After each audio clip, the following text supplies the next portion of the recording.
Welcome to Billionaire Romance Audiobooks. Please subscribe to this YouTube channel. It helps more than you know and is the best way to stay up to date on our latest releases. When you subscribe, you'll also get notified when we release new videos.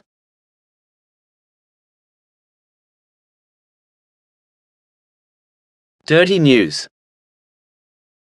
A Bad Boy Billionaire Romance. Dirty Network Series Book 1. Narrated by Google Play Auto-Narrated Voice. Audio copyright 2024 BFA Publishing.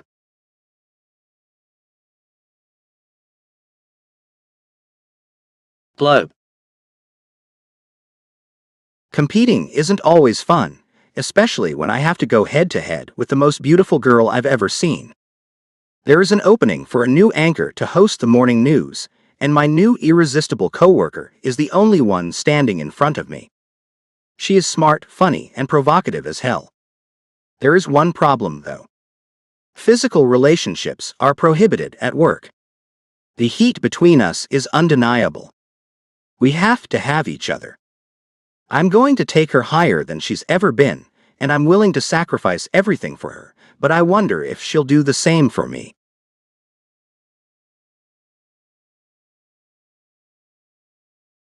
Chapter 1. Lila. New York, New York. Wolf, the newest television network that had everyone in the industry buzzing, had called me. A woman named Mrs. Baker had called to ask me if I'd be interested in flying clear across the country from Los Angeles, California, to interview for one or more positions at a new network named Wolf. They only wanted new faces, new talent with promising futures ahead of them. Being a recent graduate from UCLA with a degree in communications, with a 4.0 grade average I might add, had put me on their radar. With financial help from dear old mom and dad, I'd trekked across the country. Well, maybe not trekked, but it was a long trip, and I took it all alone. Wolf put me up in a nice hotel. No, nice isn't the right word. One would not call the Park Hyatt New York merely nice. Extravagant, luxurious, fantastic, all those words fit the fine accommodations much more accurately. I was overcome with awe as I strode into the lobby of the enormous hotel. To be perfectly honest, I can't recall much of anything after the moment I stepped off the plane at JFK. My head went light, and not from the 2 glasses of wine I'd had while in the air either. It had much more to do with the fact that my dreams were finally becoming a reality, playing themselves out in real life. It had been my dream ever since I was a kid to be the woman on television, telling the world the latest news. Bold, I know. I would engage my family, mom, dad, my twin sister Lily, and our older brother Lonnie, with my charm and wit as I sat on a chair behind a TV tray in our modest living room. Written by my own hand, fueled by my active imagination, I'd read them the news. My kind of news. Being only a kid, my news concerned all the things only a 10-year-old would care about, what the cafeteria served that day, and how it had affected me and the other children in my class, or how doing algebra in later years of my education wouldn't benefit students like me, artistic creatures with no mathematical goals. And of course, how being good all year long so Santa would bring children toys was a scam, since he only ever brought one present to each of us in the Banks' household. One toy for a year's worth of being good doesn't make sense mathematically. And I wasn't even good at math and knew that much. You know, hard-hitting journalism. After regaling my family for years with my newscasts, I headed out west, away from small-town New Mexico, to seek the education I would need to fulfill my lifelong dream. UCLA welcomed me with open arms, and I flourished there, joining extracurriculars like the school newspaper, while still excelling in my classes. And now New York had called me into its bosom to drink from the nectar only it could give me. An anchor position at a brand spanking new network named Wolf. After getting the call, I decided my totem animal must be a wolf. Never one to delve much into the Native American beliefs of things like totem animals, I thought it just might be time to do so. I do have 1/16th Seminole running through my veins, thanks to an errant great-great-great-grandfather who had dabbled with a woman who later became my great-great-great illegitimate grandmother. Or I became her illegitimate granddaughter. Not really sure how all that works. So, with the fearlessness and ferocity of a wolf, I got on an airplane, alone and trying not to be afraid, to come to New York City to find my dream. The dream of sitting behind a real anchor's desk, with a real camera trained on me, while I told everyone watching what was going on in the world. I'd never wanted anything more. Well, there was that one pair of boots I'd found on sale that one time. Now that was a real want, no need. I'd needed those boots, and being just $10 short was too damn cruel. But I'd gotten over my heartbreaking loss of those fabulous boots, all while holding fast to my dream of broadcast stardom. That steadfast desire paid off and landed me where I was that fateful day, in a cab heading through the busy packed streets of downtown New York. I'd lived on campus at UCLA for 4 years. I thought I knew what a crowd of people was. I just thought JFK Airport was packed. The hotel seemed packed too. But I had no idea what packed looked like until I saw the streets and sidewalks of downtown New York City. When the cabbie pulled to the side of the road, looking back at me to bark, 5750, I knew my day had come. Pulling 3 crisp 20s out of my small purse, I found my hands shaking. Here you go, sir. I hope the rest of your day is nice. Keep the change. I got out of the back seat and took in a big sniff of stale air before taking that first step toward the beginning of my career. My mouth felt dry. My hands were sweaty. My tummy is knotted. 2 glass doors stopped me. A WO on the left door and a LF on the right, Wolf. There I was, at the doors that I prayed I'd soon get to walk through every workday. As I went inside, I noticed there was hardly a soul around. One lone young woman sat at a large reception desk. Her dark brown eyes moved up from the cell in her hand. Hi. Hi. My feet somehow managed to take me to her without much instruction from me. My head wasn't in it at all. No, my head was firmly in the clouds. My stomach rumbled, making me look down at it. Hungry? The woman asked with a grin. Or nervous? That one. Her little joke brought me closer to earth. Phew, is it hot in here, or is it just me? I pulled the neck of my blouse to fan myself a bit. It's not hot in here at all. She pulled out a notepad, looked it over, and then looked back at me. Let me guess. Lila Banks, here for an interview with Mr. Wolf? A nod moved my head. Then I looked around for a ladies' room. She pointed in the direction she already knew I needed to go. There's a bathroom right over there. I'll inform the boss that you're here, and someone will be down to get you shortly. And try not to be so nervous. Mr. Wolf and Mrs. Baker are very nice people. Both are very down to earth. You'd hardly be able to tell Mr. Wolf is a filthy rich billionaire. It hasn't seemed to go to his head at all. You'll see. Came my simple reply before I hurried off in the direction she pointed. I found the small private bathroom to be just as elegant as the reception area. As I looked in the mirror, I couldn't quite believe it. There I was, in a fancy building, about to interview for the job of a lifetime. Is this real? My reflection nodded back at me, telling me it was indeed real. A thorough hand-washing had my sweaty palms under control. A few deep breaths took away the knots in my stomach. This is what you've always wanted. Now time to stiffen that upper lip and let these people know that you can do the job they've brought you here to interview for. Smoothing out the white blouse, I tucked neatly into an A-line black skirt that hit me just below my knees, which was thankfully no longer knocking after my stern pep talk. I headed out. My shiny black heels clicked and clacked over the black and gray marble floor, taking me out to meet the person who'd lead me to Mr. Wolf and Mrs. Baker. Time to get this show on the road. Miss Banks? A short young man asked me as soon as I came out of the bathroom. Yes? Come with me, please. He headed to the bank of elevators, and I followed. The doors closed on us, confining us together in the vast space. Man, this elevator is huge. We anticipate this place being very busy and full of people soon. He pulled his round frame glasses off to clean them with a hanky he'd pulled out of the pocket of his suit. I'm Brady, the receptionist for Mr. Wolf's office. Nice to meet you, Brady. I offered my hand to shake his. But he only shook his head.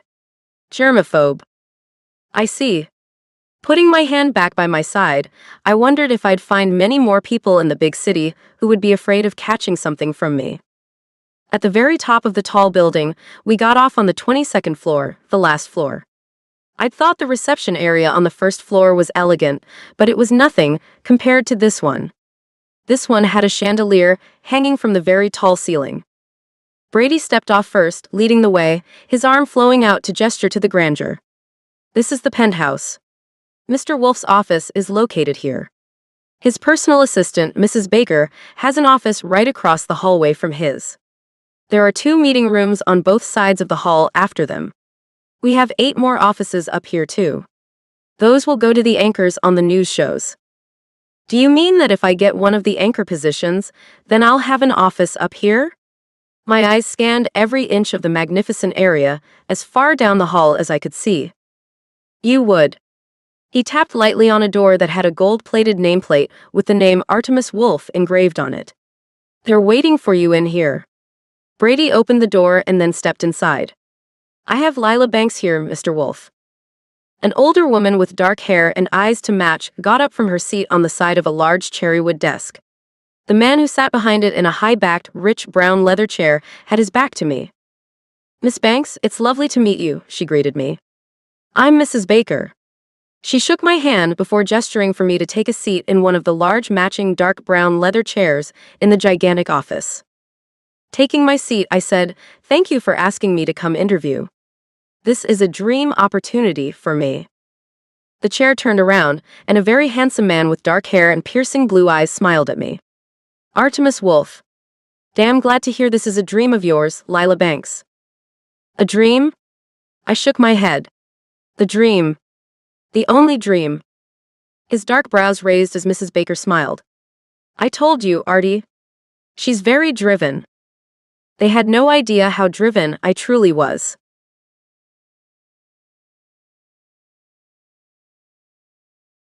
Chapter 2. Duke. When my agent, Larry Finkelstein's name, lit up my cell, I was skeptical. Since hiring him a few months back, he'd only come up with shit offers. I needed more than he'd given me. But we had a contract for 1 year, so I answered the call, ready to shoot down his idea. You've got Duke. His nasal tone filled my ear. Duke, hey man, how's it going on this fine Monday morning? My shoulder ached, my knee throbbed, and I hadn't had my coffee or the Aleve that wasn't as all-day strong as it promised, but at least it was half a day strong, so I took a couple each day to combat the pain. It's going, Larry. What you got for me? Rubbing my forehead, I got ready to hear some lame shit.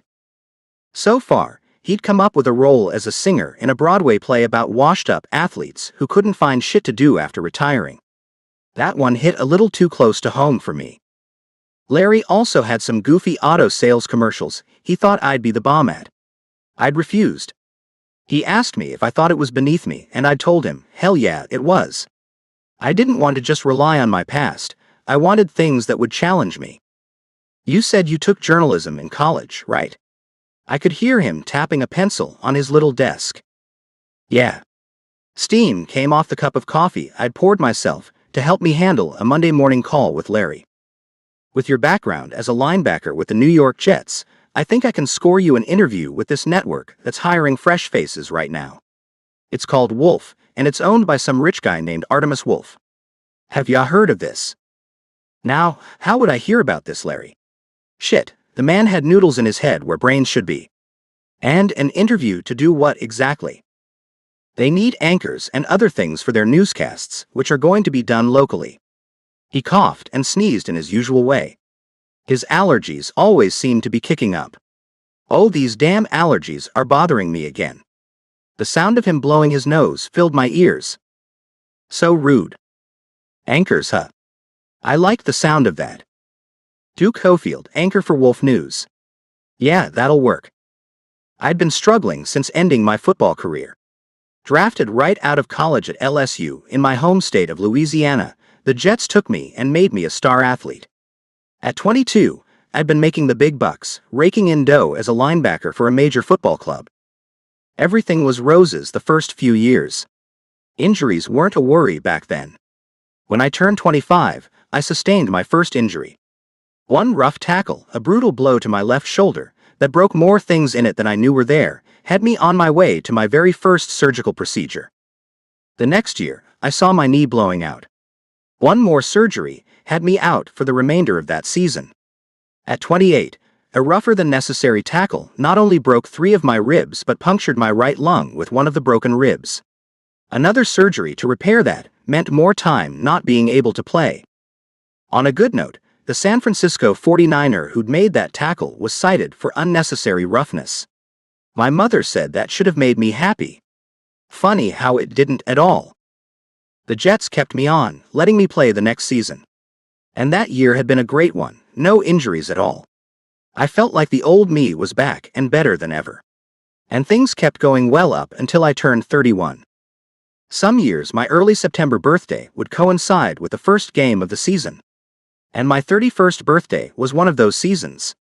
My family had filled the stands at the home game at MetLife Stadium. A big birthday party had already been planned. Coach Bowles had graciously offered his home for the Big Bash. The first half was great. We were winning. The second half saw us losing our 20-point lead. As can happen, my team became desperate and played a lot harder than we usually would in a first game. Somehow, I ended up taking a tumble that left me with a pretty bad concussion. A broken left arm and 2 broken fingers on my right hand added to one shitshow of an injury. Bleeding on my brain required them to go in to release the pressure, and that surgery gave me a blood clot somehow. My mother begged me to stop playing. She fell on her knees and cried like a baby, asking me to please retire. My body hurt like hell anyway, and watching my mother cry was something I just couldn't take. So I did what she had asked, telling the coach that I'd like to retire. He took it well, and even told me he understood completely. The years of playing had my bank accounts looking pretty damn good. I could afford to relax for a while. But that proved to be boring. Once I'd healed, I wanted to do something. I was 32, not 82 after all. Hiring an agent to get some type of television job or something like that sounded like the thing to do. And here Larry was, finally giving me something I could sink my teeth into. I'd majored in journalism at LSU. I could be a newsman. Yeah, there are anchor positions and other ones too. I was thinking you might want to jump on any of the sportscaster positions too. Larry sniffled. So, should I set it up? Yeah, I think you should. I think this is just what I've been looking for. You know what? I thought you were useless, Larry, but you've gone and done something pretty good. Good job. With a sip of hot coffee, my day began to look brighter. I'll text you the time and address as soon as I set it up, Duke. Good luck, man. He hung up, and I put the phone down. Making my way to the bathroom, I looked at my reflection. My beard had grown out, making me look a little on the straggly side. My hair needed to be cut too. Time to make an appointment to get myself looking presentable. After a hot shower, another pot of coffee, and my morning leave, I headed out to see the barber who'd taken care of me since I'd moved to New York. Jordan greeted me as I entered his little shop in Queens. Yo, Duke. What's the good news today, my friend? Taking a seat in the empty chair, the loud clap of the cape Jordan snapped at his side echoed in the little place. I might have an interview to be an anchorman, Jordan. Oh yeah. He put the cape around me and looked at me in the mirror in front of us. For which channel? A new one. I ran my hand through my hair. I want something nice and short on the sides, but leave a little for the girls to run their hands through on top, all right? Gotcha. He looked at my beard. In my opinion, this needs to go. I've never seen an anchorman with a beard. Running my hand over my beard, which I'd had for years, I hated to see it go. But go it must. Yeah, you're right. Get rid of it entirely. With a nod, he went on. What's this new channel called? Spritzing my hair with scented water, Jordan got right to work on that first. The network is called Wolf. I don't know what channel it's gonna be on though. Wolf. Now that's gonna sound badass, man. Jordan laughed. And next up, Duke Cofield, Wolf's toughest anchorman ever. Laughing, I felt a bit of excitement growing inside me. The first time in forever I'd felt that, and I knew that meant something. It had to. My days had been blah since my retirement, humdrum even. My family asked me to come back to New Orleans all the time. But leaving New York felt like I'd be losing the game. And I hated to lose. It felt like eons had passed since I had moved to the big city. This may not have always been my home, but now it felt like it was. I had my favorite deli just 5 blocks from my apartment. The hot dog stand on the corner made the best in New York, in my opinion. And the atmosphere was electric all the time. Life just moved at a different pace in the city that never sleeps. I didn't want to leave. I knew my life was meant to be spent here. So I stayed and kept looking for the next phase of my life to begin. My cell dinged. I had a message. Pulling it out of my pocket, I found the address and time for the interview had been sent to me by Larry. Finkelstein did it. I've got an interview at 4 this afternoon. Way to go, Jordan nodded. You're gonna get it. I know you will. You're a freakin' former New York Jets linebacker, dude. You've got to be more popular than anyone else who's going up for this thing, right? All I could do was shrug. I had no idea who else would be going up for this. All I can do is hope, right? A few short hours later, I stood in front of the glass doors that I hoped I'd get to walk through every day. Seeing the word Wolf on those doors gave me such a thrill. I wanted to be Wolf's first anchorman, and what I wanted, I usually got. My dress shoes clicked as I walked over the black and gray marble floor to the reception desk. A woman with dark hair pulled into a tight bun looked up at me. Her dark eyes lingered on my cleanly shaven face. Hey. Hey yourself. I leaned my forearm on the top of the mahogany wood counter she stood behind. I'm here for an interview. The anchor position, if I was correctly informed. Duke Cofield is the name. She licked her shiny red lips. Yeah. The boss is ready for you, I bet. Let me see real quick. She looked away from me to pick up a phone. After a moment of mumbling, she hung up. Brady's coming to get you now. You were a football player, right? Linebacker for the Jets. You a fan? I ran my fingertip over the counter, and her eyes followed my movements. I loved toying with the opposite sex. Making women all wiggly inside was my specialty. I am. She pulled her lower lip between her white teeth. The sound of the elevator dinging had me looking away to find a little man stepping out of it. Mr. Cofield, can you come with me? Yeah.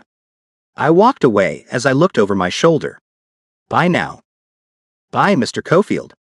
Oh, my name's Gretchen, by the way. She waved her little hand at me. I nodded and got into the elevator as the little guy inside sighed. Oh, that's not good. Choosing to ignore his comment as I just didn't really care, I asked, So, are you Brady? He nodded as I put my hand out to shake his.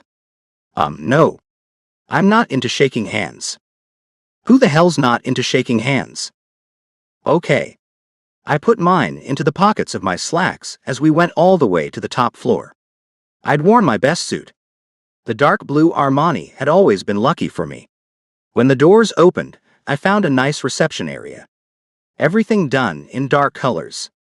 Very manly, which made me think the owner and I would get along just fine. Brady didn't say a word as he took me to the door with Artemis Wolf's name on it.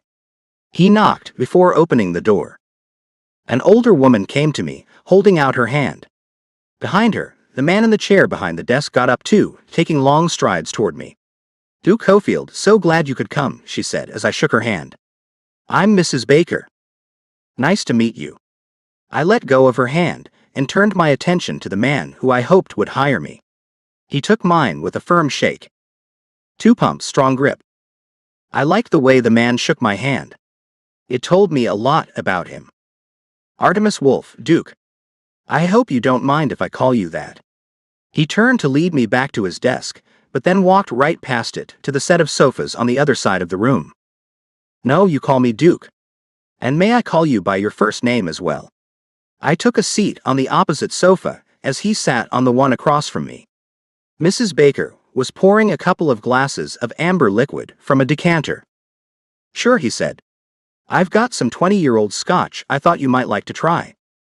Never one to turn down a drink, especially one so expensive. I thought the interview was getting off to a great start. I had this job in the bag.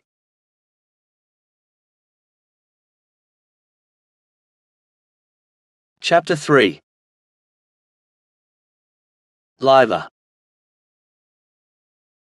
When a message came in from Mrs. Baker, I prepared myself for the worst.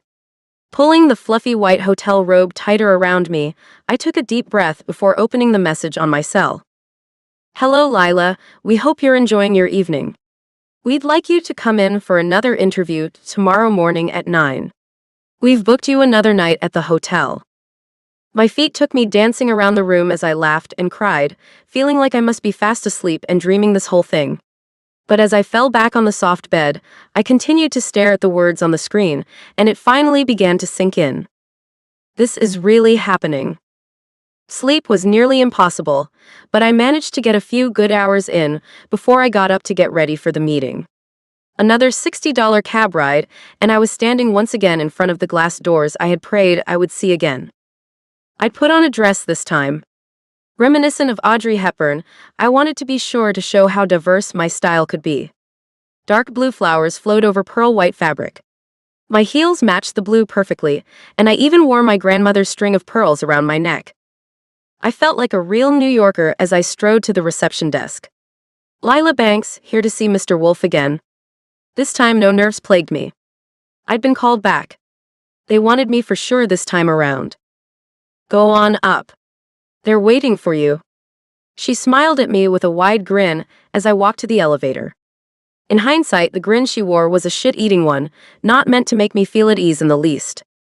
Stepping off the elevator once I'd reached the top floor, I saw Mr. Wolf, Mrs. Baker, Brady, and one more man in the reception area. Brady was busily making coffee as the other three talked about something. They all looked at me as I headed their way. Mr. Wolf was quick to make the introduction. This is Lila Banks, Duke. The man he'd called Duke was tall. A man with broad shoulders. A man with a wide chest. A man with a devastating smile and perfectly straight sparkling white teeth. His hairstyle, short on the sides, a bit longer on the top, accentuated his dark hair. Hair that contrasted well with his bright blue eyes. In short, Duke exuded sexual competence. And when he took my hand with a firm grip, I felt a spark, and then a lot more than a spark as heat flashed through me. Oh shit. Hi there, Lila. Duke Cofield, former New York Jet. And I hear you're a recent grad from UCLA. His voice was a mixture of satin and gravel that combined to tickle my ears, then soothe them with a soft tongue. Hi. I couldn't really come up with anything else at that moment. I'd never before been in the presence of so much man. Mrs. Baker moved things along. Come, let's head to the meeting room. Brady, bring in the coffee and pastries, please. She ushered us along. If she hadn't, my feet might well have stayed planted right where they were. Duke certainly had an effect on me. I, however, didn't seem to affect him much at all. He seemed like the kind of guy who'd had plenty of women in his time, no doubt. Why would I affect him? When we entered the meeting room, I found a white dry erase board with a chart on it. My name was next to a box with the words Nightly News Weather in it. Other names were in other areas. Duke's attention was on his own name, which was written next to Evening News Sports. My jaw dropped when I saw what was at the very top of the board. Morning News Anchor had both of our names in the place next to it. Both were followed by question marks. As you can see, we'd like to welcome you both to Wolf, Mr. Wolf said as he took a seat. Duke looked at me for a moment with no expression at all on his handsome face before he looked at our new boss. And what do the question marks mean, Artemis? Sit, you two, Artemis urged us. After we'd taken seats across the table from where he and Mrs. Baker sat, he went on. You see, we like you both for that position. We think what it will come down to is you showing us who would be better for that position. Then we could make a final decision. Like a competition. My nails bit into my palms as I waited for the answer. Sure, you can look at it like that. Mrs. Baker put packets in front of us both. We'll need you to sign these papers.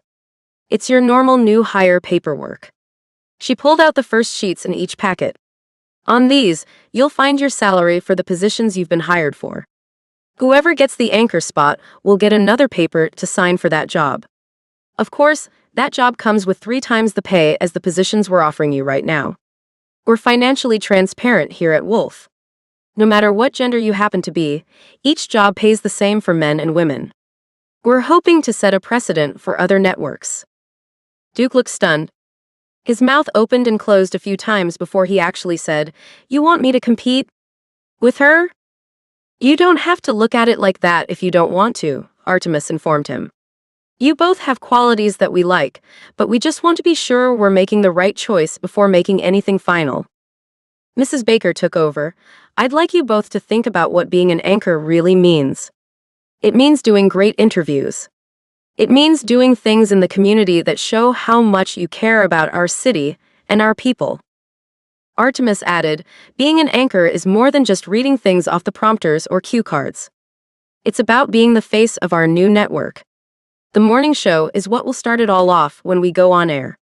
We have very high expectations for that position. I feel confident that I can handle that responsibility, Artemis." Duke looked at me with a weak smile. "Not to offend you in any way, but you're not even from here. I don't think people will connect with you as quickly as they will with me. No offense." "None taken." My hands lay in my lap as I tried to put on my best face. "And I see what you're saying, but I have to say that I am the fresh face thereafter. The new look of a new network. Wolf is about people who are new to this industry. And I am." Duke looked at Artemis. "I am new to this. My face isn't a television staple. It's been hidden behind a football helmet most of the time." "He's right," Artemis agreed. "He's just as fresh a face as you are." Mrs. Baker seemed set on making us understand what the hell they were doing to us. "Look, you're both perfect for that position. But we only want one. So, we need you both to use the rest of this week to make us some videos. Do some community work and interviews. Anything you can think of to show us who you are and what you can do for Wolf." "Can I ask how I'm to make videos?" "I don't have a camera here in New York." I looked at Duke and found him nodding. "Yeah, how are we to go about doing that?" He chewed his lower lip. That made him look nervous to me, which I rather like seeing. If he was nervous, then he thought I stood a chance. I could beat him. If I tried hard enough, I could do it. So what if he was the manliest man I'd ever seen in real life? He could be beaten, his nerves told me so. Being devastatingly muscular and attractive didn't automatically mean he'd be the best man for the job. Artemis answered our question, "You can use our crews. All you have to do is call the producer, Ashton Lang." He pulled 2 business cards out of his breast pocket and pushed them across the table to us. They were Ashton Lang's business cards. "He'll get the crew out to wherever you need them to be." I still had questions. "And if the person I find to interview doesn't reside in New York?" "Wolf has a private jet." Artemis gave me a brilliant smile. "Call me and I'll set that up if need be." So, we had it all at our fingertips. Both of us did. Everything we'd need to show them why each of us was the best. The only problem was that I had no idea what I had that would be better than what Duke Cofield of the New York Jets could offer. Our former New York Jet. Whatever the hell he was better known by New Yorkers than I was. How will I make them love me? "Start by doing a video here today," Mrs. Baker told us as she gave us each a pen to start working on the mountain of paperwork in the packets. "The crew will be in the studio after lunch. They can film you telling the people of New York good morning for the first time, introducing yourself to them all. The same way you'll have to do when we first go live." Introduce myself? Already, this was proving harder than I knew it would be. My only saving grace was that Duke seemed just as worried as I was. "Okay, so I'll make a video introducing myself to this town." Duke drummed his thick fingers. 2 of them were bent a bit. I brushed them with my fingertips. "They look like you broke them." His blue eyes followed my fingers as I moved them off his hand. "Yeah, I did. I've broken more than just those fingers." That gave me an idea. Maybe I'd interview him. But did I want to make my enemy look any better in the boss's eyes than he already did? Probably not. I hadn't ever been in a real competition before. I was more of a team player, a let's all do this together kind of girl. But now it seemed I was going head to head with a man who had made a living out of competing. And not with girls either. No, he competed with strong men. Men who were brutal. Men who could break a girl like me in half.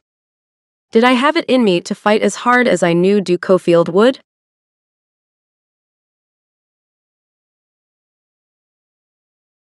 Chapter 4. Duke. Brady escorted Lila and me to the third floor. There, we found a skeleton camera crew. These people here will film you guys after you've come up with what you want to say to the people of New York. I know it's just a rehearsal, and you can punch up what you actually want to say when you have to do it for real, but make this count. He pointed to a table with a few chairs around it. Over there is where you can write down what you want to say. The scene should only last about a minute. Not too long, not too short. Any questions? I shook my head, and Lila did too. Seems we both knew what we were doing. Not that I actually knew what I was doing, but I could fake it. The air of confidence one wears can be the only thing needed to throw your competition off. They think you know what the hell you're doing, so they develop an inferiority complex right off the bat. Or so I hoped anyway. The fact was, I knew Lila would be the perfect face to anchor the morning program. She was as fresh as a spring morning. Her dewy skin, tanned to creamy perfection, was the perfect backdrop for her sparkling sky blue eyes. Thick, dark lashes that actually looked natural and not fake at all framed those gorgeous eyes. A thin nose sat in the middle of her lovely face, turning up slightly at the end. So cute, dainty, and begging to be kissed. High cheekbones, dusted with pale pink, gave her a look of sophistication, even though she was obviously young, early 20s I guessed. The pink of her cheeks matched her lip color. And those pink-stained lips were pouty with just the right amount of plumpness. And then there was her hair. Silky, blonde, and lilac-scented, her hair hung in a solid sheet down to the small of her back. She'd pulled it back into one long ponytail, clasped with a hummingbird-shaped silver barrette. I'd call her adorable, but she had a savvy look about her too, that didn't quite suit such an innocent description. She had on this little vintage dress that hit her just below her knees. Her calves were tight and tanned. A real California girl, I could tell. Not a sun worshipper like some are, but more of a dabbler. Her tan was light, leaving her skin with a creamy tone. A strand of pearls hung near her collarbone, making me think about how she'd taste if I kissed her there. And that's when I noticed her looking at me.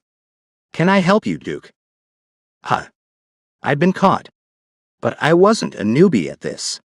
As a matter of fact, you can help me, Lila. Where'd you get those pearls? I'd like to get my grandma some just like that. That ought to take her down a peg or two. One perfectly shaped brow arched as she started to walk over to the table Brady had pointed out to us. These were handed down to me from my grandmother.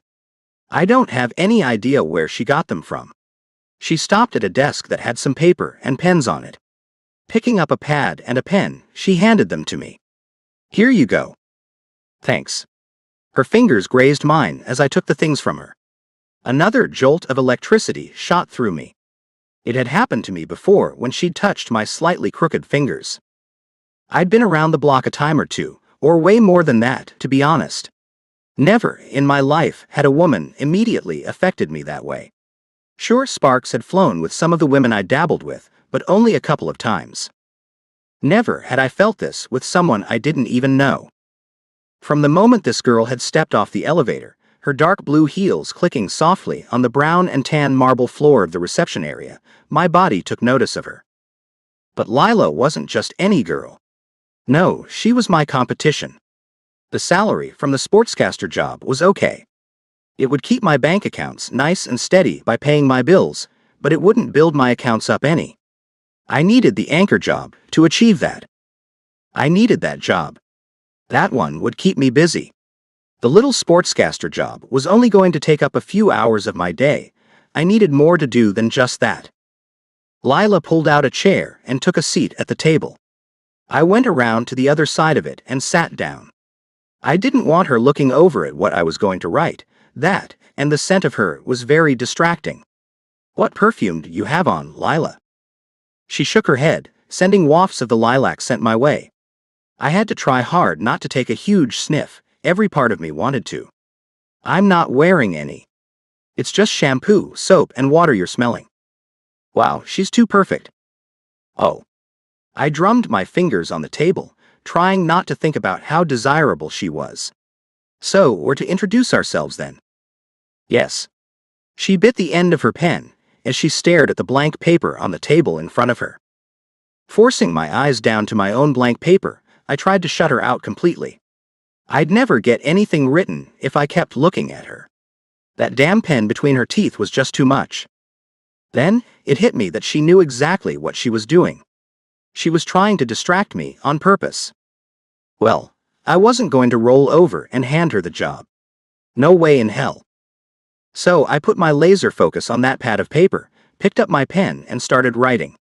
And only 15 minutes later, I had the perfectly worded introduction that I'd use to make the city of New York fall in love with me all over again when I greeted them on the first morning my show aired.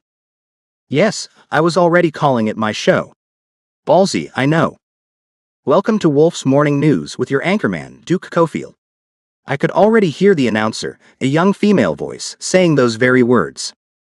Pen down, paper in hand, I got up, giving Lila a little smirk as she continued to write away. I saw many lines drawn through sentences on her paper, telling me she wasn't finding it quite as easy as I had. You're done. Her tone was quiet, worried, yet still attractive as shit. Yeah, I'm done. Walking away from the table, I went to get the crew rolling. You guys ready? Sure, a gawky young guy said as he and the other two young men got up from the table they'd been sitting at, playing a game of cards as they waited. So throw me your names. I don't want to be calling you guys, hey you all the time. I pointed to myself. I'm Duke Cofield. I'll be doing the evening news as the sportscaster. And hopefully, I'll also be the morning news anchor. So that means we'll be working together a lot. A scrawny camera guy walked to his camera. Ty. The chubby sound guy picked up the long stick with the furry mic on it. Joe. And I am the assistant producer, Steve. Nice to be working with you, Duke. He pointed at the small desk just behind me. Do you want to sit at that desk to film this? Sure. I took a seat in the office chair, gave my paper one more read through, then nodded. Okay, we can roll now. 3, 2, Steve said, then held up one finger before turning it into a fist. I knew it was time to start. Hello, New York. Holding up my hand, I had to stop them. Okay, cut, Steve said. What happened? I wanted to say good morning, not hello. So let's start over. Shoving my hand through my hair, I tried to focus a hell of a lot better than I apparently had been. I didn't want a 1-minute recording to take all day. Okay, 3, 2, Steve said again before holding up one finger and then the fist. Good morning, New York. This is Duke Cofield, your new anchor at your new station, Wolf. My eyes moved off to one side as Lila started walking our way. Cut, Steve said, ending yet another attempt at making the short video. Lila's eyes went really big as she realized she'd been the cause of the short take this time. Oh, I'm sorry, guys. She stopped and took a seat right away, which should have been okay. But I could see her, out of my peripheral vision. Her shiny hair, her bright eyes staring at me. I knew she had to be hoping that I'd screw up this first simple task. She had to be trying to intimidate me, and I knew it. But would I be petty enough to do anything about that? Hell no. 3, 2, Steve began again. Hi, this is... Damn. My mind had just about gone blank. I looked right at Lila. Do you think you could leave, Lila? Well, I could, Duke. But you should have at least a small audience, don't you think? She flashed this quirky little smile that made her look too cute, but I knew she was baiting me, so I didn't think she looked that damn cute at all. After all, you will be in front of millions of viewers every morning if you get this job. Nerves of steel are required. At least, I think they are. Fine. Stay. I read the words I'd written once more before giving Steve a nod. There he went again, 3, 2. And I looked right into the camera with a determination that would surely see me through. Good morning, New York. I'm Duke Cofield, your new anchor for your new network, Wolf. You might remember me as the linebacker for the New York Jets, your hometown football team. The smell of lilacs filled my nostrils, and I cut my eyes for only a second to find Lila running her fingers through her long blonde ponytail, releasing the pleasant scent on purpose. Okay, that's enough. Out you go, Lila. What? She looked genuinely confused. But why? You know what you're doing. And I'm not about to keep letting you mess me up with this little ploy. I pointed at the door. You can wait out there while I do this. No more playing around, trying to make me mess up. I wasn't doing that at all, Duke. She took her paper as she got up, heading for the door. I don't know what has you so bothered by my being around. Sorry. The door closed behind her, and I looked to find all three guys of the crew looking at me. Ty asked, did she really distract you that much? Come on. You guys must have smelled that heavy lilac scent too, right? I couldn't understand why they all seemed so confused. It was obvious she'd been trying to distract us. Heavy lilac scent, huh? Steve asked with a grin. No, I didn't catch a whiff of it. You want to read over your script once more before we try this again? I've got it now. Just start me up again, Steve. I knew they had to have smelled that intoxicating scent Lila gave off. I couldn't be the only one she affected like that. Could I?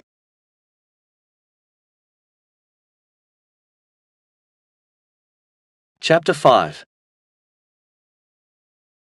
Lila. As I stood out in the hallway waiting for Duke to finish his video, I saw a couple of people coming my way. A man and a young woman. I greeted them with a warm smile. Hi, I'm Lila Banks. I've just been given the weather spot on the nightly news. The tall, muscular man with wavy, shoulder-length blonde hair and blue eyes extended his hand. Ashton Lang, producer of all the news shows for Wolf. Cue card girl for all the news shows, the woman with dark blonde hair and golden brown eyes said. Nina Kramer. It's nice to meet you. Cue card girl? I asked. I held up the paper I'd written my speech on. Any chance you'd be able to help me out and put this down on some cue cards to do a short video? I'm vying for the morning anchor position and could use some help. I'd love to. Follow me to my little office. It's just down the hall here. She led me away to get to work. Ashton called out, "Good luck, Lila." Thanks, Ashton. I headed off with Nina to get the words put on the cards. That way, I wouldn't have to try to memorize them like Duke was doing. That wasn't working out well for him at all. Might as well learn from his mistake. As we wrote on the cue cards, I wondered to myself what had gotten Duke all riled up, and why he'd sent me out of the room. Did he really think I'd stoop to trying to sabotage him somehow? I'd never had a real job before, but I considered myself the consummate professional. I'd never do a thing to hurt his chances of getting the job we were both up for. But the way he'd acted made me wonder if he was as professional as I was. Maybe he would stoop to sabotage. Maybe I had better watch him closely. How long have you been working here, Nina? I tried to make conversation. A week. She held up a card. Is this writing large enough for you? Taking a few steps back, I made sure I could read it well. Yeah, that's perfect. I went back to where I'd been working on the cards, too. I've got to do at least one interview. I'd like to impress Mr. Wolf and Mrs. Baker. Do you happen to know if either of them has spoken about any role models they have? There's a picture of Ted Turner in Mr. Wolf's office. Nina brushed her dark blonde hair back and pulled it into a ponytail, binding it with a rubber band she'd had on her wrist to get it out of her face. I asked him about it during my interview. I hadn't even noticed the picture. And what did he say about it? That Ted Turner was a man he wanted to be like. He liked that he'd started Turner Broadcasting and how he'd added color to old black and white movies. He already has some of the old movies being remade as we speak. They're being filmed at a studio in Hollywood, and they'll all be aired on our network. He's also got sitcoms in production. He's on the ball, as far as I can tell. Ted Turner, huh? I was intrigued. My wheels were turning.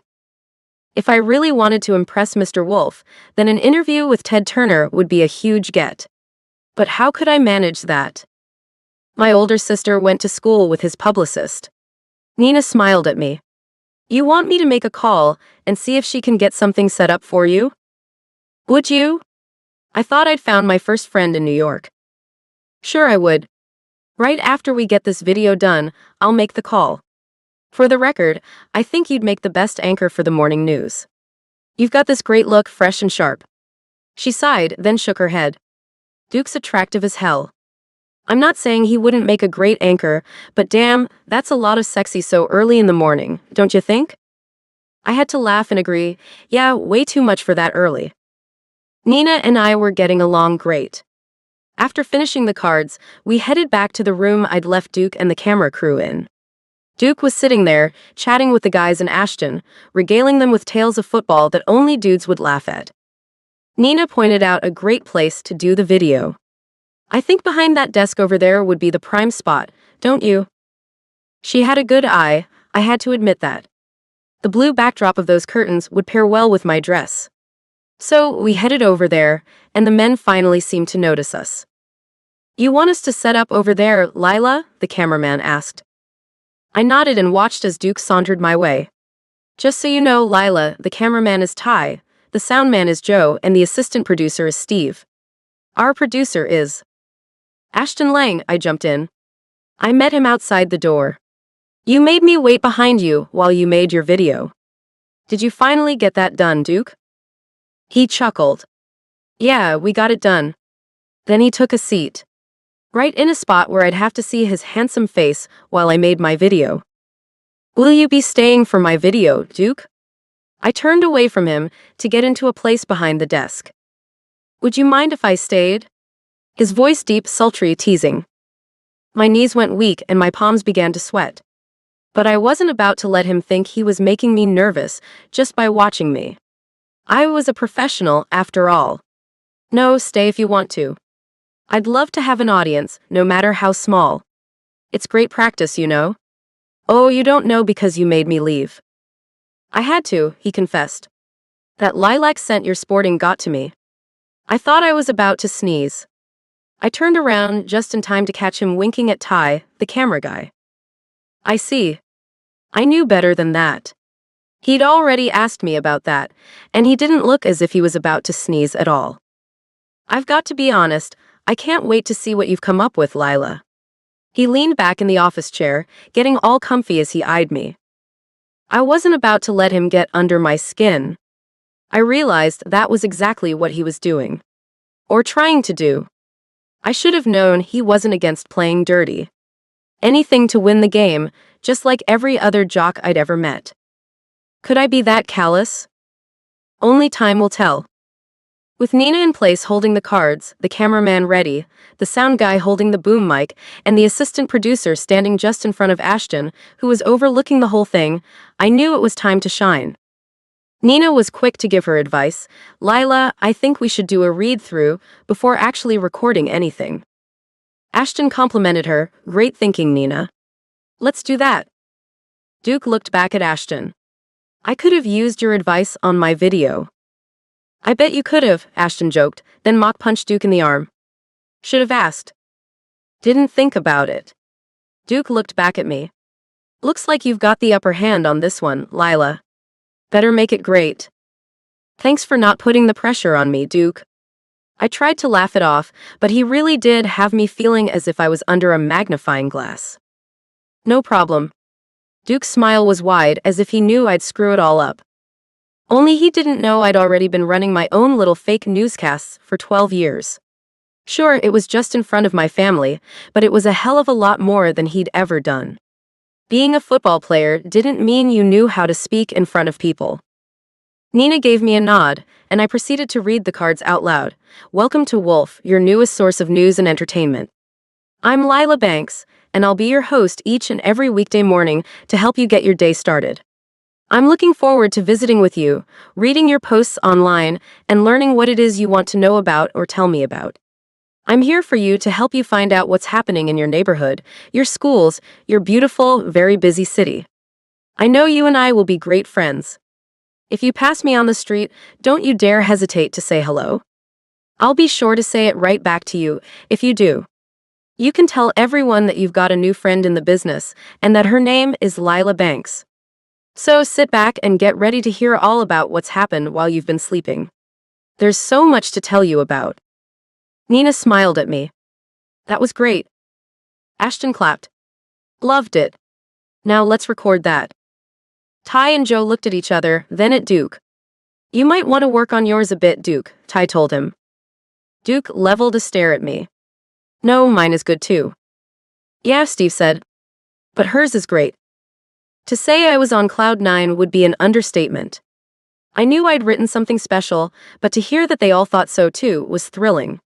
Best of all, Duke's expression told me he agreed with everyone too, and it scared him a bit. After recording the video, Ashton took Nina and Steve with him to review both of our little introductions. I headed out to find a cup of coffee and to call my mother to let her in on the good news. I did get one job already, after all. As soon as I got seated with a warm cup of mocha espresso in hand, I made the call I knew she'd been waiting for. Lila. Mom, I've got a job. She whooped and hollered. Yes. But I'm up for one more. A big one, Mom. If I get both of these jobs, then I won't need to share an apartment with anyone. Heck, I might even be able to buy a place of my own. If I don't get this other job, though, then I'll definitely need to rent a room with someone here. Either way, I'm staying in New York, Mom. I took a sip of the hot drink and waited to see what she'd have to say about my news. I'm so proud of you, she said with the sound of tears in her voice. My baby girl is going to make it big, just the way you've always wanted. Nina popped into the little cafe with a big smile on her face. Mom, I'll call you later to tell you more. Bye, love you. She came right to me. Ashton says you both did amazingly well. Both of us. I couldn't really celebrate a tie now, could I? Yes, both of you. But I've got more news. My sister and I talked, and you've got the interview with Ted Turner. Not right away, he's got some things going on right now, but as soon as he's free, you can go to him in New Mexico to do it. Nina clapped her hands. And we'll get to go with you too. My heart was pounding. It was all happening. And just as I began to feel like I might just win this thing, Duke came in with Ashton and Artemis, the three laughing and acting all chummy. I might be good, but Duke knew how to get in with the big wigs. The competition wasn't going to be getting one bit easier.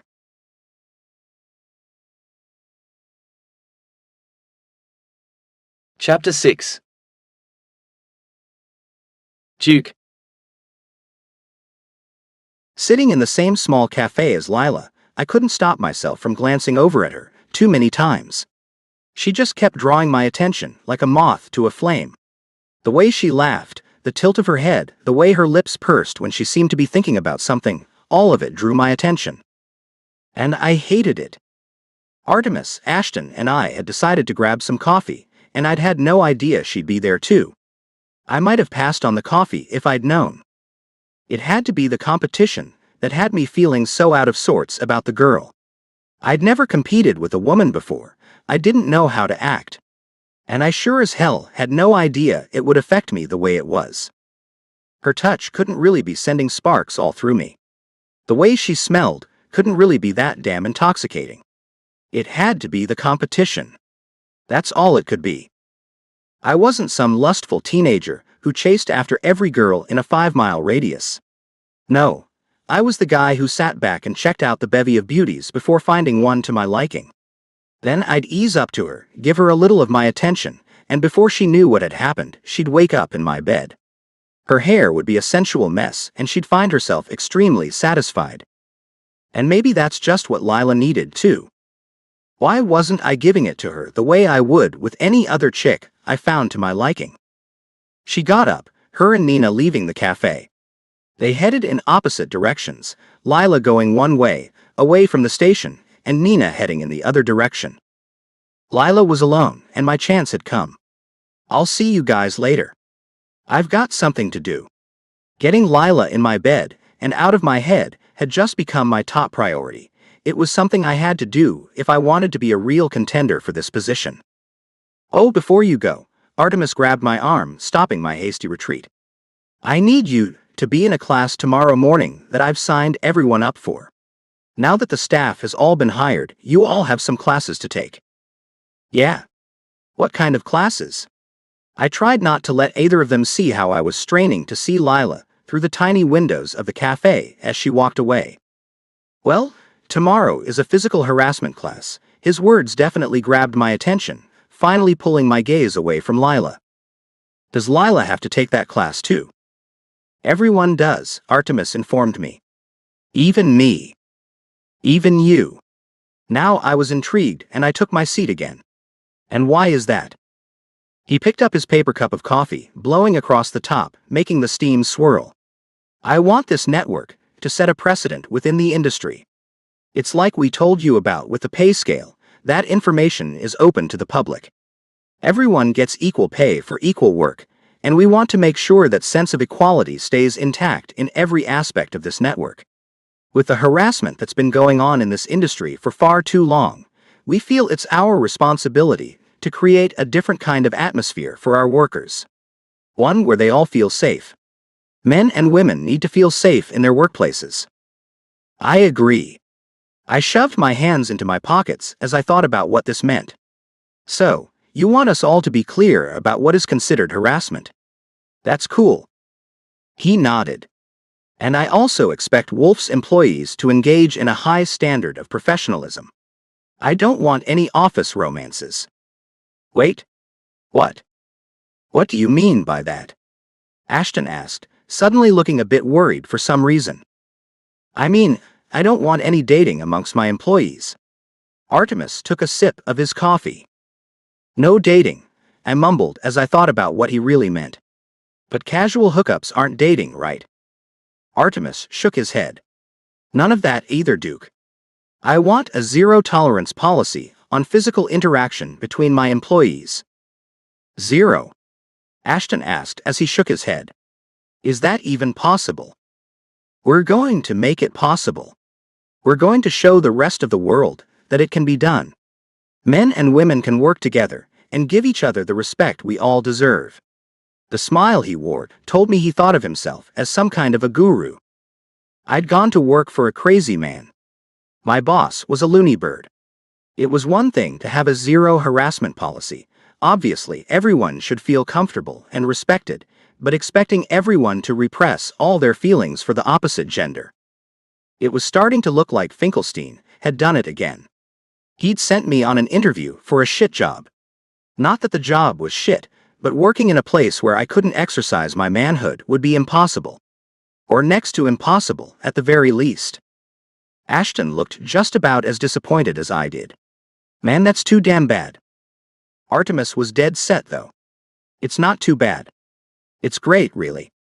This way, there won't be any awkward professional fallout from a relationship going south, as usually happens along with breaking up. It's a godsend, really. His idea of a godsend and mine were very different. Did you have a breakup like that, Artemis? Is that where this comes from? Actually, no. I've never had a breakup like that, because I've never dated anyone I've worked with. He looked at me with a skeptical expression. You've only been with this network for a few hours. Are you going to tell me you've already set your sights on one of your female coworkers? Hell no, my voice went a little too high and it earned me a frown from my new boss. Artemis looked at Ashton. And you, Ashton? You've been working for a week. Have you found anyone you've set your sights on in that short amount of time? I watched Ashton carefully as he looked off to one side. Not me. No, sir. The way Artemis had worded the questions would make any man feel like a fool if he answered yes. Ashton and I had no choice but to say no. And with this new knowledge, I really had to get Lila off my mind. She was just a woman. There were millions of them in the city of New York alone. I'd never had any trouble at all getting any girl I wanted, and I didn't need to sleep with Lila to satisfy my urges. I wanted to, but I didn't need to. So, we've got a class to go to tomorrow. I resolved myself to the fact. I'd already signed a 2-year contract with Wolf, so I wasn't going anywhere. Is that all we have to go to? No, after that, I've booked a class for us to teach about physical harassment and bullying. Artemis tapped his fingers on the tabletop. And then a class on compassion. That's all. 3 classes in 3 days. It sounded like he meant they'd last all day. How long are these classes? 8 hours each, he said as if it wasn't that long at all. It was longer than any class I'd ever had to sit through.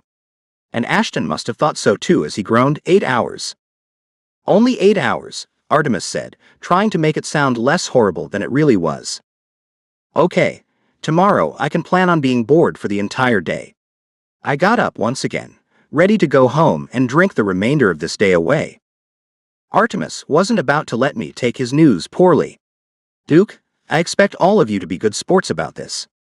My goal is to make a difference in this industry, and I will do that. I can be stubborn when I need to be. I warn you, I'll be holding fast to the decisions I've made about this network. I get it, Artemis. I didn't like it, but I did understand that the man had a vision. Whether I agreed with him or not, the network belonged to him, and he aimed to change the world, using us to show people that it could be done. It's just not going to be easy, that's all. He smiled at me, amazingly enough. Nothing great ever is. Don't you two agree? Sure, Ashton said as he got up too.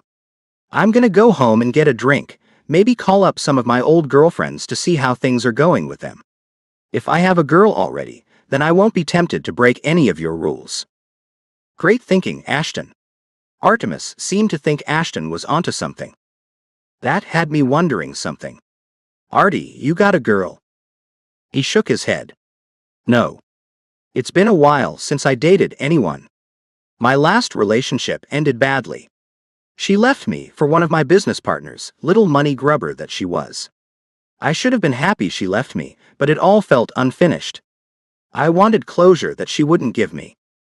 Artemis wasn't an old man. Maybe 40 if that. It made me wonder just how well he'd fare under his own rules about not messing around in the workplace. So, you think you can keep yourself in check with all the pretty ladies who'll be around, boss? I'm taking the classes too, Duke. I don't think I've got any more willpower than anyone else. He shook his head, looking serious. This is very important to me. You see, I've got 3 younger sisters. 2 are actresses.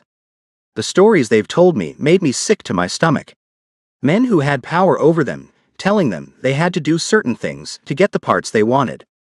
My youngest sister was only 19 when a man we've all seen on the national news told her he needed someone to help him take his mind off his demanding job. He'd make it worth her while if she'd stop by his office around 9 each night before he had to go home to his wife. I had to interject, I hope she told him no. Artemis nodded. Oh, she did. And then he told her if she liked her job, at a company he wasn't even associated with, I might add, then she'd do what he asked her. Still, I knew she had the right to say no. How could he get her fired? She didn't even work directly for him, after all. I still hope she said no. She said no, and she left his office. An office she'd only been called to because of what he wanted from her, she later found out. Artemis looked down, his eyes dropping. She found a text on her phone the next morning before heading to work. Her supervisor told her that her services would no longer be required. But how did he manage that? Confusion riddled Ashton's voice. He knew people. People who would take him at his word, whatever word he used to have her fired. People who have power know how much they have, and they know how to use it to their advantage. Artemis looked grim. I just want to make a difference. And you should want that too. Well, there was no arguing with that, was there?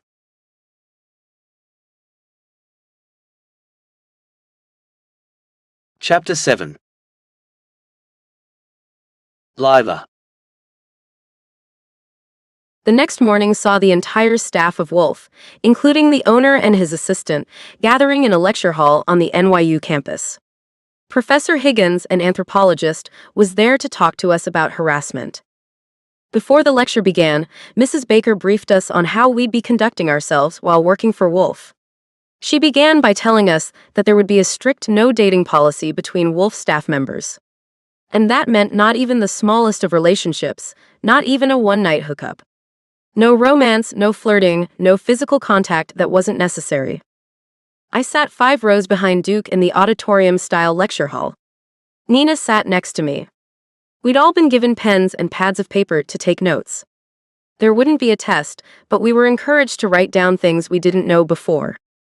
Professor Higgins started the lecture. Good morning, Wolf staff members. Mr. Wolf has asked me to advise you all on harassment, what it means, how it works, how it demeans a person or persons, and how to avoid it. To say I was bored just didn't cut it. I knew what it was. And I knew how to curtail it. I'd been in college, a place where young men aren't quite men yet. I'd met a lot of men who hadn't quite gotten past their boyish phase, most not capable of harassing females. And I knew how to let them know in no uncertain terms when I was interested and when I wasn't. And if I weren't, they'd better watch what they said to me, and God forbid any one of them actually touch me. Dad and my older brother Lonnie had been sure to teach my sister and me how to defend ourselves if necessary. She and I had both gone off to colleges in other parts of the U.S., far from our home, and Dad wanted us to know how to take care of ourselves. Our mother had made sure we knew how to cook, clean, and tend to ourselves if we found ourselves sick. Dad had made sure we knew how to be firm with the opposite sex, and how to stop unwanted advances if we weren't respected. A knee to the crotch, an elbow to the ribs, and a well-placed headbutt were all it would take, Dad had told my twin and me. And Lonnie allowed us to practice on him, always the devoted big brother. The professor droned on. The EEOC, Equal Employment Opportunity Commission, defines harassment as verbal or physical harassment, unwanted advances, and requests for explicit favors. Now, Mr. Wolf has informed me that no type of physical advances will be allowed at his place of business, whether unwanted or consensual. This means that you all must refrain from things like flirting, openly looking a person over. He stopped and smiled.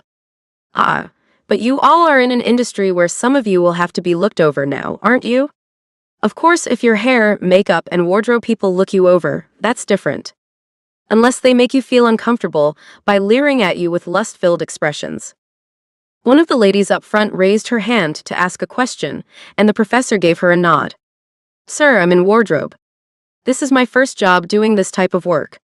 Can you clarify what things might make people feel uncomfortable, and how I can make sure I don't cross any boundaries while I make sure my coworkers are ready to go on air? My eyes moved to her right, finding Duke. I didn't envy the woman asking the question. I knew I would have a hard time looking that man over and not feeling excitement or lust for him. But my job wasn't to look him over, to fix his clothes and hair, or cover the shiny places on his handsome face. Nina and I had made comments about Duke being too attractive for morning television. Would that be considered harassment, even though no one had overheard us? Even though we hadn't said anything directly to Duke? I wasn't paying much attention to the professor as he responded to the question. That wasn't my department, so I didn't think I needed to worry about that. My eyes held fast to Duke's wide shoulders. He'd foregone the suit and tie, looking casual in a black t-shirt and faded blue jeans. Most of the men came in casual clothes, ready for a long day of sitting in class. I'd only brought nice clothes with me when I'd packed. Lucky for me, the interview with Ted Turner would see me heading to New Mexico. Mom and Dad were packing my things and would bring them to me there. For now, though, I had to make do with what I'd packed in the one bag I'd brought with me. Duke stretched a bit, putting his hands behind his head, linking his thick fingers to give his head a place to rest. My heart raced for some reason. I chided myself for how my body reacted to everything the man did. Why did he have to be so damn good-looking? Why did he have to affect me so much? Why did we have to work at a place that forbade us from even flirting, never mind acting on any sort of attraction that might grow?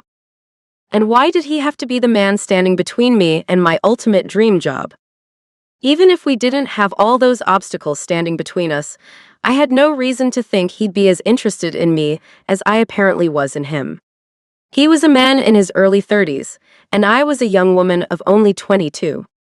I was sure I had to be too young for him anyway. So why was I even thinking that way? The professor stopped talking about how to look one over the right way and moved on to the next topic. Now let's talk about how harassment works. First, it's important to understand that all advances aren't harassment.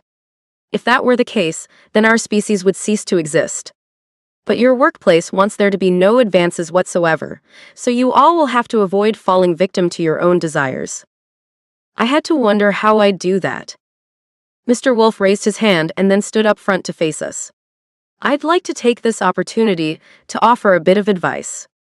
Ashton came up with this idea to help counteract any type of attraction at the workplace, and I thought it was a good idea.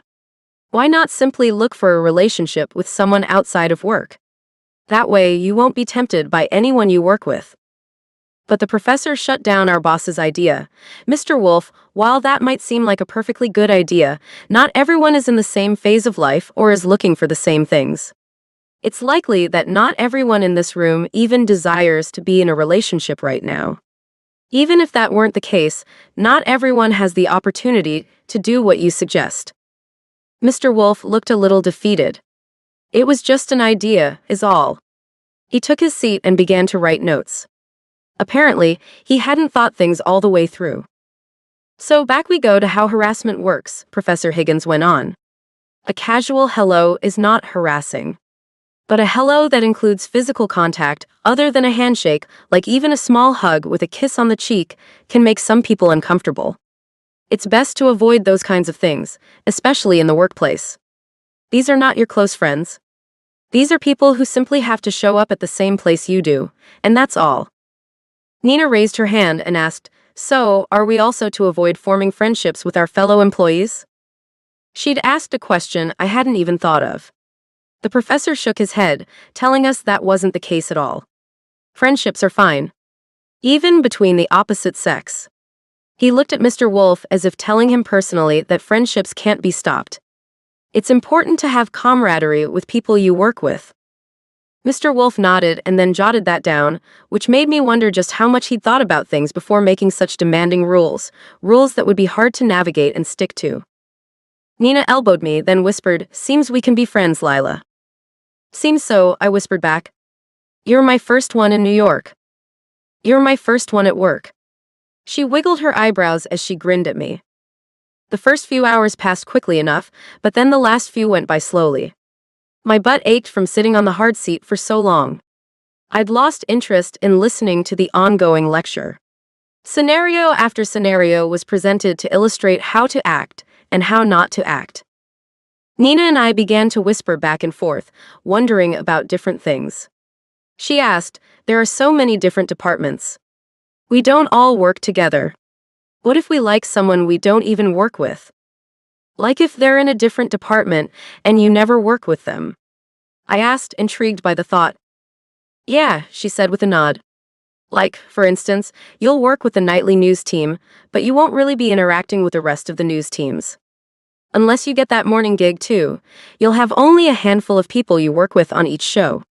What if you and some guy from one of the other news shows hit it off? Why would that be wrong?" I couldn't stop my thoughts from going back to Duke, even though I doubted he'd ever want to date me. But if he and I worked on different shows, then we could if we wanted to. If Mr. Wolf allowed that, that is. I was skeptical since he'd said there was no dating among the entire Wolf staff. The professor had shut him down where friendships were concerned, though.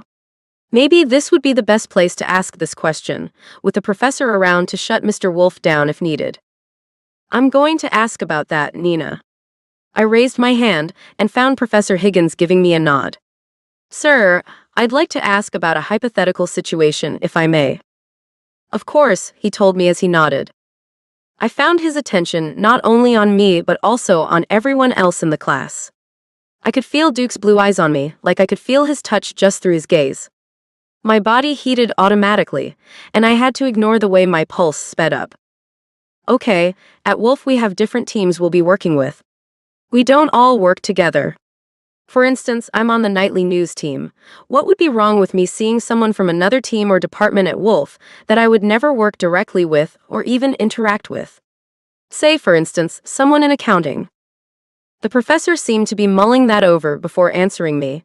"In my opinion, I don't think that would be a problem.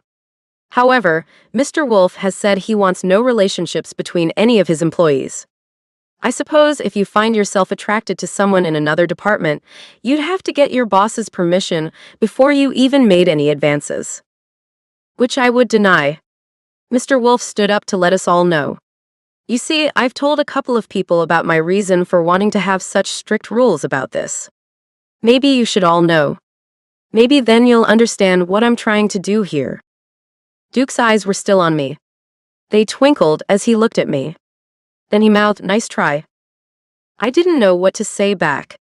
My stomach went all fluttery inside, and my heart pounded so hard I was afraid everyone could hear it. The man was on the other side of the large room and had only mouthed a couple silly words to me, and here I was, all but falling apart over him. Thank God I wouldn't have to work with him. What a distraction he'd be.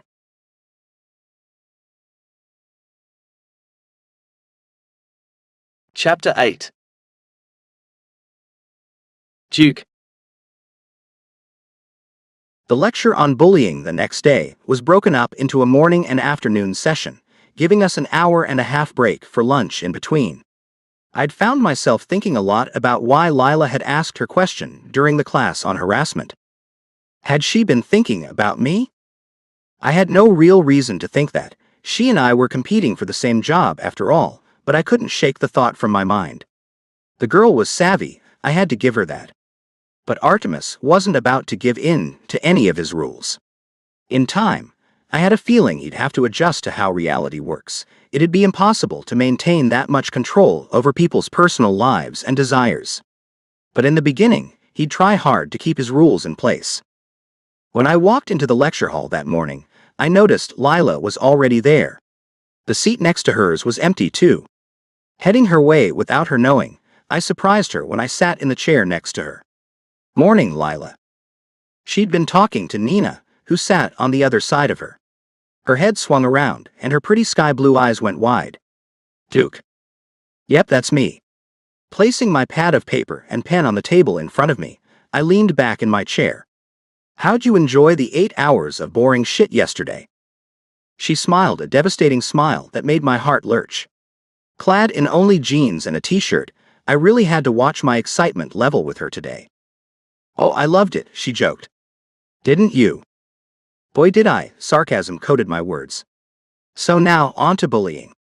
You ever got bullied when you were a kid, Lila?"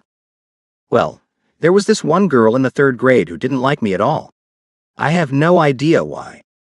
I had to interrupt, probably because she was jealous of you. She stopped and looked into my eyes. "That's what my mother said at the time, too. I don't see why she would have been jealous. Because of your shiny blonde hair and pretty blue eyes. That's enough to make an insecure little girl turn jealous and mean." My hand moved of its own accord, reaching out to stroke her hair. Thankfully, my brain worked fast, and I ran it through my own instead. Lila's cheeks turned a darker shade of red. Her makeup was different from the previous days I'd seen her. Her blouse was black, her skirt white, and she wore makeup to match that color scheme. The blush on her cheeks was more red than pink, and her lipstick matched as always. The ruby red color made her lips look more kissable somehow. This may surprise you, Duke, but I wasn't always as put together as I am now. I had a fair amount of freckles from being out in the New Mexico sunshine so much. She ducked her head a bit, as she seemed to be remembering her less attractive years. Her red-painted nails trailed a small path over her right eye. My sister was swinging a yo-yo around one day, and I wasn't paying any attention, so I walked right into the thing. I had this little scar. It's faded away now, but it was still kind of gnarly back then. And Gina Witherspoon had to point that out all the time. Her fingers rested above her eyebrow, especially in front of the boys in our class. She'd call me Scarface and Mutant, along with freckles and fat bottom lip. Her fingers moved to trace her lower lip. "See, it's bigger than the top one is." "I can see that." I tried hard not to pull my own lower lip between my teeth as I watched her do the same thing. Most people have a larger lower lip than the top lip. Everything you're saying just confirms to me that she was jealous of your good looks. I'm sure even in your awkward years, you were still a cut above the rest. "I don't know." She looked away shyly, something that didn't seem in character for her. But perhaps thinking about a bad time in her life, when a mean little girl made fun of her and embarrassed her, she felt slightly inadequate. So, she is human, after all.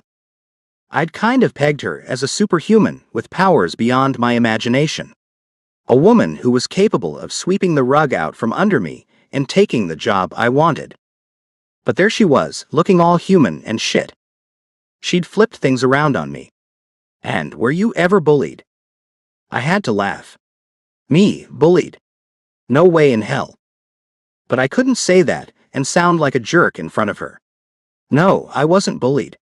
Mostly because I didn't take any shit. If a guy came at me sideways, I dealt with him right away. Would you consider yourself a bully then? Her eyes sparkled as she asked me the question. Almost tauntingly, it seemed. No. I shook my head. Just because you're quick to stand up for yourself doesn't make you a bully, does it? I suppose not. I guess this class will soon let us know the answer to that. She smiled and jotted the question down on her notepad. I'll be sure to ask. That way, you can know for sure if you're a bully or not. I have a feeling you think I might just be one. And I have a feeling it has to do with me being a football player. One who pushed people around to win a game. I was onto her. She was working on making me feel bad about myself. So I pointed out how that in itself was also bullying. I made a note about that, to ask the teacher myself. She looked over at what I'd written and read it out loud. If a person tries to make someone feel bad about themselves for things that were out of their control, does that make them a bully? She looked at me. Do you think I was trying to do that to you just now? Weren't you? I shook my head as I said the words. I can read you pretty well, Lila. Just so you know. Well, you're not doing a good job of that so far. I wasn't trying to make you feel bad about anything. I was just asking you a question. She shrugged. Do you always get so defensive, or are you only this way with me, Duke? I was only this way with her. But I'd be damned if I gave her the satisfaction of knowing that. Defensive? I'm not defensive, Lila. This is just me having a productive conversation, is all. And by the way, if you use this same approach to asking questions during interviews that you're using on me, you'll probably provoke your subjects too. You should work on that. Provoke. She grinned like she'd just won an argument. If you felt provoked by me, then you were reacting defensively. Funny how you can't be honest with yourself. If you can't be that way with yourself, how can you be honest with others? I find that interesting. I bet you do. I clenched my jaw. On another note, Nina told me that Ashton took our videos to the boss early this morning. She looked at Nina. Did they say anything about when they'd be making a decision? Soon. Nina's head jerked as Ashton took the place beside her. Hi. Hey, Ashton greeted her, then looked at Lila and me. Hi there. Ready for another fun-filled day? Sure, came Lila's unenthusiastic reply. I decided to try to make the day more interesting. Hey, let's all write down a bunch of questions to keep things going. The lecture yesterday is what made it all so stale. Maybe we can keep this interactive, and the time will pass faster than it did with the other class. Ashton was on board. Great idea, Duke. We all got busy writing down questions. Lila sat back first. I caught her reading over my shoulder. Cocking my head to the side to look at her, I asked, You trying to cheat? Cheat? She waved her hand as if waving the idea away. You can't cheat at this, Duke. Do you think everything is a competition? Most things are. And you and I are definitely in one. I stopped writing, having already come up with 10 great questions. And if we weren't, she asked with a thoughtful expression, then could we be friends? All I could do was blink. She'd stumped me. You want to be my friend?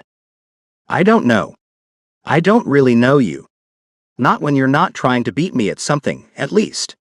You seem to get along well with everyone else, so I guess it's only me who rubs you the wrong way. She looked down, then back up, holding her head high, her jaw firm. You can be honest with me, Duke. I won't break. I'm not a child. Maybe you're right. Maybe I'm not myself with you because you're the competition. The enemy, she added. I didn't like to think in those terms. Not the enemy. Just the competition. I don't dislike you, I just want the same thing you do.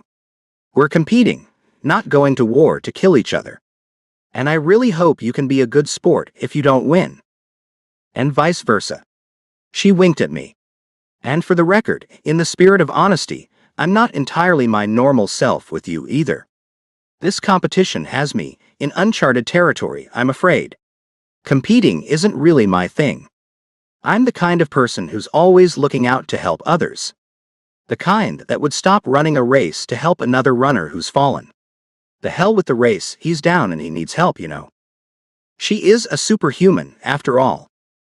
I'll try not to fall, so you don't have to throw in the towel, Lila. And for the record, I will be a good sport if you win. I've always been a good sport. The alternative wasn't tolerated by any of my coaches. Win or lose, when the game is over, you shake every opponent's hand and thank them for a good game. I'll do that too once this is decided. I hoped that made her feel better about things. I can see why everyone likes you, Duke. She gave me her big, sunny smile. You are a nice guy underneath it all. But for now, you're my opponent, and things just have to be the way they are, I guess. And please try not to fall, because I won't be able to help myself. I'd have to help you up. The smile stayed on her face and melted my heart. The girl was too good to be true. Or was that a ploy, too?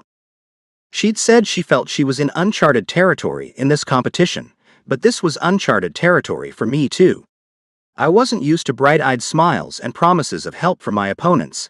I was used to being smacked in the face with competition, sometimes literally. One thing was for sure, I had to watch myself with her. The first half of class went by pretty fast, and we were dismissed for lunch. My cell dinged, and I saw that Mrs. Baker had left me a message.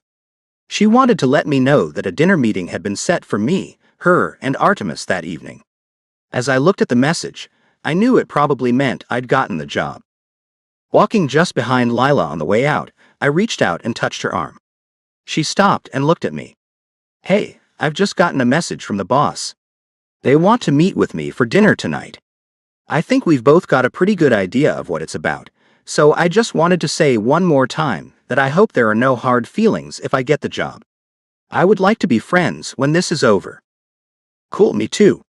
Her smile was wide, too wide to have heard such grim news. I've got lunch with them both in half an hour. See ya.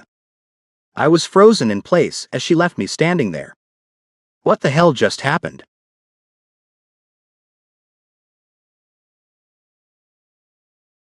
Chapter 9. Lila. I stopped off at the hotel to freshen up before heading to Greenwich Village to meet Artemis and Mrs. Baker at Il Molino for our lunch meeting. Hopping out of the cab, I hurried to get inside. I was only 1 minute late, but that was 1 minute too long in my book. Artemis Wolf's table, please, I told the maitre d'. As he led me through the restaurant, which was far fancier than any place I'd ever dined in, I had little time to admire the surroundings, but I tried to anyway. Oh my goodness, that's Taylor Swift right there. He said nothing as he hurried me along. Here you are, madam. Thank you. He stepped out of the way, and there was Duke Cofield, sitting in the chair next to the one the maitre d' had pulled out for me. Hi there. Duke smiled as if he belonged there. Which I knew he didn't. Hi. I took my seat and tried not to act surprised or pissed, which was a challenge. I came here for lunch. Saw these two and had to stop and say hello. Duke nodded in the direction of our boss and his assistant. I stared at his shit-eating grin a moment before turning my attention to Artemis and Mrs. Baker. Sorry for holding you two up. Mrs. Baker looked at the watch she wore on her wrist. By my count, you're only about a minute late. Nothing to worry about. Well, I'll leave you three to your meeting. Nice seeing you all. I'll save you a seat back at class, Lila. Just in case you're running late again. Duke got up, leaving us alone. Bye, Duke. I tried not to roll my eyes, but I might have failed a little bit. The waiter came to our table, filling my glass with white wine. May I bring you something to start, madam? Have you two already ordered? I asked them. They both nodded, and then Artemis said, Please go ahead and order. Opening the menu, I knew I should hurry. I only had about an hour until I had to get back to the class. I'll start with the caprese salad. Mozzarella cheese, basil, and tomato seemed okay. All the dishes were in Italian, so I had to look at the ingredients to get the gist of what items were on the menu. Glancing at the prices, I knew this was a place I could never afford to go on my own. The freaking little cheese salad was almost $30. And as I looked at the prices of the entrees, my eyes almost bugged out. A New York strip steak would have cost $80. I settled on something that didn't offend my frugal sensibilities too much, but still wasn't cheap for what it was. I'll have the spaghetti carbonara too. $30 for a plate of spaghetti seemed a bit over the top to me, but that was the only thing on the lower end of things that I could also pronounce. How are you finding the classes, Lila? Artemis asked. Very interesting. I'm learning a lot. It wasn't really my style to lie, but I didn't want him to think that I thought the classes were boring. He'd paid a lot of money for us all to attend them, and they were clearly important to him. Plus, I had listened to his explanation of why he wanted things the way he did. His poor sisters had endured a lot, and I thought it was admirable that he didn't want any of his employees to have to go through that. Good. He smiled and nodded. I've overheard some whining about them. I've heard some of that too. I know you weren't in today's class, but Duke, Ashton, Nina, and I spiced it up a bit. We all made up a lot of questions to ask the instructor, and that made things more interesting for all of us. That was great thinking. Mrs. Baker tapped the side of her head. Way to use your heads. Duke came up with it. I picked up my wine. Artemis smiled at me. It's great to see that you two can get along. I was a bit worried about the job coming between you two, and it was never my intention to let you both know you were up for the position. I do want my people to get along well. But not too well, I added. Immediately, I wished I hadn't said that. He looked off to one side as he took a deep breath. Yes, not too well. This isn't easy for me, Lila. But making big changes never is. I knew what he wanted and what his goals were. But I also knew he was expecting too much. In my humanities class back in college, I learned a lot about human nature. When you drew a line and tell people they cannot cross it, most people will find a way to cross it. Artemis was making everything taboo. And taboo is intriguing to humans. Some honor the rules, but most break them. Or at least test their true limits. One of the studies we discussed in my class was done at a prison. It examined the relationships within the prison, where everyone was told that there could be no relationships between an individual and anyone who was superior in rank to them. Did that stop it from happening at all? No way. When you added in the explicit restriction that no one was to have any physical contact with the inmates, you also found guards and others who would break that rule too. Artemis wanted to make a difference, and most of us admired that and would do our best to help him. But I had a feeling that things wouldn't go quite as smoothly as he hoped. Time would tell, though, and no one could tell Artemis anything different at that point. Anyone could see that. Our salads came, and Mrs. Baker started in with what they wanted to talk to me about. Lila, as anchors, you're expected to do a lot of interaction with the community. We expect our anchors to take some initiative and find things to do on their own. We want them to become pillars of the community and win over the viewers. Show them how to do their civic duties and be proud of serving the city. Like going to see sick children in the hospitals? I asked before taking a bite of the cheese. It was smooth and melted in my mouth. Wow. So worth the price. Glad you like it, Artemis said with a happy expression. Yes, going to hospitals is a good idea. But there are other things too, like volunteering. Serving food in a homeless shelter, picking up trash in Central Park, and visiting a school. Whatever you can think of, do it. And we'd like to have some footage of these things so we can see how your interaction went, Mrs. Baker added. I can do that. I've got lots of ideas. I had a sip of wine, which perfectly accented the delicious cheese dish. I could get used to this, I couldn't stop myself from saying. Something about reveling in a tasty meal always made me lose my filter. Artemis's dark brows rose. Are you a foodie, Lila? I suppose I am. I thought about it for a moment. You know what I think would be a great idea for the morning show? We could invite chefs from some of the best and most popular restaurants in the city. They can come on and cook one of their favorite dishes for us, and I'll assist them with it. If I get the position, I mean. Mrs. Baker nodded enthusiastically. I love that idea. And make enough for our cast and crew to enjoy. Oh, they'd love that, wouldn't they? I would too. Artemis grinned at me. You can bet you'd see Mrs. Baker and me on set on those days. I was so happy that they liked my spur-of-the-moment idea. If I put my mind to it, I could map out a whole lineup for them. I'd make that my next mission. But first, I had to think about what I'd do in the community to impress my bosses. I kept quiet about any plans that went through my mind. I didn't want them to inadvertently bring up any of my ideas when they had their meeting with Duke later that evening. If he knew what my plans were, he'd try to one-up me. We finished our meals, and then I left the restaurant to head back to the NYU campus to finish the class on bullying. To my surprise, I found Duke coming up behind me as I hailed a cab. "Want to share?" "You're still here?" I was somewhat surprised by the fact. "I am. I did a little window shopping after lunch.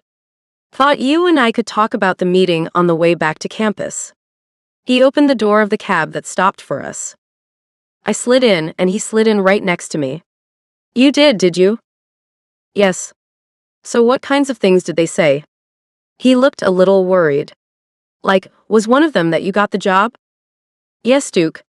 I got the job." My tone was beyond sarcastic as I rolled my eyes. "Okay, so they didn't give you the job yet. What was the meeting for then?" His thick fingers drummed on top of his leg. The man was nervous. Like, really nervous. He actually thought I could beat him. That made me very happy. Ecstatic, to be more precise. "I think I'm going to keep it a secret. I don't know if they want me to tell you or not. They didn't say. So I should keep it to myself. I don't want to be thought of as a gossip." Now, he was the one to roll his eyes. "Come on. You can tell me. I'll even act surprised when they tell me if you want." I could tell him. But if I did, then he'd have the same amount of time I had to find activities to do in the community. And the more I thought about it, the more I figured our boss had given me a tiny bit more time than Duke, because Duke was a New Yorker and I wasn't. He knew about the community, and I didn't.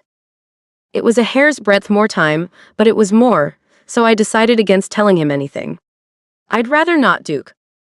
"Does it matter to you that I'd rather you would?" He used his attractive grin on me. But to no avail. My mind was set. I want this job. So no, it doesn't matter to me that you'd rather I tell you. Of course, you want me to tell you. But you already have the upper hand. I don't see how. He lost the alluring grin as he realized it wasn't working on me. "You will when they tell you about it. I assure you." I patted him on the top of his shoulder. "And once you hear what it is, you'll think I played my cards well. If you truly are a good sport, that is." "Which I am." He patted the top of my leg. "Competing with you ain't so bad after all. At least I get to watch you grow as a player." I had no ambition to be a player again after this. Never in my life had I wanted to best anyone.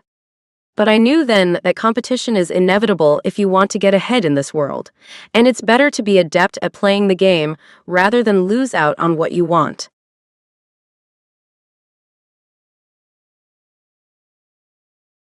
Chapter 10. Duke.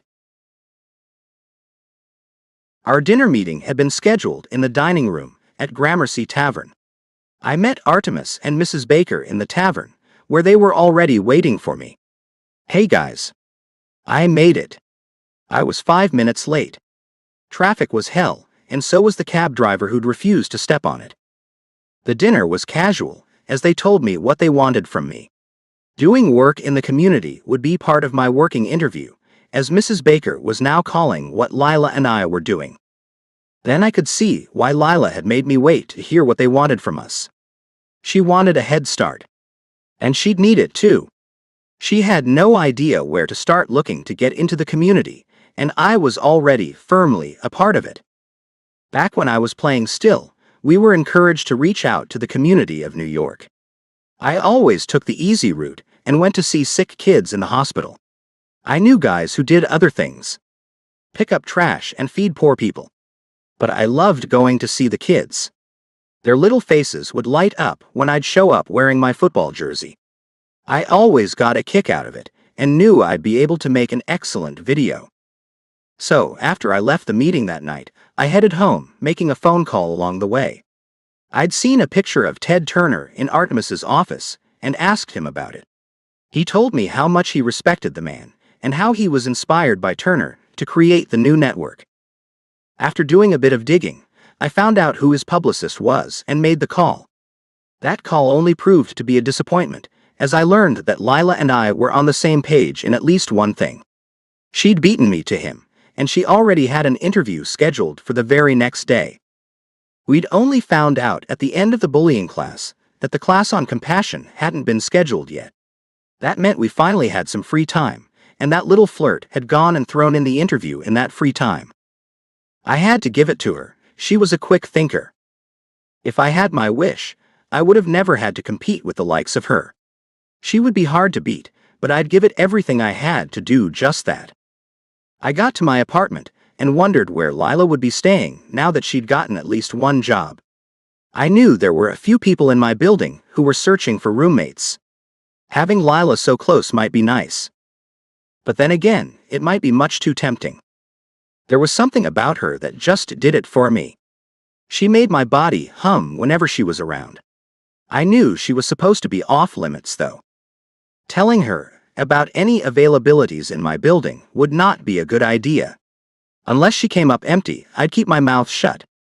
The day had been long, and I was ready to hit the sack. The warm water of the shower felt great on my now aching muscles. I'd missed my second leave, and I was feeling it. Rubbing my hand over my shoulder, I closed my eyes, only to have a vision of the woman I'd been spending too much time thinking about pop up. In my head, fantasy Lila moved my hand out of the way, taking over the gentle massage of the spot where I'd had my first surgery. "Is that better, Duke?" Her voice soft, sweet, sensual. "Oh yeah, baby." I let the fantasy take me away. Her beautiful body, free of any tan lines, moved close to mine, her soft, wet skin moving over mine. "I bet I can take all your pain away." Her lips touched the shoulder she'd been rubbing, and her hands moved around to my back. Those red nails of hers grazed the surface lightly. She straddled one of my legs, her knee coming up to press against mine. "Easy, baby," I cautioned her. "Oh, I'll be easy, baby. Don't you worry." After catching my breath, I washed my hair and body before getting out of the shower. Heading straight for my bed with no clothes, I climbed in and tried not to think about Lila. In class earlier, as I sat next to her, I found she'd changed up her soap and shampoo. A nice honeysuckle scent blossomed around her. I hadn't said a word about it to her. The harassment class said you shouldn't talk about the way a person smells, good or bad. But she'd smelled so damn good. I had this bet going on with myself that Lila Banks would smell great with any scent. Hell, she could probably make even garbage smell amazing. Only that girl could pull it off. I had only seen her in these clothes, but I bet she'd look great in anything too. But she'd look the absolute best lying in my bed. Turning over on my side, I spoke out loud to myself, "Quit it. You can't have her anyway." Why was I torturing myself? Our jobs would keep us apart. And if I got the morning job, even though she did say she'd be a good sport about it, I couldn't be sure how she'd react. She wasn't accustomed to playing these kinds of games. She had no idea how bad losing could feel. Especially losing at something that could change your whole life around.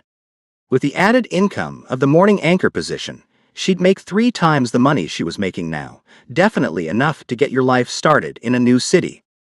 I knew I could make it without the anchor job. I had my money from playing ball. Though I hadn't asked her about her financial status, I was pretty sure she was as broke as any other recent graduate. She dressed nicely, but her clothes weren't that expensive. She wasn't dripping with expensive jewelry either. She probably came from a middle-class family who had already helped her all they could just to get her to New York for the interview. I could step out of the race, I supposed. But maybe not. Maybe Artemis wouldn't let me. But even if I could, should I? Would it be the right thing to do for Lila? I was sure some men would give their right arm for her if need be, but would my stepping down and essentially handing over the job really benefit her? The answer was no. Handouts had a tendency to bite a person in the ass in the long run. And she deserved to win that position on her own merits, not have me give it to her just because I wanted to take care of her in a way. And why did I want to take care of her anyway? It wasn't like she needed me to. But there it was, unable to be denied. I did want to do something for her. I wanted her in my arms. In my bed. The same way she'd made a place for herself in my head. But no matter how I felt about her, I still had no idea what she thought of me. Sure, she had said she wanted us to be friends, so there was that. Could I just be friends with her, though? Did I even have a choice? And what would happen if we did get together? Would we both lose our jobs? That wouldn't be good at all. I knew how badly she wanted this position, and my desire for her might put her at risk of losing it. Not only did she want it, but I thought she'd be great at it too. No, I couldn't put her in that position. I'd lay off her. Put her in some other place in my head. Maybe a sisterly place.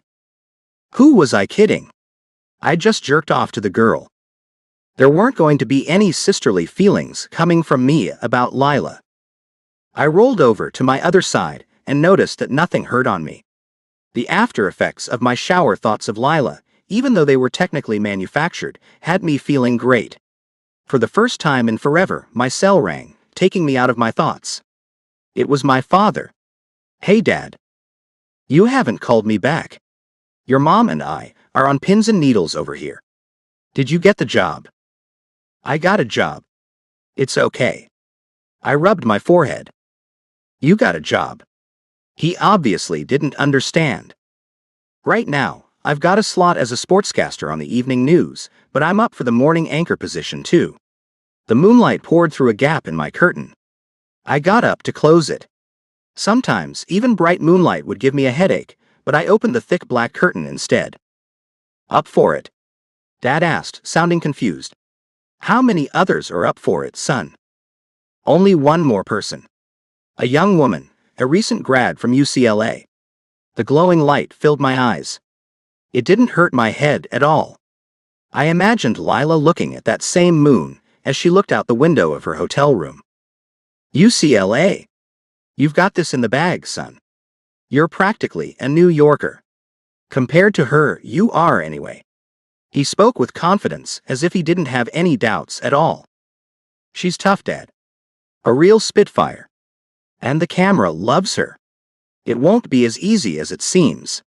The stars took my attention. Taking a late-night rowboat ride with Lila, the moon, and stars over our heads would be just the thing. Then, back to my place to do it all night before falling asleep in each other's arms. Damn, I'm turning into a sap. New York has tons of pretty faces, Duke. Don't let her win just because she's pretty. I'm not. I'm giving it my all, just like I always have. I'm just saying that she's not going to be easy to beat. I pulled the curtain shut. I needed to get some sleep and stop thinking about Lila. If I didn't get a hold of myself, I'd end up doing something stupid like quitting the job just so I could have a shot with her.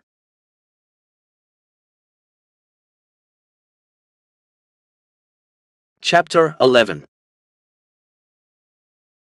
Lila. The jet traveled smoothly through the sky, taking the crew and me back to New York. A successful trip to New Mexico and one hell of a great interview with Ted Turner made me feel great about my chances of securing the morning show. I was sure Artemis Wolf would be pleased with what I'd turn in. I'll do the edits on the video, then turn the interview in to Artemis this afternoon, Lila, Ashton told me. Great, thank you, Ashton. I lay my head back on the headrest to get a little nap. We'd had to be up at 3 in the morning to take the company jet out to New Mexico. The interview was at 9, and it took a couple of hours. My parents met me at the airport, giving me the majority of my clothes to take back to New York. Dad gave me a credit card and told me to use it to pay for a place to stay until I started getting paid. He and Mom were supportive, and both wished me luck in getting the anchor position before we all had to part ways. Seeing them made me realize how much I'd missed them. Mom told me I had to make time to come for a visit, even if it was just for the weekend. I promised I would, but had no idea when things would calm down for me. Even as I tried to rest, my mind kept churning. I thought about stopping by one of the hospitals to see if I could talk to someone about doing some kind of volunteer work. I wanted to give Artemis and Mrs. Baker everything I could. I wanted that job more than I'd ever wanted anything. The idea of making a living doing something I absolutely loved had me clinging to the hope that I would be able to make enough money to take care of myself. The small job doing the weather wasn't going to do much more than pay my bills. Of course, I wanted to do more than just pay the bills. And I was ready to work as hard as I had to for that to happen. Somehow, I finally drifted off to sleep and woke up when Nina jostled me. "We're home, Sleeping Beauty. Time to wake up." Yawning, I stretched my arms and then got up to get off the plane. The pilot had already gotten my bags out, and they'd been placed on a cart for me. I gave the older man a big smile. "Thank you, Jeffrey. That was nice of you." "Not a problem, Lila. Good luck with everything. I hope things go your way." He tipped his hat at me and then took off in the other direction. Nina and I walked into the airport together. She looked tired too. "I'm going home and taking a long nap," she informed me. "I'm going to drop by the hotel, get the rest of my things, and go check into a cheaper place. Wolf paid for the first 2 nights, but my dad's been footing the bill for the other nights I've had to spend in town. I think his credit card's gotten enough of a workout." I pushed the cart with my luggage through the sliding glass doors that led out to where tons of taxicabs were parked. "I've got 3 roommates already. Otherwise, I'd invite you to move in with me." Nina was proving to be a very good friend. "I can give my aunt a call to see if she's got a room open if you'd like. She runs a bed and breakfast in Manhattan." "Would you?" I asked. "That would be great." Hopping into a cab, we shared the ride as she made the call, finding me an affordable place to stay. It wasn't my own apartment, but it was my own room and bathroom, complete with breakfast each morning. Her aunt gave me the employee discount too. The driver dropped Nina off first, as her apartment was on the way to the hotel. I hurried to pack my things and then checked out of the fancy establishment. When I got to the bed and breakfast, Nina's Aunt Lacey showed me to my room. "Here we are, Lila. I hope you like it." Lacey opened the door and my eyes scanned the small room. It wasn't huge, but it was very nice. A pale blue bedspread covered the queen-size bed. 4 fluffy pillows made it look comfy and inviting. One window, with curtains that matched the bedspread, lit the room up. "This is so pretty." I put my luggage down near the door to look around. "You've got a large closet here." She opened the door to a walk-in closet that had more than enough space to store my clothes. I opened the other door, finding a small bathroom with a clawfoot bathtub. "I love it." "Thank you. I know it's cozy, but there are 3 living areas on the main floor where you can stretch out a bit. All the bedrooms are on the 2nd and 3rd floors. On the 4th floor, there's an exercise room for our guests. And breakfast is served in the dining area from 5 in the morning until 10 in the night." It was more like a real home than a hotel. "Thank you so much. I can't tell you how nice it feels to know I've got a place to stay, and such a nice one at that." I turned around, looking at the whole room once more. This would be my home for the next little while. And I couldn't have been happier about that. After unpacking my things, I headed out to Lenox Hill Hospital to see if I could get something set up for the next day. Walking past one of the hospital rooms, I heard a familiar voice coming from inside. Peeking in, I found Duke sitting on the edge of a bed, a small girl with all kinds of tubes running into her. She lay on the bed, gazing up at him as he read her a children's story. One cameraman and a soundman had their backs on me. Duke had donned blue scrubs and a surgical mask, making him look like one hell of an attractive doctor. I stood there, frozen in place, as he changed his voice for each different character in the story. The little girl seemed to be just as charmed by him as I was. As he read the last words of the story, he started lifting his head, and I hurried to duck away so he wouldn't see me. But it seemed he'd spotted me after all, as I heard him calling out behind me, "Hey you! What are you doing here?" I stopped and turned around. "Just checking to see if I can do some volunteer work here. I see you had the same idea." He caught up with me, taking the surgical mask off and shoving it into one of his pockets. "Great minds think alike. Come on, the cafeteria here has some pretty good food. I'll buy you lunch. I ran my hand over my empty stomach. I hadn't eaten all day. Thanks, I'd appreciate that. After getting a couple of turkey sandwiches and some chips, we took a seat in a booth, sitting across from each other. So, how'd the interview with Ted Turner go? His question surprised me. Who told you about that? His publicist. He looked at me with humor in his eyes. I called to set up an interview myself but was told he already had one lined up with someone else at the network, one Lila Banks. She asked if I'd like to set up a time after you, but I told her that wouldn't be necessary. Seems you and I think alike more often than we don't. Seems so. I took a bite of my sandwich and tried not to think about how great he looked in those scrubs. I wish we didn't have this competition going on between us. He shoved his hand through his dark hair. I wish we could just be co-anchors. Well, you know what they say, wish in one hand, crap in the other, and see which one fills up first. I put the sandwich down to take a drink of water. Duke chuckled. Yeah, I know. But if I had my way, we'd both get that job. I think we'd make a great team. I thought so too. And in more ways than one. But I wasn't going to get any of what I wanted with the man. So, have you picked someone else to interview? Yes, I'm going to see Barbara Walters in her Manhattan home later this afternoon.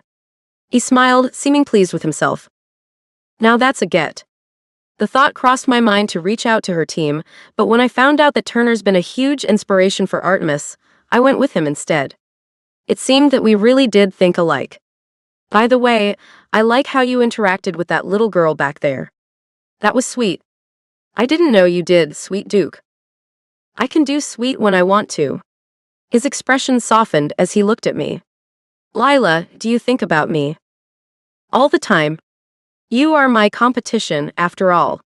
I laughed a little, then ate a chip, feeling a little thrown off by the question. I've been thinking about you a lot too, Lila. He took a drink of his bottled water, looking at me as he did. My body went hot. Something in his eyes told me he didn't just mean in a professional capacity. The idea that he might be having very unprofessional thoughts about me made my heartbeat pick up a notch. I had to remind myself that this particular man was off limits to me. I suppose you have to stay a step ahead of me in this thing. He'd finished his meal and nodded as he got up to throw his trash away. I've got to get going. I have to change clothes before going to Manhattan.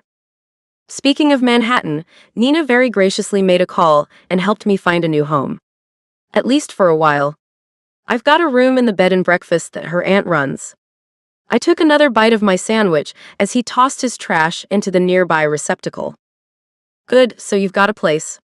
That's good to know. I did wonder if you'd be able to find something.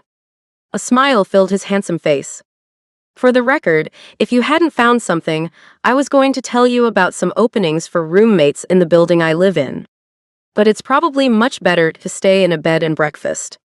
You won't have to share a bathroom with anybody. And free breakfast too, I added. I'm glad to know you thought about me, Duke. Thank you for that. I'll see you around, he said with a nod, walking away. I watched him as he left. My eyes were glued to his muscular body as he walked away from me. My mind wandered, imagining the two of us alone in the cafeteria, he sitting right next to me, our hands resting on each other's legs. In my alternate reality, Duke was telling me he had to go, and I was leaning in for a goodbye kiss. Our lips touched, and fire shot through me. The kiss went from soft and sweet to hard and lustful. My hands moved over his back, pulling him closer to me. His hands tangled in my hair as our chests pressed against each other. Only the material of my thin slacks separated his hand from my yearning flesh. Suddenly, I could hear heavy breathing. I opened my eyes, realizing it was me who was making that noise. A couple of older ladies sitting at the next table were staring at me with their mouths gaping. Shit. Busted. I had to get the hell out of there, and fast.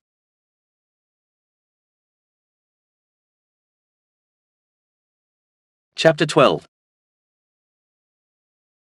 Duke. A text the night before informed me that we all had to attend a class on compassion at NYU the next morning. It was going to be the last class we had to go to, making me glad this would soon be over. Heading into the lecture hall, once again I found Lila with an empty spot next to her. Nina hadn't shown up yet, so Lila was alone as I took the seat next to her. "Hi there, stranger." Her face lit up when she looked at me. "Hi, Duke. I'm glad you came to sit with me. I wanted to ask you how the Barbara Walters interview went." "It was great, actually. She's a very interesting person.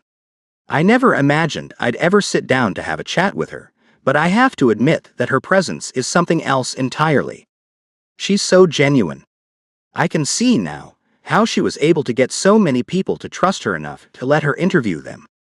I put my pen and pad of paper on the table in front of me, noticing Lila's fingernails were now painted a light, sparkly pink.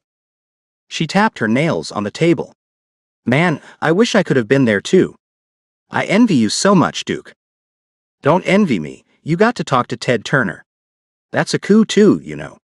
I chuckled as I sat back. I knew Artemis would be watching our interviews that day. I had to wonder if they'd be enough for him to make his decision, or if he still needed more from us. If I won, would Lila still be this nice to me? The teacher began the class, and what he said really got to me. Compassion is about putting yourself in someone else's shoes. Really getting into their heads, understanding why they do the things they do and feel the way they do. We had a 30-minute lunch break, where Lila and I caught up with Ashton and his crew. All of us sat at a picnic table near the lecture hall, munching on the things we'd brought to eat. Our conversation focused on what we'd learned in the class. Ashton looked at Nina and asked, "As a woman, Nina, how do you feel about the fact that in many businesses, men make more than women do for doing the same job?" She laughed. "Pissed. And how would you feel if things were the other way around? If you and I had the same job, and I got paid more than you?" "Pissed." He smiled at her. "Good thing we've landed jobs with a company that doesn't do that, huh?" Lila looked at me. "Being a former football player, Duke, how do you feel about women not being allowed to play pro football?" "To be honest, I don't think that field is something any female should even want to be in. It's brutal out there. That said, I do believe that if a woman works just as hard as a man does to get to that place, then she deserves to be there." Happy with my response, I threw a question to her. "And how would you feel about using a gender-neutral restroom?" She frowned. "Okay, I've got to be honest too. I don't like it." Nina chimed in. "No matter how unfair or fair things are, we're all going to have opinions that conflict with others. But understanding other people is the key, I think." The 30 minutes were up far too soon, and we all headed back to the lecture hall. Waiting on the teacher, I found myself admitting something to Lila. "I just want you to know, without a shadow of a doubt, that I don't like what we have to do here, Lila. At times, I've thought about pulling myself out of the running for the job." Her eyes went wide. "Don't you dare do that, Duke. I'm not crazy about the way we're having to go about this either, but I don't want this handed to me. You keep on doing your best, and I will too. I don't want to get that position just because you pulled out of the race." I had to admire her spirit. "Okay. I'll keep on trying. But I did want you to know, I have thought about doing that. You're young and you don't have the nest egg I do. It's nice of you to think about that, but I'll build my nest egg, don't you worry about me. If I have to make do with just the weather job, then I'll write articles too or something, maybe do some other reporting for the station if Artemis will let me." She seemed confident in her abilities, and that only made the admiration I had for her grow. Sitting next to her proved to be harder than I thought it would be. She'd gone and used some strawberry-scented shampoo that kept wafting past my nose. And she was wearing a sheer pink blouse that showed off a lacy camisole underneath it. A white skirt hugged her round hips and showcased her perky butt. The clothes she wore weren't meant to be attractive. They were standard office attire, but that woman made everything look sensual. Her hair was pulled back into a tight bun that rested on the nape of her long, slender neck. A bun. How was I getting turned on by something too mundane? But somehow, on her, it looked good. When the class was over, we both got texts requesting that we head to Artemis's office. "We can share a cab," I suggested. She nodded as I hailed one, and we got into the back seat. "What do you think this is about?" "I know they watched our interviews today. I suppose it's about that. I could see she was nervous. I don't think this is the day we find out who has the job, though. No need to worry. She shook her head. Yeah, I know. And worry hasn't ever solved anything anyway. Lila's blue eyes landed on mine. I feel like my emotions are being tossed around all over the place.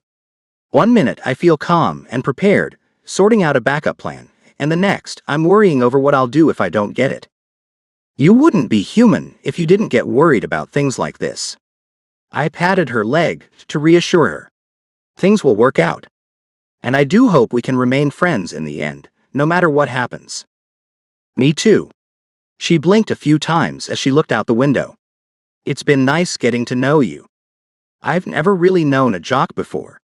In college, all the guys who were into sports didn't interest me in the least. You're not nearly as bad as I thought you'd be. I had to laugh. Thanks? She ducked her head, her cheeks turning red. That didn't come out right, did it? Not really.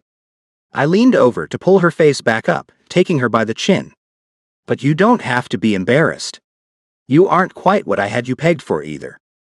I bet you thought I'd be an immature little brat, a typical millennial. She smiled at me, showing off those perfect pearly whites, and rolled her eyes a little.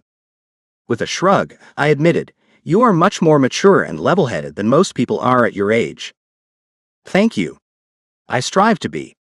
The way her eyes held mine captivated me.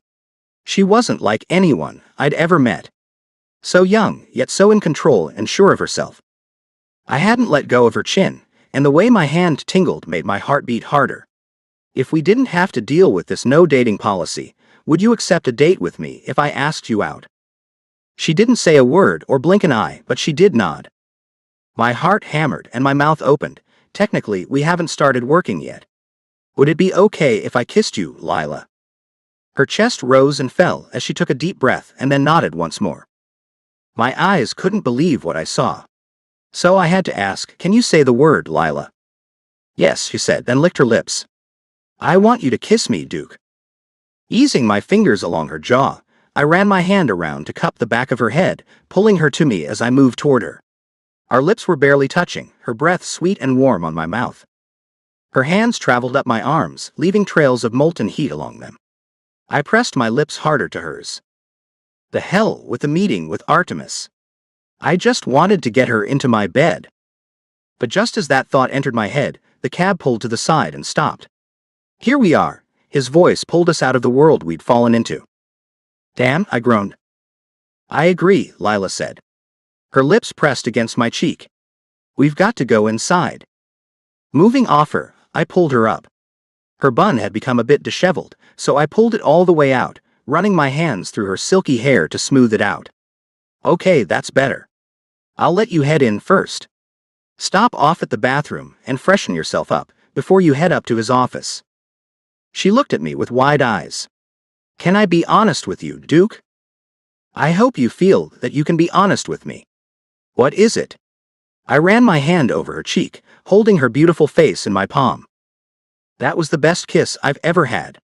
She smiled. Thank you. Thank you too. I got out of the cab, helping her out. I waited outside, watching her walk into the building that would soon be our workplace, our very strict workplace, knowing I'd just opened up one big can of worms.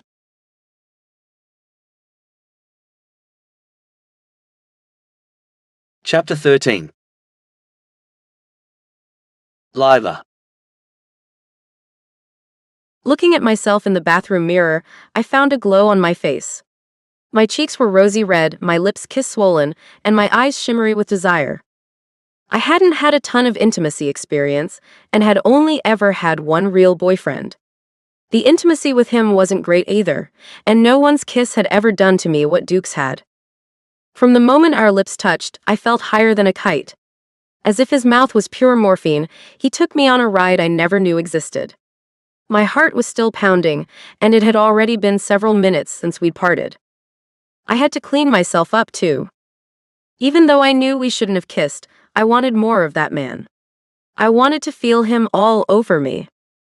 I wanted to give myself to him in every way possible.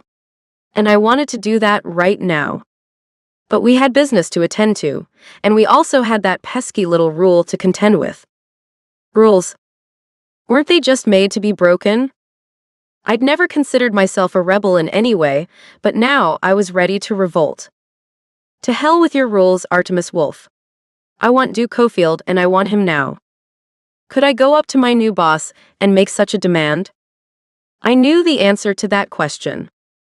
Hell no, I couldn't do that. But Duke might do something like that. He'd said he'd contemplated dropping out of the competition. Would he throw in the towel just so he could sleep with me? Surely not. But then again, he'd already mentioned his nest egg, how he'd be fine if he had to drop out. But I couldn't let him do that. Hurrying to get up to Artemis's office, I wanted to make sure Duke didn't cut his own throat just for a piece of butt. Not that I actually thought of myself as just a piece of butt, but I had to be realistic about things. Why should Duke give up a promising career just because we wanted to be with each other? When I stepped off the elevator in the reception area of the penthouse offices, I found that there was no one in the room. But I could hear voices coming from Artemis's office. I headed toward the sounds but stopped when I heard Duke say, "I've got the upper hand, Artemis. New York knows me. I know I'll bring in the viewers. I've already been talking to lots of people about the new network and how things are going to be very different from what they're used to seeing. And I've gotten great feedback from everyone. On top of that, I've gotten a lot of people saying they'd love to see me each morning." My heart stopped as I froze in place. I knew we were still competing, but this felt like a stab in the back. Hadn't Duke just said he'd thought about dropping out of this? Was that a lie? It sure sounded like he was in it to win it, which I could respect. But something just felt strange about the whole thing. There he was, chatting it up with the boss and racking up brownie points. Artemis spoke, telling Duke some news that neither of us had heard yet. "We've put out some surveys, Duke. 500 of them, to be exact. A little more than half have been returned, and out of that amount, more than half want you as the morning anchor. Obviously, we're waiting on the rest, and anything could happen. I should caution you." "Wow," Duke responded. And my body sagged with the knowledge. It was crazy how quickly my sails deflated. One minute I'm on cloud 9, the next minute I'm a puddle on the floor. I hadn't actually reduced myself to falling on the floor and throwing a fit like a toddler, but I was damn close to that. I strained my ears, hoping Duke might say at least one thing about me to Artemis. One nice thing was all I'd need to hear from him to make me think he wasn't a giant jerk. Artemis must have been clapping Duke on the back as I heard some smacking sounds. "And how about that interview you turned in? It was great. Please say something nice about me, Duke." "Glad you liked it. How was the one Lila did with Ted Turner?" he asked. Okay, not a compliment, but at least he was thinking about me. Artemis didn't say anything right away, which made me a little nervous. Well, let's wait for Lila to join us before we discuss that. What the hell does that mean? Oh, was all Duke said to that. And how are the two of you getting along? Artemis asked. I don't want this job to cause a rift between the two of you. It's not my intention to have you two hate each other. Hate? Duke asked. No, we don't hate each other. I think she's mature enough to accept whatever happens. Okay, that's nice. I'm sure she is, Artemis added. But I have to ask you this, Artemis. Is she mature enough to capture and retain a New York audience? Okay, that stung. He really was out to get the job. And that made me feel like kissing him had been a terrible mistake. I turned to leave, got back on the elevator, and left the building without even seeing Artemis. I just couldn't face him. I felt betrayed for some reason, even though my rational mind told me that Duke hadn't actually betrayed me. He wanted the job too, and he had every right to say the things he'd said. But it didn't stop me from feeling hurt. All the way back to my new home, I tried to make myself understand why I felt so bad about things. I just couldn't put my finger on it exactly. I bought a bottle of wine from the shop on the corner near the bed and breakfast. Taking it up to my room, I poured myself a glass before lying on my bed. Would I really be able to stay friendly with Duke if he got the job, which I was getting more and more sure he would? And what about that kiss? Had it been a huge mistake? Had he just been trying to throw me off my game? Knowing how competitive he was, and having heard what he said to Artemis, I had to wonder if that might have just been part of his strategy. And what if Artemis ever found out about that kiss somehow? Would he fire us both? Was I already making immature mistakes? Leaving the station without talking to Artemis was a mistake. I knew that now. I made a call to his office to try to explain why I hadn't shown up. He answered my call after only one ring. "Lila, where the hell are you?"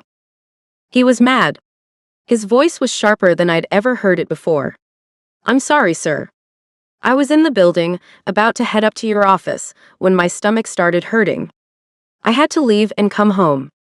I wasn't in any kind of shape to make the meeting." What I told him wasn't exactly a lie. My stomach had hurt once I'd overheard them talking. And I hadn't been in the right frame of mind to talk to him, or Duke for that matter. Duke told me you two shared a cab on the ride over. He didn't mention a thing about you feeling sick, Artemis told me. "We were worried about you. You should have called me much sooner, Lila." That was another immature mistake on my part. They were really beginning to rack up. "I'm sorry. I don't know what I was thinking, sir. Would you like to reschedule a meeting for tomorrow, maybe? I'll have to talk to Mrs. Baker about that. I don't know what's on the agenda tomorrow.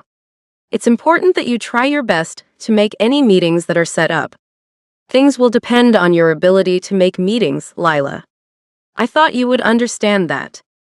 I understood that just fine. But he didn't understand why I'd had to take off. "I am very sorry, sir. I am. It won't happen again. I can promise you that." And I could too, because as I let it all sink in, I knew I'd let myself get into the wrong frame of mind. That damn kiss, or make-out session to be more precise, had muddied up my brain. And I wasn't going to let that happen again. The one thing I knew beyond a shadow of a doubt was that Duke wouldn't push me for anything more. He couldn't. The rules demanded that much. If I said I didn't want any more of that kind of thing to happen between us, then it wouldn't happen. And I knew wanting more would get in the way of my ultimate goal. My goal wasn't to become Duke's girl. It was to anchor the morning news. I had to keep my head on straight, or I'd end up losing what I was shooting for. And I had to put more heart into this, too. I wanted to get myself out there in the New York scene so people would get to know me and want to see me each morning. Duke did have that over me. But what he wasn't thinking about was that New York just didn't know me yet. I'd win them all over. I just had to be given the chance. Artemis wrapped up the call. "I tell you what, come in at 8 in the morning and I'll talk to you then. I know I don't have anything going on at that time." "I'll be there, sir. Thank you for understanding. See you in the morning then." "Goodbye, Lila," he ended the call. Before he'd hung up, I heard Duke ask, "Is she okay?" The answer to that was no. I wasn't okay. But I would be. I just had to get Duke off my mind. The little fantasy I'd had about him, coupled with hanging out with him all day, had gotten to me all. He was gorgeous, built like a Roman god, and charming. Who wouldn't have taken him up on the offer of a kiss? I was only human. But I didn't have to be around him anymore now that the classes were all done. We wouldn't have any reason to end up at the same place at the same time anymore. And I knew it was best just to let what had happened fade out of my mind. My lips still tingled when I let the thought of what we'd done flitter through my head. Okay, so what if the kiss was out of this world? The career I wanted would be out of this world too. Right? Duke was great and all, but I wasn't about to let my job go. Duke Cofield wasn't worth losing everything for. But even as I told myself that, my insides twisted, my body aching to feel his all over it. Well, my body didn't always get what it wanted, but I'd make sure my head did.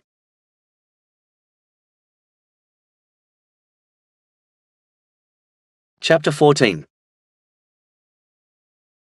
Duke. I had no idea if Lila had actually gotten sick or not. So the next morning, I made sure to show up at the station around the same time as her meeting with Artemis. Our cab ride together was still on my mind. It was all I could think about. Well, that and where we'd be going from there. The way she'd reacted told me she wanted it, too. But then she'd gone and gotten sick, and I had to wonder at the timing of it all. Was she sick that she'd done those things with me, or was she actually sick? Either way, I wanted her to know I cared whether she was sick or not. Lila needed to know that I did care about her. I wasn't just out to score a piece of tail. As I stepped off the elevator in the reception area outside of Artemis's office, I could hear the two of them talking. At first, I tried not to listen and took a seat in the waiting area. But then I heard her say, "I'm sure that Duke's told you he's got viewers in the bag, sir." "And he does, Lila. Don't underestimate him," Artemis told her. I had to get up and move to the chair closest to the open door. My curiosity had taken me over. Lila went on, "That may be true, but I've got something he doesn't." "And that is?" he asked. "Youth.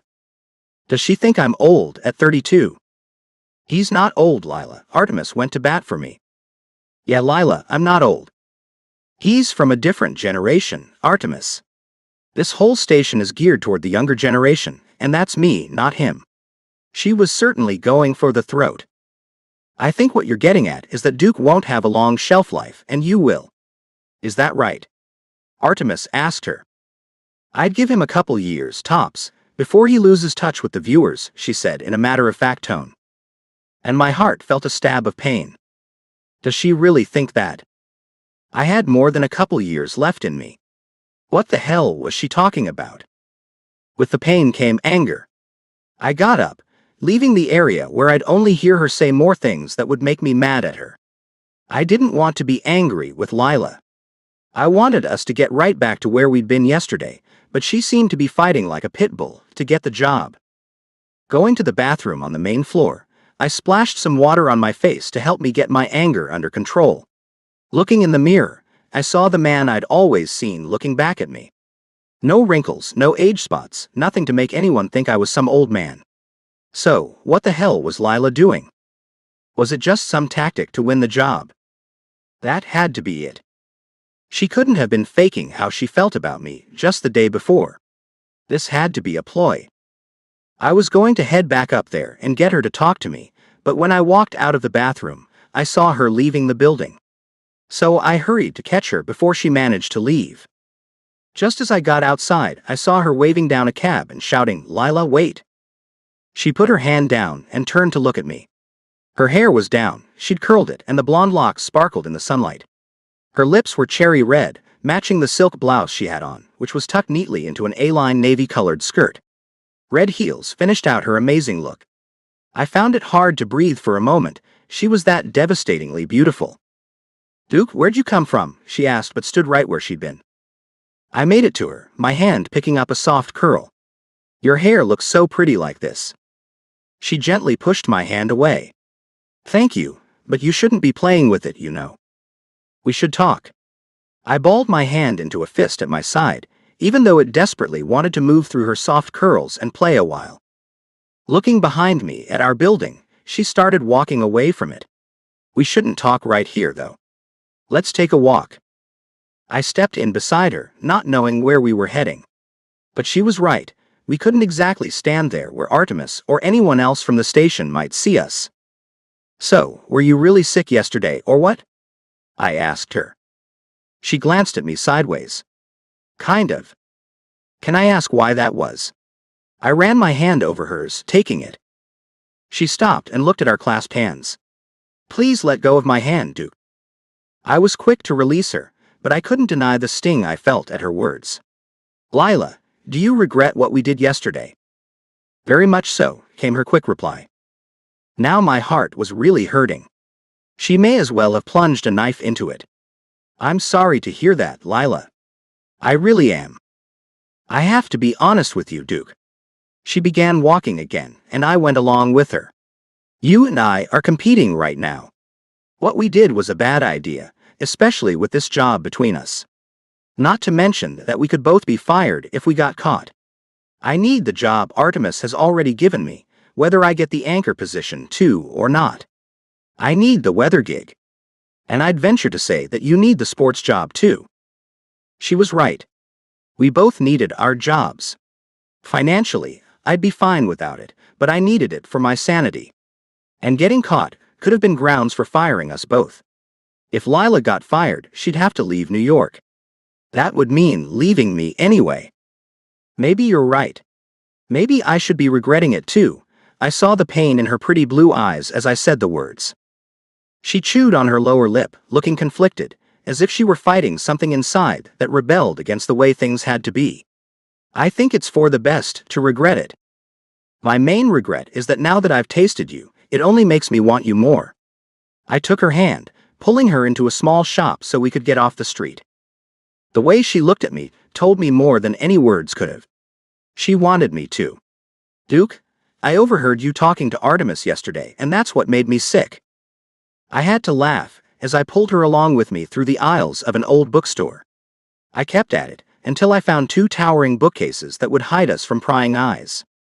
Pressing her against one of the bookcases, I pinned her in, running my hand through her hair as I breathed her into my lungs. She made me feel high with only her presence. Her eyes were on my lips, and I knew she wanted me to kiss her again. I eased closer, little by little. No one has to know, Lila. Don't, Duke, her wishes had been spoken. She wasn't allowing me to kiss her. As hard as it was to take her rejection, I knew she had valid reasons for stopping me. If we weren't working together, then would this be okay? It doesn't matter. We are working together, so it does. Her eyes dropped to stare at the floor. You know, I overheard you talking to Artemis this morning too. I heard you tell him how you thought I was too old to last long as the anchor. I watched as her eyes moved to meet mine. You heard that? She looked a little sick when I nodded. I know that might seem like a low blow, but what you said to him yesterday was a low blow too. I've told you before that I've never competed with anyone over anything. I'm just following your lead here, Duke. You cut me, I cut you back. I really hate this. I turned away from her. She did have a point. She was watching me, listening to me, and learning how to fight dirty. To say I wasn't proud of myself would have been an understatement. I was embarrassed by what I'd said to Artemis to try to gain the upper hand. Me too, she agreed. But what are we supposed to do about it? I had no idea. But I knew I had to come up with something. This was messing us up, and we hadn't even gotten started yet. Let's get something to eat and talk about things. I don't know, she whispered. Don't you trust yourself with me? I reached out, grazing the back of her hand with my fingertips. If I'm being honest, then no, I don't trust myself with you. You have an effect on me that kind of takes my brain out of the equation.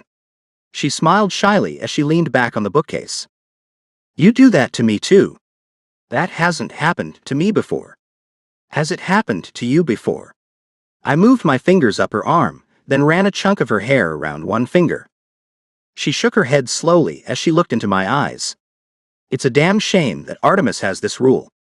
If things were different, I could imagine exploring this attraction we have for one another. So there it was. We did share an attraction, and the only thing stopping us was work. I had to find a way to make that a non-issue. But if I quit, I was sure Lila wouldn't be happy with me. Sneaking around won't cut it for you, will it? I had to ask, just in case she'd consider it. If we snuck around a little, then came forward with things if we got really serious with each other, I thought Artemis might have no choice but to let us have a relationship. I'm not a liar. It's not impossible for me to lie, but it is hard. And it's not something I generally like in others, so I try not to do it myself. She looked away as if what she'd said wasn't as angelic as I thought it was. Every new thing I learned about her just reeled me in more. You're better than most people, you know. Just one more thing that makes you so damn special. I took her hand, pulled it up to my lips and kissed it with a soft kiss. Is there anything about you that's not attractive? Tons of things, but I keep them hidden, she said with light laughter in her sweet voice. Viewers would love her, and I knew that. But I wouldn't pull out of the race for the job. I'd stay in it for her so she could win it fair and square. However, I would be a better role model for her since she was looking to me to learn how to compete. Her stomach growled, telling me she was hungry. Come on, let's go get something to eat. I'm buying, and you're eating. Holding her hand, I pulled her along with me. "I guess I've got no choice, do I?" she asked as we left the bookstore. "No, you don't. I skipped breakfast, so I'm pretty much starving to death. And I hate to eat alone." I let her hand go once we were back out on the street. No reason to tempt fate and get us caught in something that might get us fired.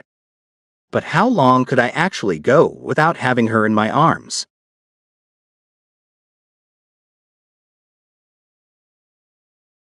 Chapter 15. Liver. The pancakes we ordered at a nearby cafe hit the spot, and my noisy tummy finally shut up. I hadn't planned on talking to Duke at all that morning. Heading into the office, my plan had actually been the exact opposite. I'd wanted to avoid him at all costs. When he'd called out my name, my heart leapt, taking over once more. My brain took a backseat, and I forgot all my good intentions about setting my mind to forgetting about him and this thing between us. But I couldn't forget about Duke. That was clear to me now. It just wasn't in the cards. His every little touch sent sparks all through me, and as we sat there at the little table eating pancakes together, I knew I wouldn't be able to ignore him or the spark we had.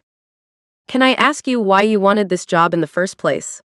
I asked him, because I wanted to know more about this man my heart couldn't seem to let go of. Putting his syrupy fork down on the plate, he nodded. "I want this job because I don't think many opportunities will come around for a guy like me. I've played ball all my life. I've never had any other job other than football. I've got this agent who's been trying to get me work for the last few months, and the jobs he's come up with are sad, to say the least. So, there's just not that much out there for a man like you then, is what you're saying?" The thought made me feel sad for him. I had the world at my fingertips. With a supportive family to see me through, I could go anywhere and do anything. But Duke wasn't like me. His opportunities were limited, or as he thought so. A lot of jobs just wouldn't be sustainable for me. You see, I live with pain every day from the surgeries I've had from when I was still playing. Duke ran his hand over his shoulder. This shoulder was my first surgery, and I had hoped it would be the last, but I wasn't that lucky. Sympathy filled me for the poor guy. "So you've got a lot of scars then?" "I've got quite a few of them." He looked at me with a smile on his handsome face. "A lot of people have it worse than I do. I know that. But the fact is, the chronic pain makes it difficult to do a lot of things. You should let me interview you, Duke." I couldn't help revisiting that thought I'd had when we first met. He'd had an interesting career, and he had a fan base out there. Not like a video interview, just a written one. I could sell it to a newspaper or a magazine. It would spark interest in you again, and it would help me get my name out there, too. What do you think? Placing a couple of $20 bills on the table, he got up, holding out his hand. "I like that idea a lot. How about you come home with me, and we can do the interview there? I've got a laptop you can use to write the article." Taking his hand, I agreed. I knew it might be difficult to keep things from getting out of control, but something was leading me in that direction, and my brain wasn't having a fit about going either. From the moment I stepped into his apartment, I felt a shift in the energy around us. We were finally all alone, and no one would see or hear a thing we did. The tension in the room let me know that both of us were a little afraid of that. I took a seat when he pointed at a nice dark leather sofa. "Have a seat. I'd like to see your scars if that's okay." I knew what I was asking would only stoke the fire that had been building inside me the entire ride over to his place. "Let me change into something else then. I'll be right back.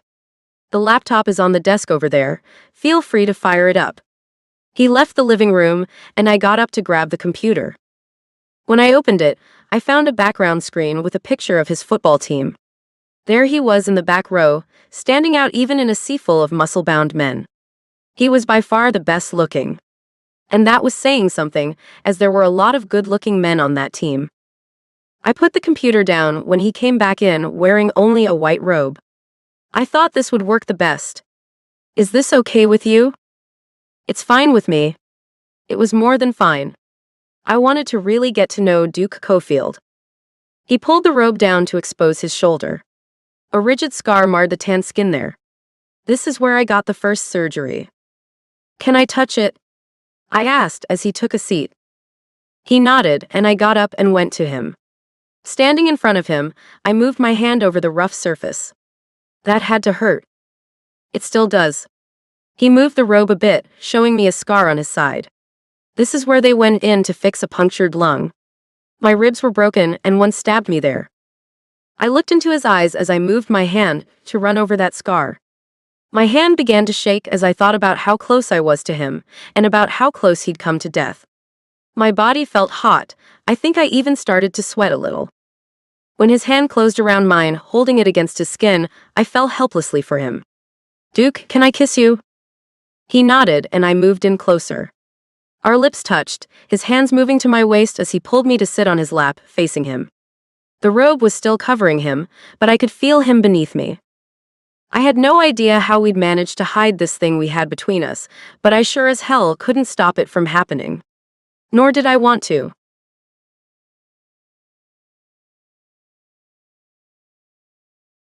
Chapter 16. Duke. Turning on my side, I slowly started to open my eyes. The thought of waking up to a Lila in my bed already drove me crazy. Seemed that having being with her all night long wasn't enough. I wanted more. But when I turned over, reaching for the woman who damn near worn me out last night, I found myself alone in my bed. I ran my hand over the empty space I'd expected to find Lila in. Laying on my back, I rubbed my temples and wondered why she left without saying a word to me. If she thought that was a one-time thing, she was sorely mistaken. I wanted to kick myself for not getting her cell number. Then I remembered that rehearsals had been set up, starting later that same day. As I got out of bed, I noticed something unusual. Nothing on my body ached, and my muscles felt loose and relaxed for once. After a shower and shave, I dressed and then headed out to grab a bite before going to the station. It was a dress rehearsal, so I had on one of my nicest suits, dark blue with a white shirt underneath. I noticed a few heads turning my way when I got out of the cab to go into the station. Heading inside, I saw the receptionist, Gretchen, ogling me. Apparently, she hadn't paid much attention during the harassment class. Her eyes were glued to me, and she wasn't even trying to hide it. "Hey, Duke." "Hello, Gretchen." I walked to the elevator. "Have a good day." "You too." She licked her red lips. "See you when you leave." All I did was nod, before stepping into the elevator. Once I got up to the studio, I found everyone from the evening news team there. The rehearsal went smoothly, considering it was the first time we'd done a real run-through. Ashton, the producer, asked us to sit in to watch the next group, the team who'd be doing the nightly news, the last news show of each day. Lila was on that program, and I couldn't wait to see her again.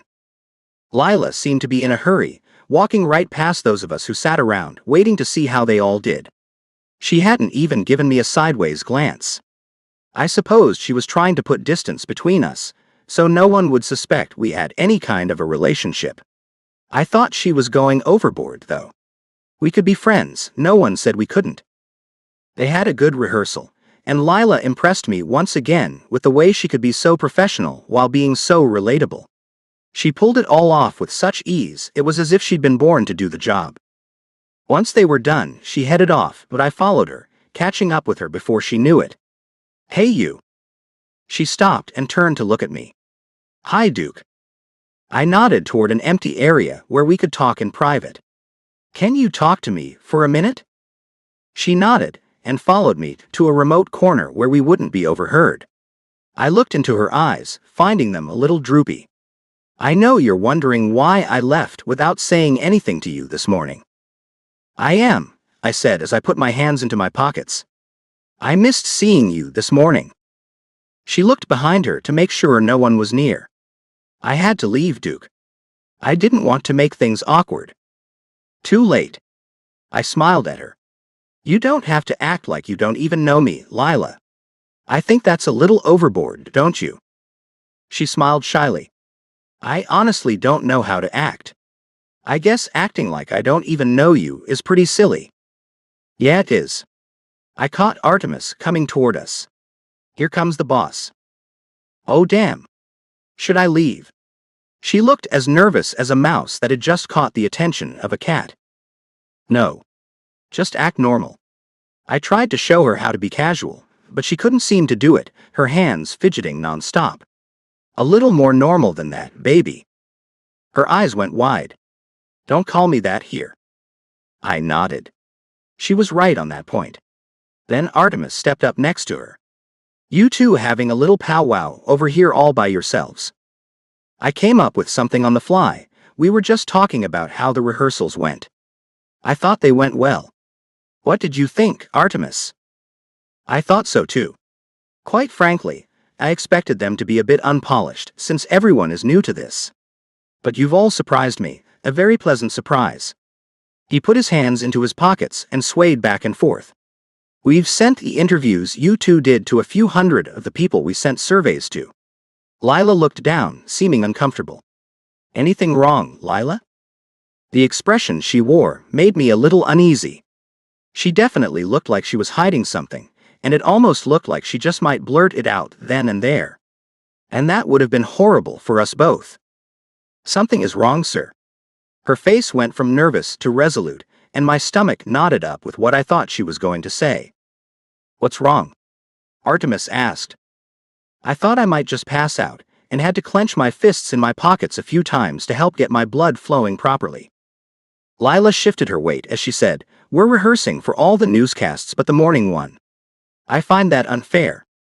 Thank God. I let out the breath I'd been holding. Artemis looked like he hadn't thought about that at all. I suppose it is a little unfair, isn't it? Now seemed like a good time to bring up an idea I'd been playing around with, but hadn't really put out there yet. Artemis, I've been thinking. You see, Lila and I think a lot alike. I think we'd make a good team. I know there's not enough money in the budget to pay 2 anchors, but what if we split the salary right down the middle? If we did that, then could we co-anchor the morning newscast? Lila looked at me with wide eyes. You'd do that, Duke. You'd take half the pay. With a shrug, I answered her. If you would, then so would I. I think together we'd make that show better than either of us could alone. Artemis tapped his chin as he thought about that for a moment. You know, I haven't considered that before. I was set on 1 anchor for each show. But morning shows are different now, aren't they? Most of them are. Lila smiled at me. And I'd be down to do that too, Artemis. If you went that way, we could start rehearsing for that show much sooner. I'll have to talk to some people before I give you my answer. He patted me on the back, smiling at me. I want you to know I think this is very generous of you, Duke. Not really. I just think we'd get better ratings that way. Since I've gotten to know Lila, I've found out how similar we are, and I think we can make that work for us and this network. The way Artemis nodded, his eyes glinting with respect for me, made me feel like I'd come up with something that could work. No more competition meant one less thing getting between Lila and me, and I was set on removing all the obstacles that were in our way. As for the problem with Artemis's rule, well, I knew we'd need a bit more time before we even brought up that subject with him, if we could at all. I'm going to get on that right away, guys. I'll send you both a message when we've come to a decision. I'll see you both later. He walked away from us, leaving Lila and me smiling. You sneaky man. You've had this idea for a while, haven't you? She began walking toward the elevator. I've been batting it around for a little while. I wasn't sure about the whole splitting the salary thing, but I figured that'd be the only way to get him to consider it. I can make that work for me. Can you make it work for you? I pressed the button to take us to the ground floor. Are you kidding? She laughed. That one's salary is 3 times what we're making for our other positions. I'd be good with half, easily. But I have to admit that I never thought of splitting it. Artemis is right, you know, you are generous.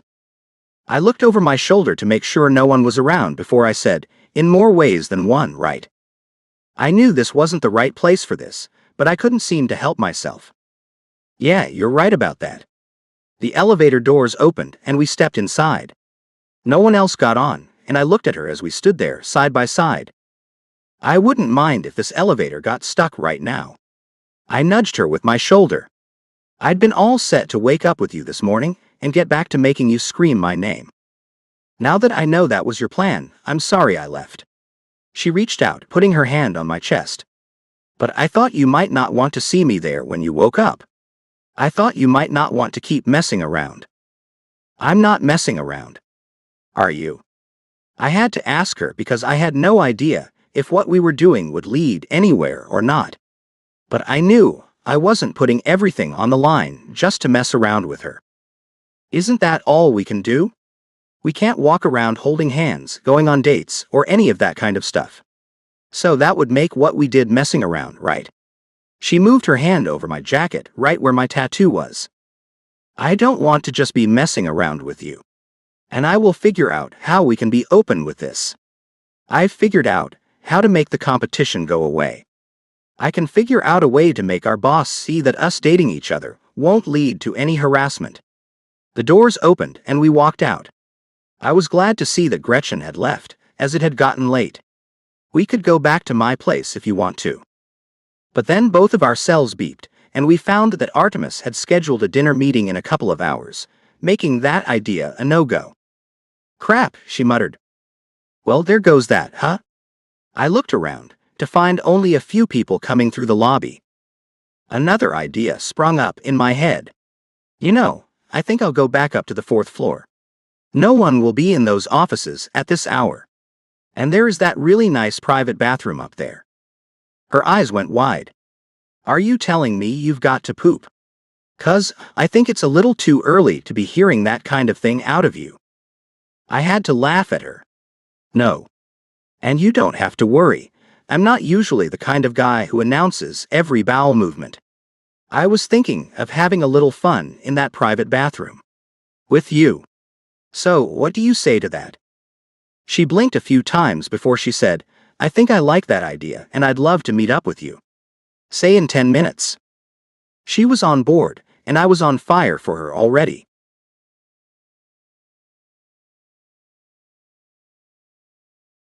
Chapter 17.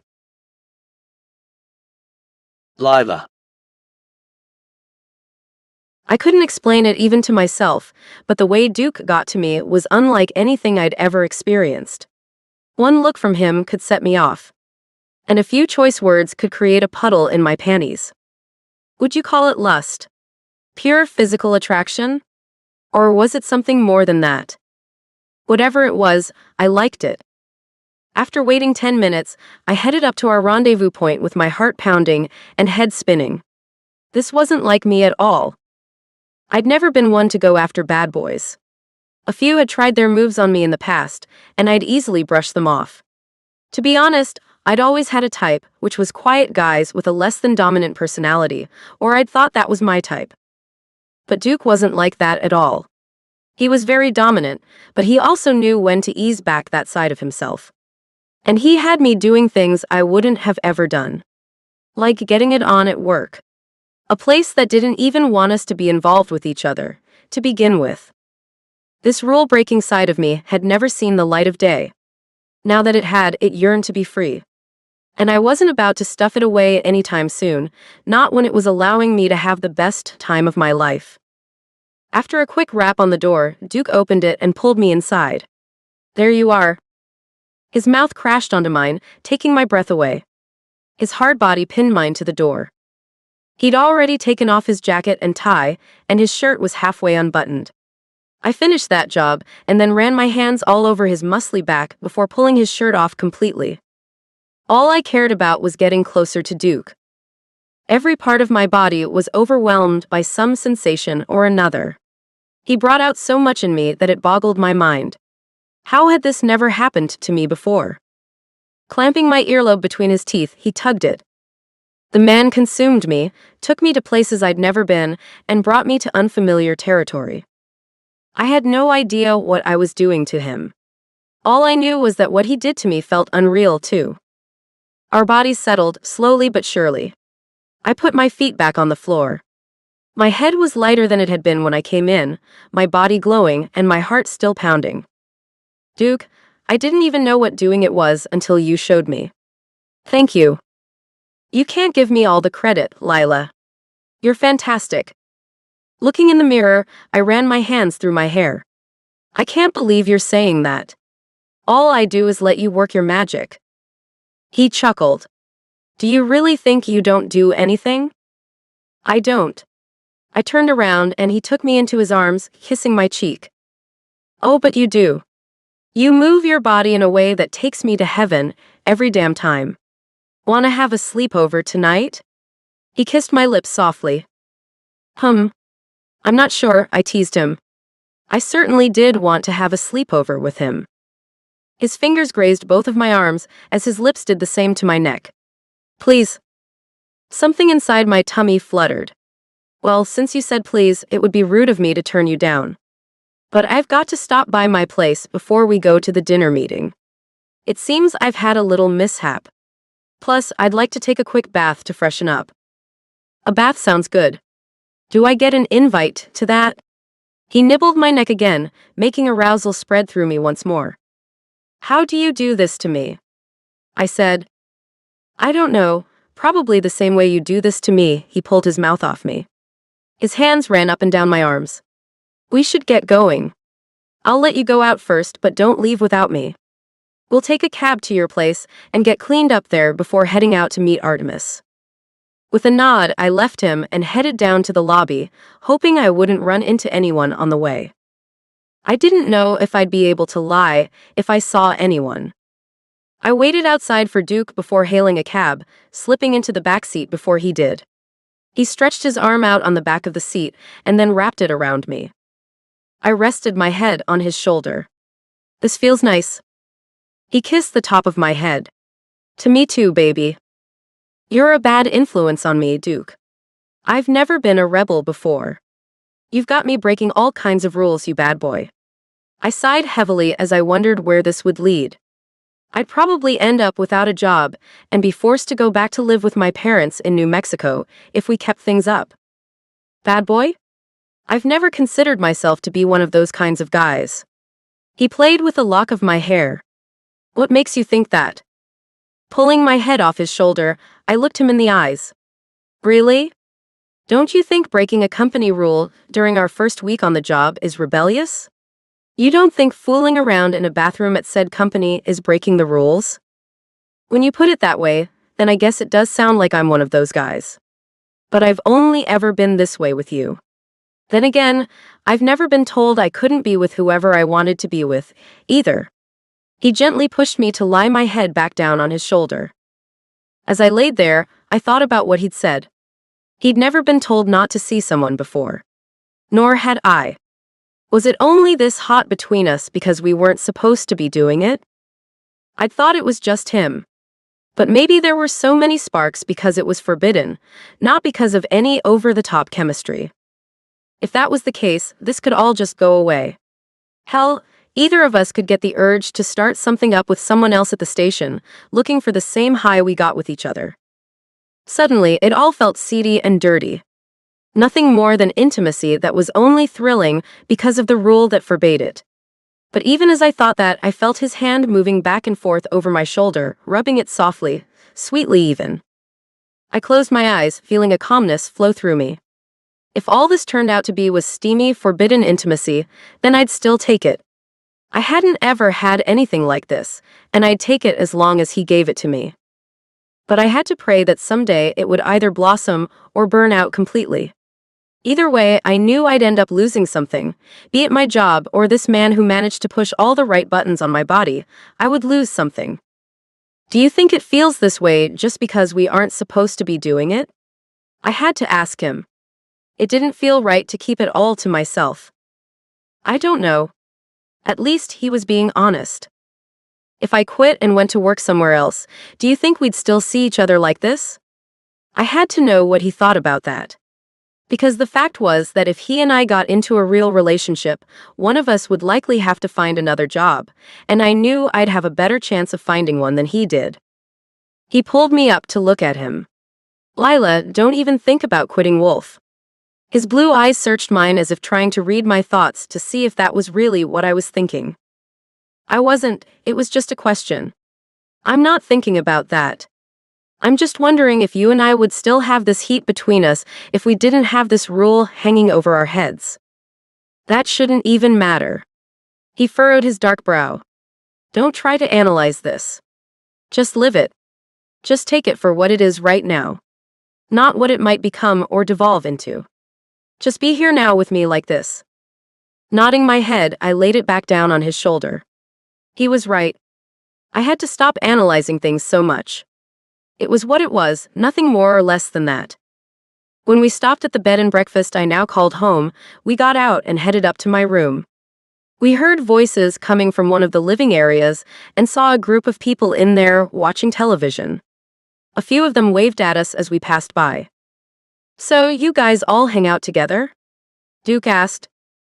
I haven't hung out with anyone yet. But it does look like some of the long-term residents do hang out together. I think I'll like it here once I get settled in. We went up the staircase, and I led him to my room. It hardly compared to his spacious apartment, and it felt cramped with both of us inside the small room. Cozy, he said as he looked around.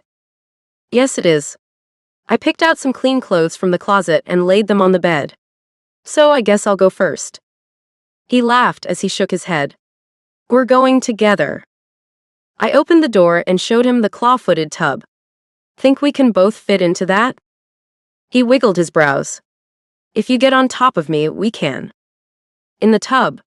I asked. I'd never done anything like that before. I wasn't sure how it would work. But Duke was up for the challenge of showing me how, and in no time at all, we were right back at it. And that time was just as amazing as all the others. I had no idea how long this would last, but I was going to listen to what Duke had said. No analyzing it, just living in the moment. Because the moments with him were better than any of the moments without him.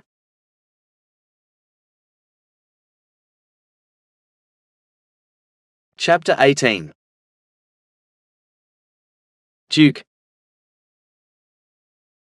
The meeting with Artemis and Mrs. Baker had been about putting Lila and me to the test of working together, and the next day, we were sent on our first trial run.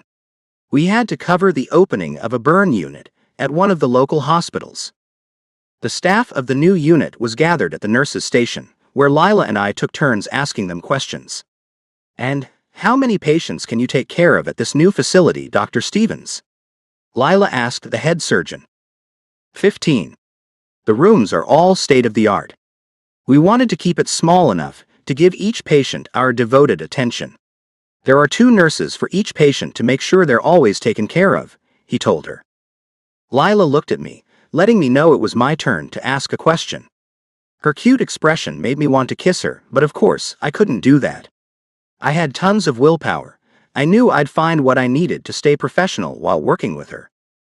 I had to come back to reality and leave last night behind me for now. Dr. Stevens, are there any special requirements for admittance? I asked him. Of course, he said as he nodded. They'll have to be in critical condition to be accepted here. Once they're out of the woods and well into their recovery, then they'll be moved to the main hospital for the rest of their stay. We finished out the report, and the crew headed back to the station to edit the video as Lila and I headed to go eat some lunch. In public, we also had to conduct ourselves professionally, which I found more challenging. She took the seat across from me at the table for 2, in the small cafe we decided to try out. I wanted to reach across the table and hold her hand, but I didn't. Being with you, and not touching you, is proving to be harder than I thought it would be. She nodded. Yeah, for me too. The waitress came to take our orders. Hey guys, I'm Tracy, and I'll be your waitress today. What can I start you 2 off with? I'll have a Pepsi, Lila said. We saw the special written on the board when we came in, and I'll have that. Turkey and dressing sound good to me today. Me too, I'll have what she's having. There we were, thinking alike again. After the waitress left us, Lila asked, Do you think Artemis will like what we're sending him? I nodded. I do. I think we covered that well, and showed that we work well as a team. I have high hopes about this. If we do get it, then I think we might have to curtail the intimacy. Not that I don't enjoy it immensely, but it might make it hard to work together. She drummed her red fingernails on the table. No pun intended, she gave a little smile, though it was sad. I watched those nails as they clicked against the Formica tabletop, and wondered how in the hell she thought we could curtail what we were doing. You think that's going to be any easier? Not if we don't get a hold of ourselves. Do you know that I almost took your hand as we were leaving the... We can't have things like that happening. All this intimacy we're having makes me feel too comfortable touching you. I can't do that at work or even in public, as we talked about on the way over here. We're about to be faces that everyone will recognize.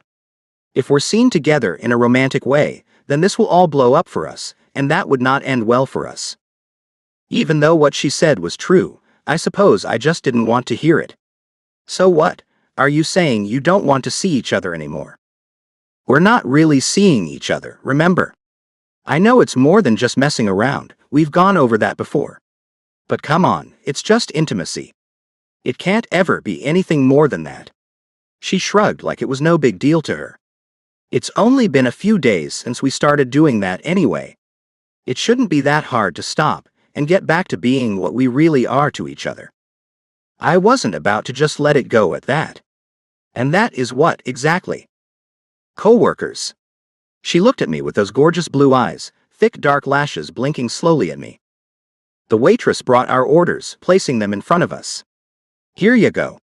Will there be anything else? I shook my head as Lila said, no, thank you. We ate in silence, an awkward silence that didn't feel good at all. Could we stop being intimate just like that? Was that all we had? I had to admit to myself that there couldn't be much more than intimacy between us right now. She was right on that, regardless of what we wanted. And how fair was that to Lila, a young woman who deserved to be taken out on dates, to have her hand held while strolling through the park, to be kissed in public. And I was selling myself short too. I wanted to be able to hold her hand, to run my arm around her, or kiss her whenever I wanted without fear of losing my damn job. Did that mean I had true feelings for her? What if we went to Artemis and came clean?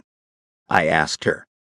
She eyed me as she took a drink of her Pepsi before saying, here's what I think would happen if we did that. We'd both lose our jobs before they even really started. I'd have to go live with my parents, and this would end anyway. Well, that's pretty cut and dry, isn't it? I went back to eating the food, hardly tasting a thing. But I wasn't the kind of person who wasted anything, so I finished it.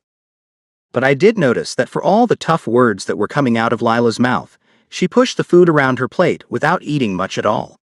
This doesn't taste as great as I thought it would.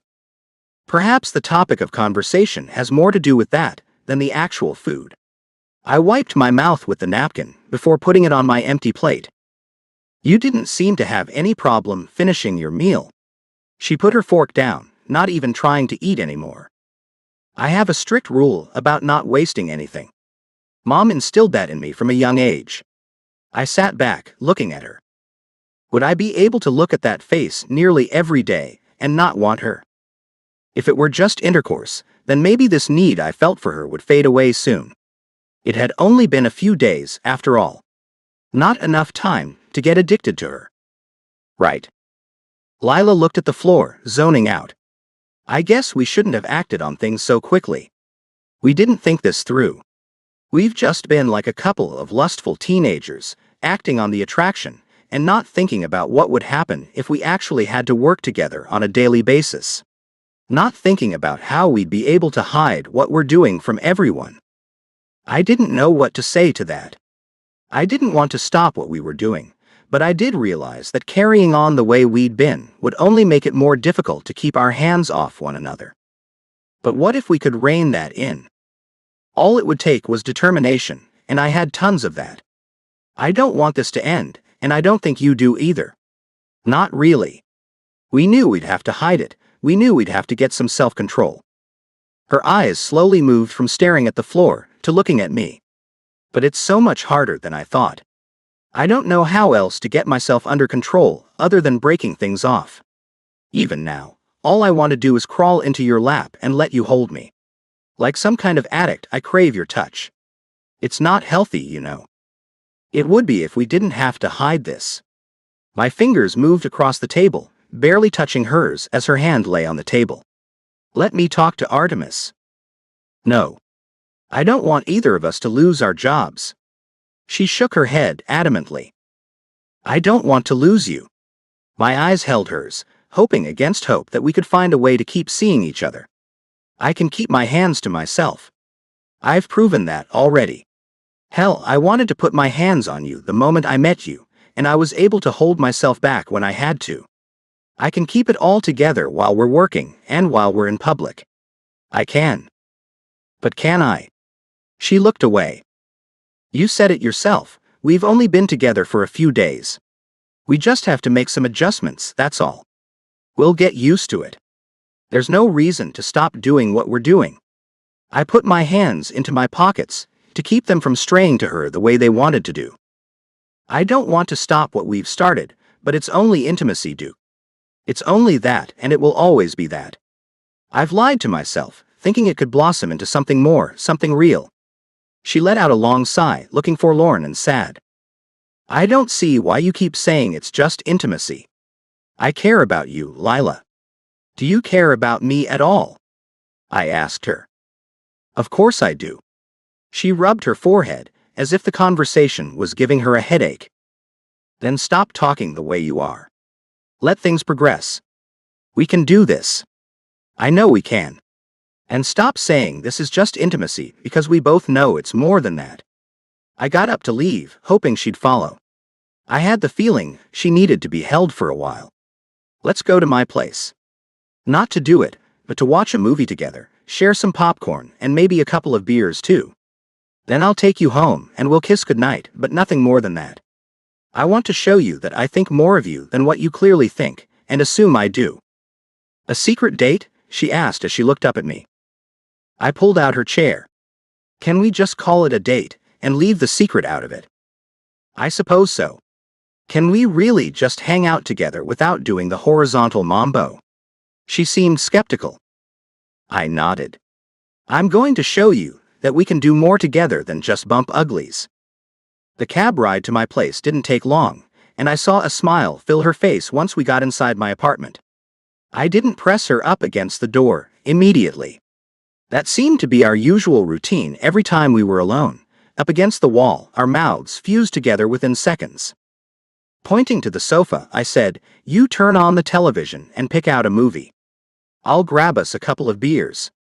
Take your shoes off and relax. I'll be right back." Going to the kitchen, I stood there for a moment to ground myself. No intimacy, just show the girl a nice time. Show her that you care and that this is worth saving.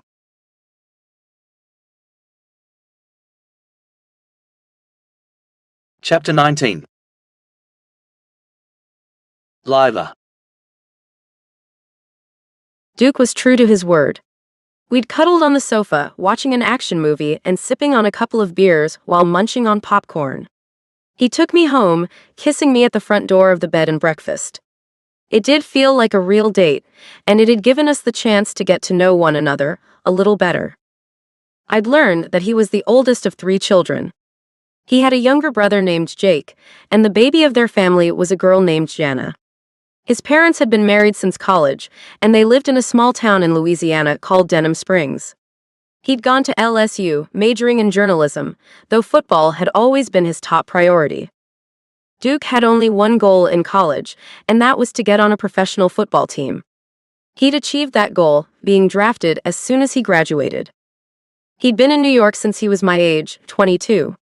10 years he'd been in this city, and he had no intentions of leaving it anytime soon. However, he did say that he'd like to get a house someday with a yard in a nice neighborhood and stop living the apartment life. He'd like to have backyard barbecues, and he'd get a dog too, he said. He'd had one when he was growing up.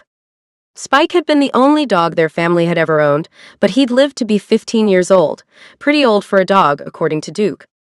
The mutt had been a great protector, and Duke missed him a lot at times. I let Duke in on some of my life too.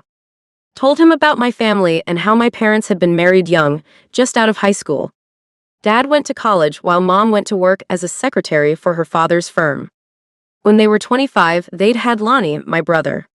A few years later, they had twins, my sister Lily and me. Duke had asked me if we were identical twins, and when I told him we were, he asked if we looked exactly alike now. To which I'd also said yes, and he'd seemed much too intrigued by that. I'd given him a jealous little pout, and he'd laughed at me for being worried about that. Even though the night was great, it didn't fix a damn thing. We still had to hide things from everyone. Nina and I had met up to eat lunch the day after our first date, as Duke called it. I was bouncing things off her to see where they landed. If you worked in a place that didn't have this strict no dating policy, do you think it would be okay to have a relationship with someone you work with? I asked her. Chewing on her slice of pepperoni pizza, she pondered the question before answering, I've actually been thinking about that lately, and no. I don't think it's okay to date someone you work with.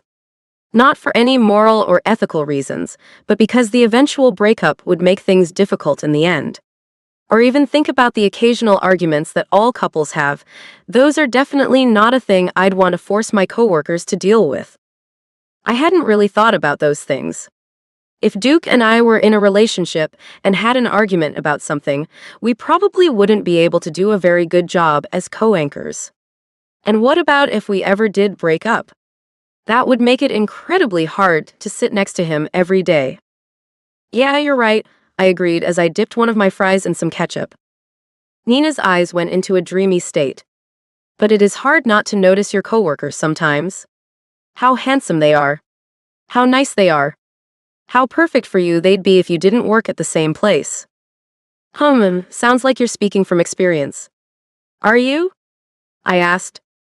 She nodded. I had a job when I was in high school. A fast food place with a hot manager who had the hots for me too. It was cool for a while. I'd do my job, he'd do his. And every so often, after closing of course, we'd get naked and nasty in his office, on his little desk. Was he a lot older than you, Nina? I had to ask because he was her manager after all, and she'd said she'd been in high school. Only by a year. Fast food places almost always have kids who are fresh out of high school and are in managerial positions. The pay sucks, and not many grown adults can make a living doing it. She sighed, and I imagine she must have been picturing the guy in her head. I thought we were in love, Paul and me. But one day, Paul hired Martha Stone. Martha had bigger breasts than I did, and she had a bit of a slutty side to her that Paul liked. One day, I found them in the walk-in cooler together, making out. Crap. I thought about how I'd react right now if I saw Duke kissing another woman. I'd probably have a meltdown. That thought told me I was in deeper than I was allowing myself to believe. You can't be jealous if you don't have feelings for someone. When I saw them together, he ran after me, trying to explain things. I stopped to see what he had to say to me, but all he said was that I needed to be mature about things. And that we were over, and he was going to be with Martha. She shook her head as if shaking away the terrible memory. And so work became awkward, huh? I dunked another fry into the ketchup, then popped it into my mouth. Awkward, infuriating, you name it. Paul was careful not to put Martha and me on the same shift. And I turned into a groveling little idiot who'd constantly go to him and beg him to take me back and get rid of her. I loathed myself to say the least. She took a big bite of her pizza. Groveling too. Shit. Would I stoop to that if I had to see Duke with someone else? I hoped I wouldn't, but who can predict the things you'll do until it happens to you? My one serious boyfriend and I had ended things amicably. There was no spark at all. When he told me he thought we'd make better friends than lovers, I was surprised that it didn't hurt. I'd agreed with him, and that was that. No hard feelings.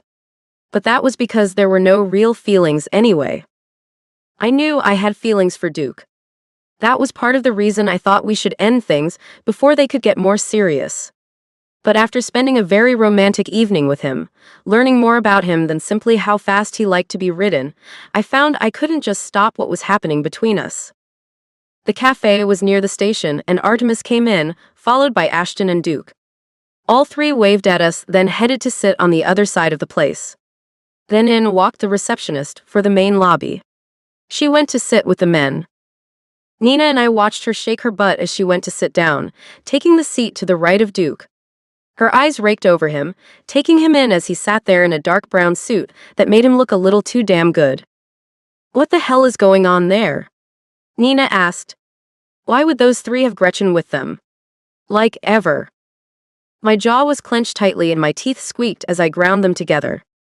There was that jealousy again. Duke wasn't looking at me. He wasn't looking at Gretchen either, but why was he avoiding me? Was this how it was going to be with us? In the same room, pretending the other didn't matter at all.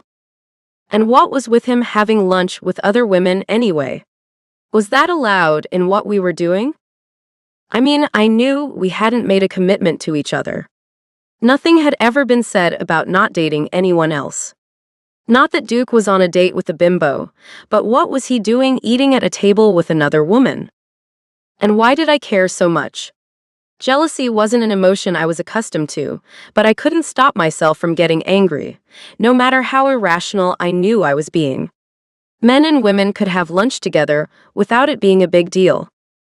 But at the same time, I had to ask how he would feel if he found me eating with some guy. He'd hate it. I knew that for sure. So why was he doing it?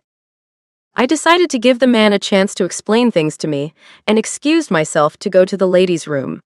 My eyes were on him the whole time I walked toward their table. But he never looked at me. I knew he could feel me staring a hole in him, so what the hell was he doing? My heels clicked across the floor as I passed the table, and finally he looked at me. "Hi, Miss Banks." My jaw still clenched, I held up a hand to wave hello to him and the other men. I looked toward the bathroom, hoping he'd understand that I wanted him to come back there so we could talk. The bathrooms were located behind a wall, and that would give us some privacy.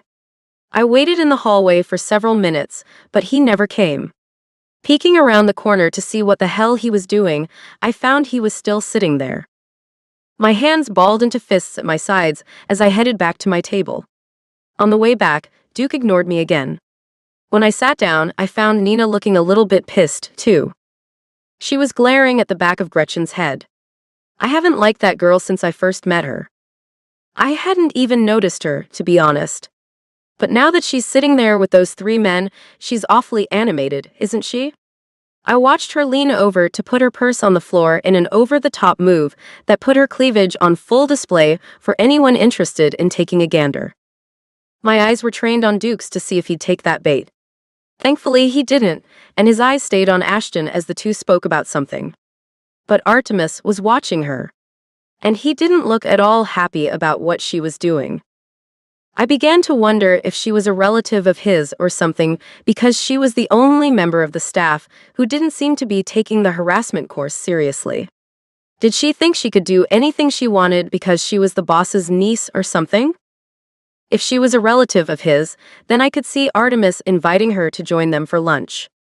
If not, then I had no idea what was going on. I didn't imagine she'd have had a chance to become friends with any one of them so far. Nina's eyes narrowed as she looked at Ashton. "I've got to go. I have an appointment with the doctor." "Are you okay?" I asked her because she seemed to be fine with me. "Yeah, just getting my yearly lady inspection out of the way." She cut her eyes at me. "Hey, have you found yourself a gyno in the city yet?" Shaking my head, I answered, "No, not yet." "If you're not busy, you should come with me. My doctor is the best, and I think she's taking new patients right now. She also takes the insurance we have, too. The copay is cheap." I decided to take her up on the invitation. My birth control prescription would be running out in a month anyway, so the sooner I found a new doctor, the better. I could set up an appointment and fill out the new patient paperwork while I waited for her. Nina just kept on proving to be a great friend. But what was Duke proving to be? That was the real question.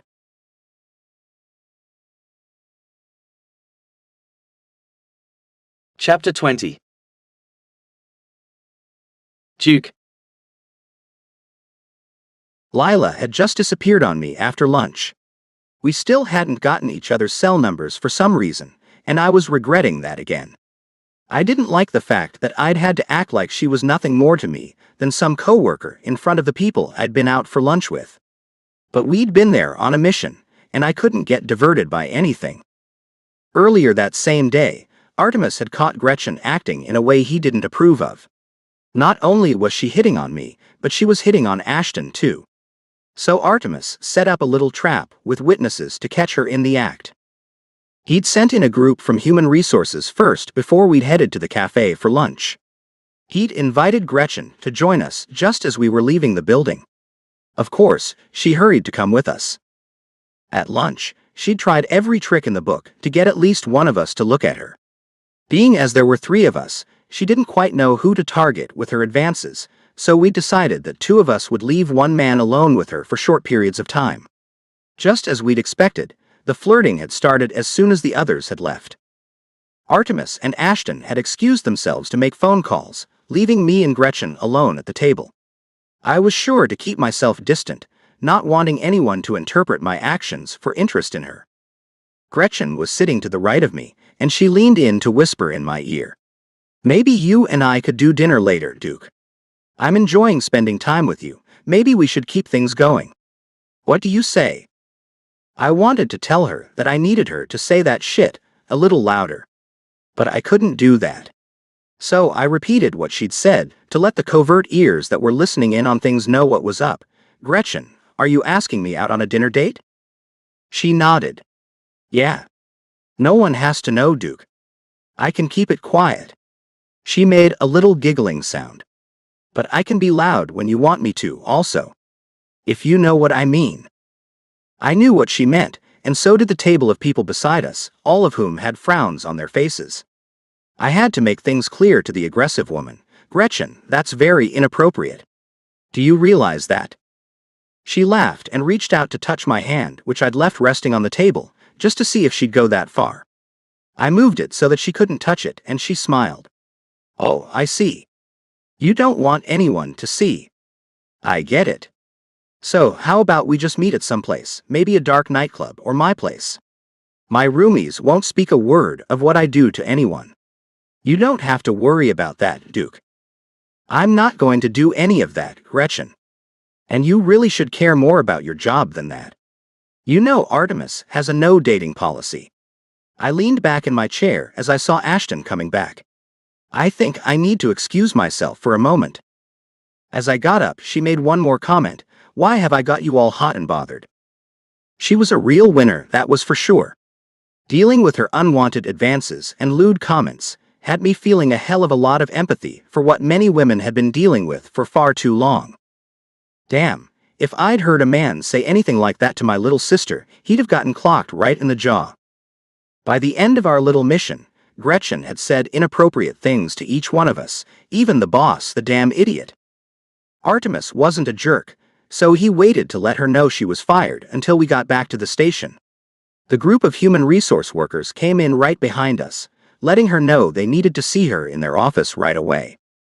I wanted to tell Lila all about it, but couldn't since I couldn't find her anywhere. I half expected her to show up at my apartment later that evening, but she didn't. And when she didn't, I figured I shouldn't show up at her place either. The next morning, I woke up to a message on my phone.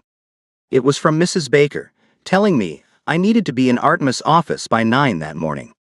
Putting on a suit, I headed to see the boss and hoped I'd be hearing some good news. As soon as I stepped off the elevator, I saw Lila waiting. She was sitting in a chair, her long legs crossed as she flipped through a magazine. She had on a dress that hit her just below the knee, red with large black flowers all over it. As always, her lipstick and nails matched it perfectly. I had no idea how many shades of lipstick, blush, and nail polish the girl had, but I had to guess it was a hell of a lot. She looked up at me to say a very quick hello, then went right back to looking at the magazine, her leg now swinging back and forth, and I could tell she was a bit aggravated by something. I took a seat next to her. "Hey, what's up?" I whispered. "I missed you yesterday." Without even looking up, she said, "I don't see how.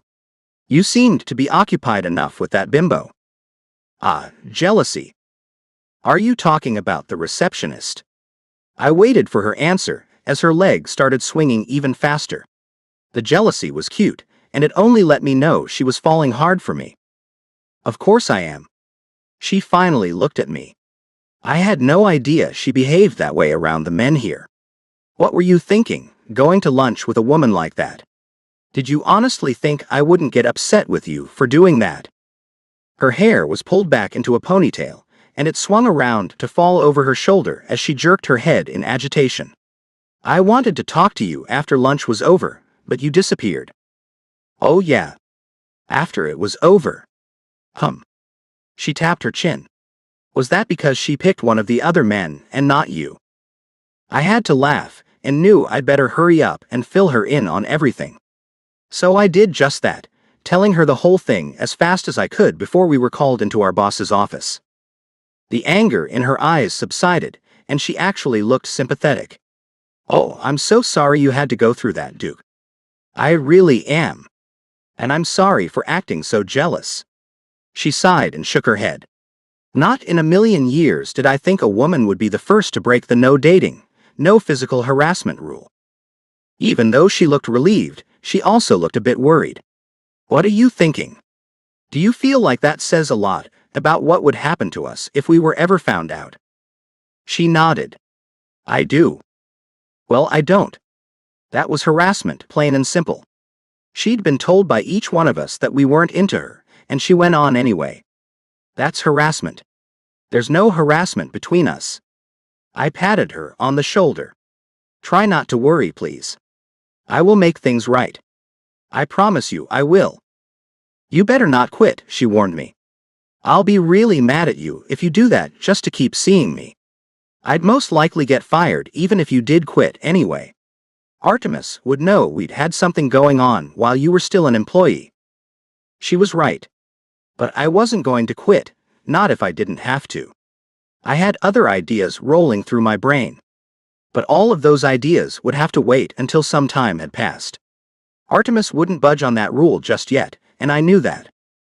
The door to his office opened, and Mrs. Baker waved us in. He's ready for you two now. Both of us? I asked, hoping that meant good news. She nodded. Yes, come on. Lila walked into the office just in front of me. 2 chairs were sitting in front of Artemis's desk, and we each took a seat. Good morning, you two, he greeted us. I've got the results from our surveys, and would like to share them with you this morning. Out of the corner of my eye, I saw that Lila must have been holding her breath, her chest not moving at all. I felt pretty confident we were going to get our way, but I still had a few nerves about it. Mrs. Baker took 2 folders out of a desk drawer. Here are the folders that have the paperwork for the new jobs you've both earned. She pushed one to me and one to Lila, a big smile on her face. Congratulations, you're both our new co-anchor on Wolf Morning News. Lila and I looked at each other, and then we both jumped up and hugged as we laughed. We got it. Lila shouted. No one had to lose. I shouted right back. Then, the sound of throats clearing could be heard, and we ended our little celebration. Artemis and Mrs. Baker both wore frowns. He shook his finger at us. No physical contact, guys. Oh yeah. I looked at Lila. Sorry about that, Lila. I guess the excitement got to me. I'm just so glad no one had to lose. And I'm excited to get to work with you. She nodded. Me too, Duke. And I'm sorry too. She looked at our boss. And to both of you. Sorry about that. I nodded at our bosses. Yeah, me too. This shit was going too far, in my opinion, but I wasn't the boss. Come on, let me show you both to your offices, Mrs. Baker said as she led us out. We walked down the long hallway all the way to the very end. The door on the left had my name engraved on a gold nameplate, and the one right across the hall had Lila's name engraved on it. Oh my gosh, Lila murmured, this is really happening. Mrs. Baker handed us each a card with our pictures on it. You'll use these cards to slide through the locking system to get inside your offices. So keep them with you at all times. The doors lock on their own once they're closed. We were close to my door, so I opened it and all 3 of us went inside. This is out of this world, I mumbled as I looked around the large corner office. I pointed at the 2 doors that were inside. And those are. Mrs. Baker smiled. A walk-in closet and a private bathroom, complete with a shower. You'll both need to be here at 4 every weekday morning. We'll need you to be ready by 6 to start the newscasts, which will go until 8. And of course, you'll both have your evening and nighttime slots too. We'll need you in hair and makeup 2 hours before those newscasts begin. Things are about to get very busy for you. I could see that. Lila, let's go see your office. She was excited, and we headed out to check out the office across the hallway. She ran her card through the lock and then opened the door to find another corner office just like mine. I can't believe this. Believe it, both of you. Mrs. Baker made her way out the door, leaving us to ourselves. I've got more to attend to this morning. There's so much to do with the network going live in only a few days. The door closed behind her as she left us. Lila looked at me with shimmering eyes. We did it, Duke. We got what we wanted. We did. I had to use all my willpower not to grab her and hold her tight. How about we celebrate with dinner at my place? She nodded. I'd like that very much. Your place it is. Rehearsals will start tomorrow, so we'd better get to bed early. I'm with you there. I gave her a sensual smile. Things will work out, you'll see. I prayed I was right.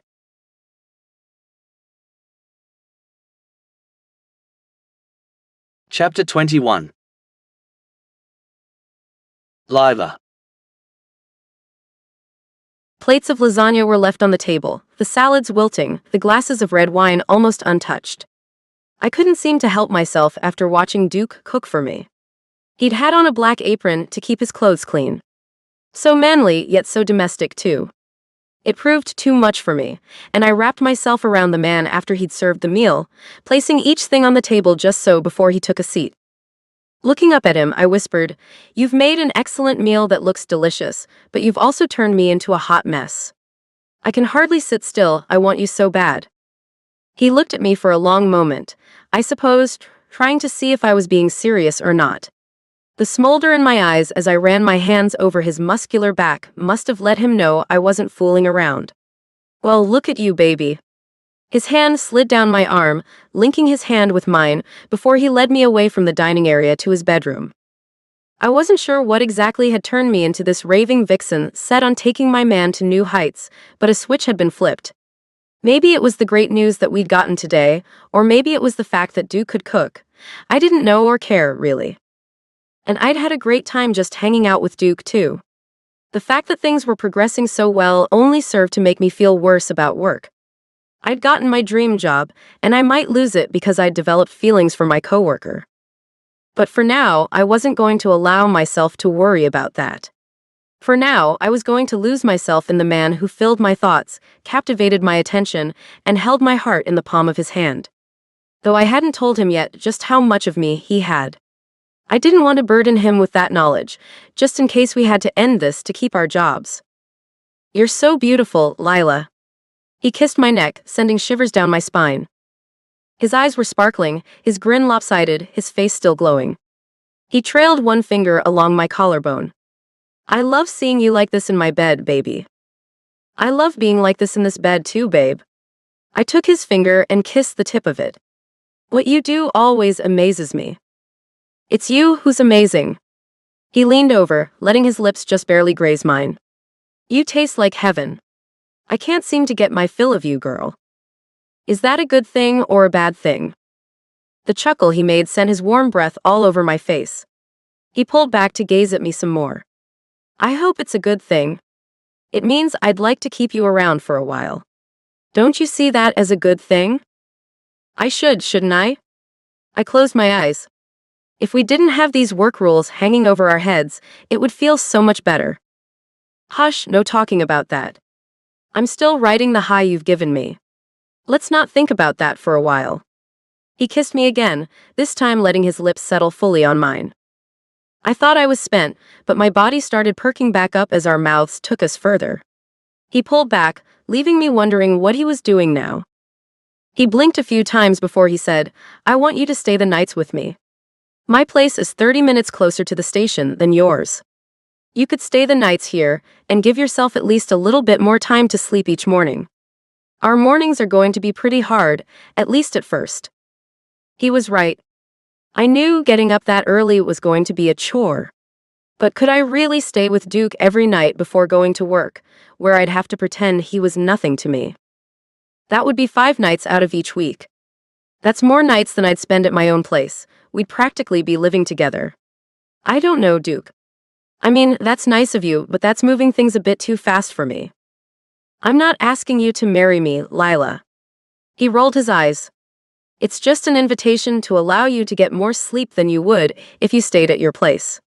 That's all it is. I suppose you think I'm being silly about this. The obvious answer would be yes, but we have other things to consider as well. Like the fact we'd be showing up together each morning. What would people say about that? I thought I'd stumped him. But he only shook his head. People share cabs all the time here in New York. So that won't matter a bit. No one would blink an eye at that, I promise you that. It's actually considered the responsible thing to do. You don't think anyone would put two and two together? I pondered the idea as he shook his head. The extra sleep would be nice. Sleeping the night away in his arms might prove to be refreshing too.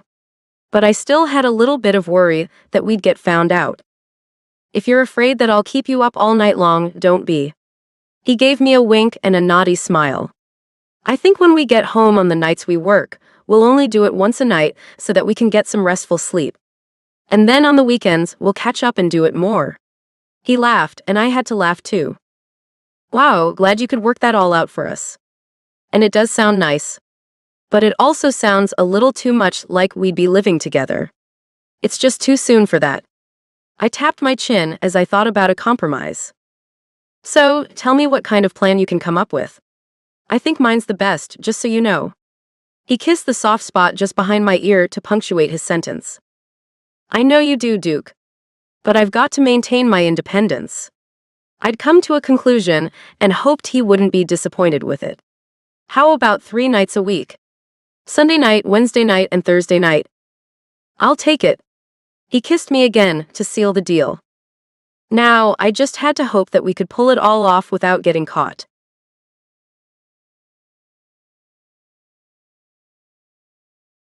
Chapter 22. Duke. Having Lila in my bed the whole night, getting to wake up to see her pretty face, and sharing a not-so-quick shower had me on cloud 9 the next morning as we headed to work. In the back seat of the cab, I couldn't seem to keep my hands or lips off her. This morning's shower was hands down the best one I've ever had. Her smile was on the shy side, which I found adorable. Especially considering how not shy she'd been just an hour earlier. Duke, hush now. The driver is going to hear you. Her cheeks went pink and I had to kiss one of them. Whispering in her ear, I nibbled on her earlobe. I doubt he's paying close enough attention to hear anything or repeat it. And I also wanted to tell you that the scent of my shampoo on your hair is driving me insane this morning. Lila's blue eyes went huge and her mouth gaped. Oh no. Do you think anyone else will notice that we smell alike? That shampoo is for sale at most stores in the United States, honey. I don't think anyone will think that you and I smell the same because we took a shower together this morning after having unimaginably great intimacy last night. Her imagination was stupefying. I hope you're right. She shook her head, sending the smell all through the stale air of the cab, making it smell a hell of a lot better. If anyone makes a comment about it, I don't know what I'll do. Her honesty might prove to be a problem. I've got an idea to help hide the smell. Can I braid your hair? I offered the suggestion. That might keep the scent under wraps. I chuckled at my joke. Wraps? Get it? She pulled a rubber band out of her purse. Do it. I don't want anyone to have the chance to think we smell alike. I liked the fact we smelled alike. It meant she'd been with me all night long. And what a night it had been, full of some scorching intimacy which had continued once we woke up. But I saw her point. Her blonde hair felt like silk as I moved it between my fingers to braid the 3 pieces together. The sensation left me wanting to feel more of her. Once I'd tied the end of the braid off, I ran my hands over her shoulders and then nuzzled her neck. There, feel better, baby. I kissed my way up her long, newly exposed neck that just begged me to nibble and suck on it. Baby. Moving to the other side to make sure that one didn't feel left out, I kissed and nipped my way up and down it. I can't get enough of you. And I meant that. I just couldn't get enough of Lila to satisfy the hunger I had raging deep inside of me. The way her smooth, soft skin felt as I ran my hands up and down her slender arms felt so damn good. How does one woman's skin feel so different under my palms than any other's ever has? It was a mystery, but not one I'd ever try to solve. I liked the magical aspect of our connection. It was invigorating, stimulating, and just plain old great. I must have sucked a little too hard because she stopped me. Don't leave any marks on places people can see. You've got one just underneath your left boob too, I informed her. I made it this morning while we were in the shower. She rolled her eyes. Great, sarcasm etched her voice. It is great, I patted myself on the back. How is that exactly, babe? She looked genuinely bewildered. So, I filled her in on the art of hickeys and why they came to be. Hickeys are a calling card to other guys. If he's with a girl and she's got even one of them, especially in an intimate area, then he knows she's got another guy. It makes her less attractive. Well, most of the time, it does anyway. You do have your jackasses who get off on stealing other men's women. Oh, come on. What about if a woman is just going through a little wild phase? Who knew you'd be so prudish about casual intimacy? She gave me a mock serious look before focusing on what mattered.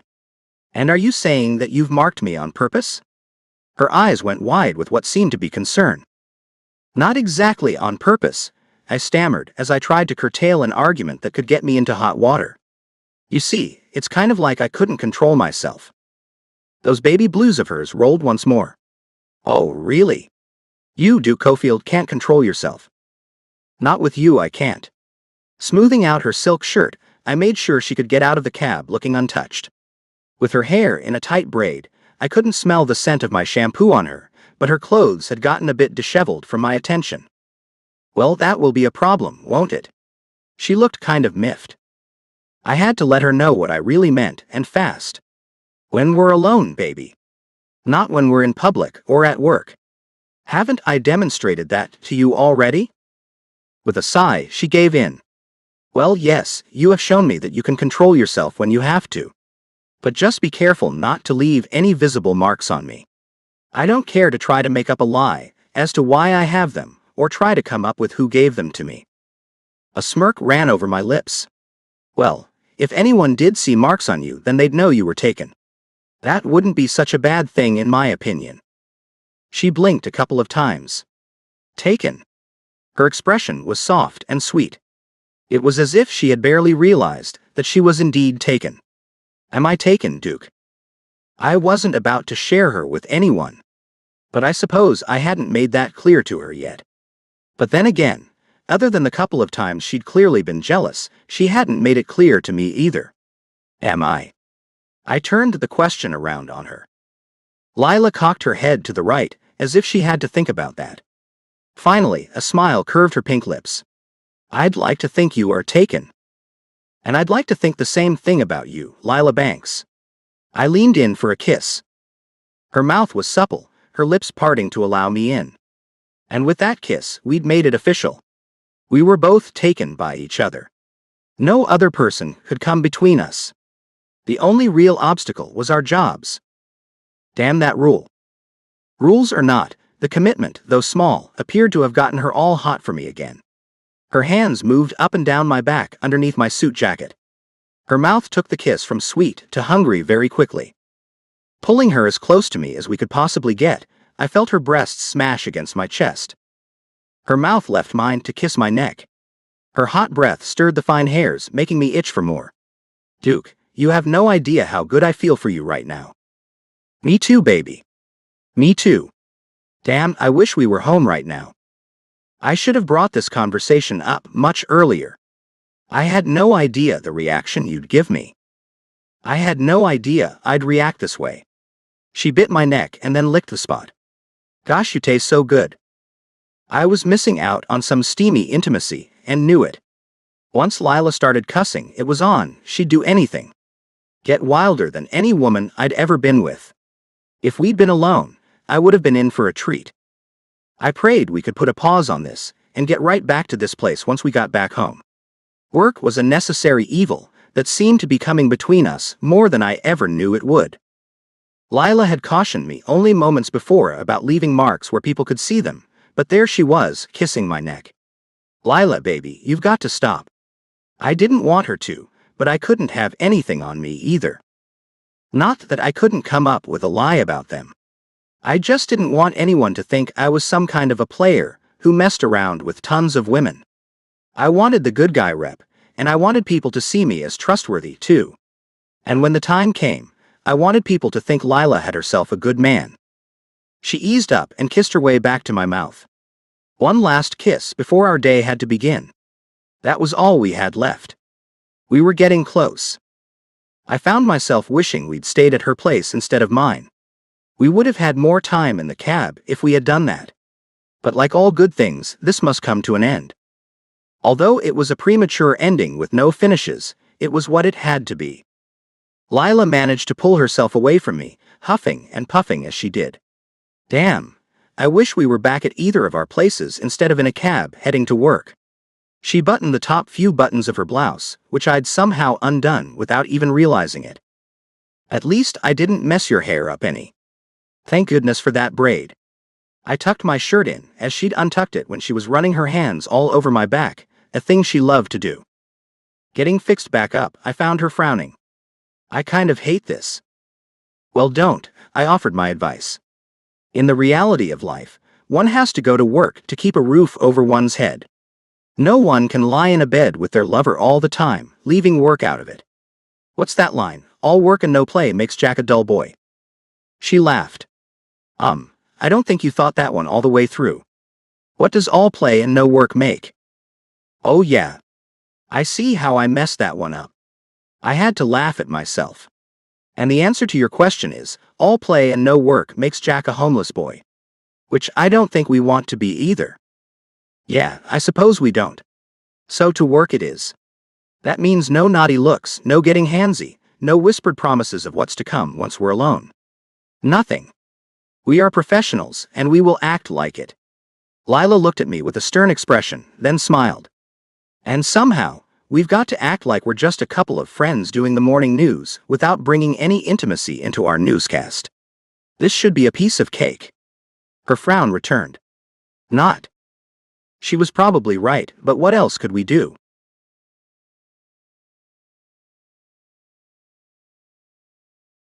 Chapter 23. Lila.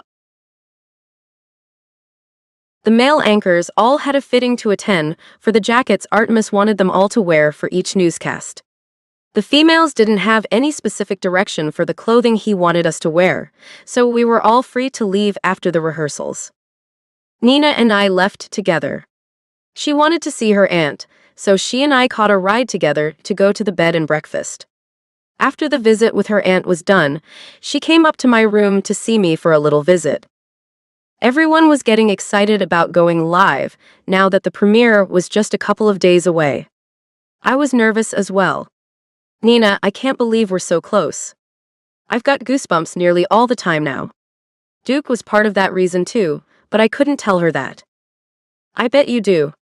You're going to be in front of the camera. Your whole life is probably going to change. I'm not as nervous since I'll be behind the scenes.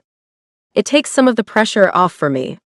She took a drink of the wine I'd poured us. I need to use your facilities, Lila. This wine has gone straight through me, it seems. Jerking my head toward the bathroom door, I said, you know where it is. Just as she closed the door behind her, a knock came on my door. I got up and went to see who it could possibly be. When I peeked out the little peephole, I found Duke standing there. I opened the door quickly, hissing, Nina's here. What are you doing here, Duke? He just smiled at me like it wasn't a problem at all. You and I have forgotten to exchange phone numbers, Lila. And as co-anchors, we should have them. Chill out, baby. I can play this off. I stood there, not knowing what to do. But when the bathroom door opened and Nina came out, the decision was taken out of my hands as she asked, who's here? She saw Duke, who stood there waving at her. Oh, it's you, Duke. What brings you here? She glanced at me before looking back at him. Lila and I haven't exchanged phone numbers yet. Artemis said we should, just in case we needed to do any prep for the premiere outside of work hours. I stopped by to grab her number. How's it going, Nina? Duke came inside as I stepped back to let him in. Might as well, since he'd already come up with his little plan. But I didn't feel good about things at all. I didn't want to be found out this close to our first newscast. I wanted to at least get on the air once before I got fired. It's going good, Duke. She took a seat on the small chair at the table for two near the bed. The only other place to sit was a small love seat, and I took a seat on it. Duke sat right next to me. He held out his hand. Give me your cell, and I'll put my name and number in your contacts. I had to get up to grab my phone off the nightstand by my bed. As I walked back to him, Nina asked, "And how did you know where Lila lived, Duke?" Only Duke could see me, and I knew my eyes had grown to the size of saucers at her question. He was playing it cool as he answered, "I've been here before." Before he could go and confess anything, my brain took over, and I sat down, handing him my phone and taking over the story. We were sharing a cab, and I'd gotten out of the car without my purse. Duke noticed before they got too far away, and he ran it up to me. He caught me heading up the stairs. He said he called out to me, but I didn't hear. I didn't realize I'd left my purse until I got to my door and needed the key, and when I turned around to run after the cab, I saw Duke wiggling my purse at me.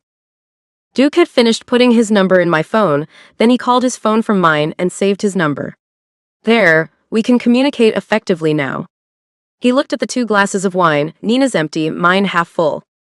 And if I recall correctly, you invited me in and gave me a glass of scotch. You have any of that left? Nina's eyebrows shot up, and I wanted to kick Duke in the shin for what he'd said. You invited him in, she sputtered. And gave him alcohol? Were you two drinking alcohol together? All alone? She shook her head. This is not good. Why's that? Duke asked as he got up. He went to the dresser where the scotch was still and poured himself a glass. Then he came back with the open bottle of wine and filled both our glasses. Which one is yours, Nina? She pointed. The one on the right. He took it to her. Now, why is it okay for you two to have a couple of drinks together, and she and I can't? We are friends, you know. We will be working closely together from now on. Why wouldn't we get along? Nina sipped the wine while I tried not to freak out and gulp mine down like a lunatic who was close to being caught in an affair that would end my career before it even began. Well, I guess you're right. It's just that the strict rules of the company have me on edge. I don't know what's okay and what's not. Like the camera crew was all together the other day, the others headed off, and Ashton and I were left alone in the studio. He asked me if I wanted to go grab a bite to eat, and I told him that wasn't a good idea with the rule. She took a long drink, and I could tell she was a little worried. Duke asked, "Did he make you feel uncomfortable, Nina?" He genuinely looked concerned about her, which softened my heart toward the man even more. No, Nina shook her head. Not at all. I like Ashton. She stopped abruptly. Not like in an inappropriate way or anything like that. Please don't tell anyone I said that. I just mean that I like him as a person. If there weren't the rules at work, then I would have gone to eat with him like it wasn't a big deal or anything. Nodding with complete understanding, Duke and I both knew what she was talking about. Things were hard to understand, and it felt like everyone was under a microscope. What could we do, and what couldn't we do? So I offered her my advice. I think going to grab a bite to eat with a coworker of the opposite sex is okay. Duke and I have eaten together on a few occasions, and Artemis has come into the cafe, and he even joined us once. He never said a word about it being a problem. He even told us that he hoped we wouldn't let the anchor job wouldn't stop us from becoming friends when that was still all up in the air. He does want us all to get along, just not horizontally. Nina nodded, and Duke had a look that worried me a bit. Nina, don't let anyone ever get away with doing anything or asking you anything that makes you uncomfortable. But if someone asks you if you want to grab a bite to eat and you want to go, you shouldn't overthink it. Don't let all this harassment stuff interfere with anything that's not harassment. You know what I mean? I know it shouldn't be this complicated, but I feel like Artemis is just watching us all so closely, and it's gotten confusing. You guys should do a show on this stuff. She sipped her drink. You know, to help others understand the difference between harassment and genuine attraction, and how a person can go about figuring out if another person is attracted to you without making them feel odd about it. I wish I knew how to explain that, Duke said before putting the glass to his lips. Me too, I added. I guess it's kind of hard to put into words. But the bottom line is that if someone asks you to do something you don't want to, then you can say no. If they threaten to fire you or blackmail you over not doing what they've asked, then that's unacceptable, and you should report that right away. If a man asks you out and you don't want to go out with him, you tell him no, thank you, and if he respects your answer, then that's okay. I think it's mostly just about respect, right? Nina nodded. Yeah, that sounds right. But how do you know the difference between a date and just grabbing a bite to eat together? That's what I want to know. Would our boss see Ashton and me eating together on a date? I mean, I see now that it would have been fine and that I was being overly cautious. But now that I've told Ashton no, he may never feel comfortable enough to ask me again, and I kind of hate that. Well, how about you casually inviting him to grab a bite sometime? I piped up. That should let him know that you're fine with being friends who occasionally eat meals together. I don't see what would be wrong with that. She looked at her wineglass with drooping eyes. And if he says no, then what? Like, what if he goes to the boss and tells him I asked him out or something like that? Duke was quick to say, Ashton would never do a thing like that, not over a simple meal. Now, what Gretchen did was lewd, and he didn't even turn her in. Neither did I, even. Artemis saw what she was doing to both of us, and after talking to him about it, we realized we should have gone to him and told him. He understood that we just felt it wasn't the manly thing to do. The woman couldn't actually hurt us or make us do anything we didn't want to, so why bother turning her in? The hairs on the back of my neck stood up, and I grew angry all over again about that woman. I'll tell you why, because she shouldn't be able to get away with something a man can't. Just because she's a woman doesn't give her carte blanche to say anything she wants to a man. So what if she didn't hold anything over your head when you turned her down? You have no idea if she would have stooped to blackmailing you both if you didn't give her what she wanted. She could have told you guys that she'd turn you both in for sexual misconduct, and then what would you have done? Given in to her? Or reported her? Duke shook his head. Well, I definitely wouldn't have given in to her. Not in a million years. If she'd pulled a card like that, I definitely would have reported her. And I'm sure Ashton would have too. I'm glad it didn't get that far, Nina commented. And I'm like you guys. If a guy was just coming on to me, I don't think I'd run and tattle on him. If he were lewd though, as you say Gretchen was, then I would have reported him. It would just be easier if everyone could just keep it in their pants and stop harassing each other, but I guess it isn't going to be a quick fix. Duke stood up after drinking the last bit of his scotch. No, it's not. We all have things to learn. I dropped the ball when it came to stopping someone from making unwelcomed advances, and I won't do it again, I can tell you that much. I hope no woman I know lets unwelcomed advances go unreported. And with that, I'll leave you ladies to your visit. I'll see you both tomorrow at work. Have a great evening. I didn't know what to say. I wanted him to stay. Or I wanted to go with him. I'd had big plans for us that night, and now I would be spending it all alone. What a disappointment.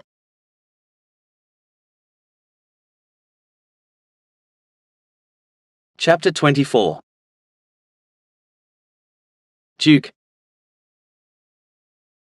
I waited an hour before I texted Lila, telling her to give me a call when she could. She called me right away. You left. Hello, Lila, I said with a laugh. I thought that was what you wanted me to do. And I felt like you two needed time to talk. That was nice of you. She sighed. She left about a half hour ago, and I've been moping around ever since. I had big plans for you. Our car ride to work this morning was very inspirational. And that's why I'm currently waiting at the curb by the bed and breakfast. Pack a bag, baby. You're coming home with me tonight. She squealed with delight, and I loved the sound. I'll be right down. I ended the call and waited for her to come join me in the cab. Rolling down the window, I waved at her when she came out, then scooted over so she could get in. It all felt rather covert. She kissed me right away. Yum. Her eyes were bright and shining as she looked at me. You tasted the wine, huh? Yep. And I can't wait to taste every last inch of you, my dear. She still had the braid in, and I tugged at it. Her hands gripped my biceps as she looked at me with pure lust. Oh, tonight's going to be good. I can tell. We pawed at each other the entire ride to my place, and barely got inside my door before removing all our clothes. She tossed her bag on the floor, and I pushed her to her knees right there on the living room floor.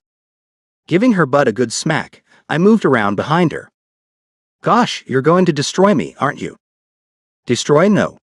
Reinvent? Yes. Sweet little Lila would do anything I wanted. But she'd only do it for me, and that made me one hell of a happy man. Rubbing her shoulders, I sat on the bed and pulled her up so I could make sure she wouldn't hurt later.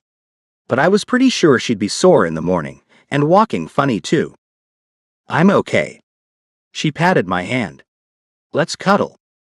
We scooted down into the bed, and I covered us with a blanket, kissing the side of her head as she snuggled up to me. I want you to know that I've never liked anyone as much as I like you, Lila. I doubt I ever will.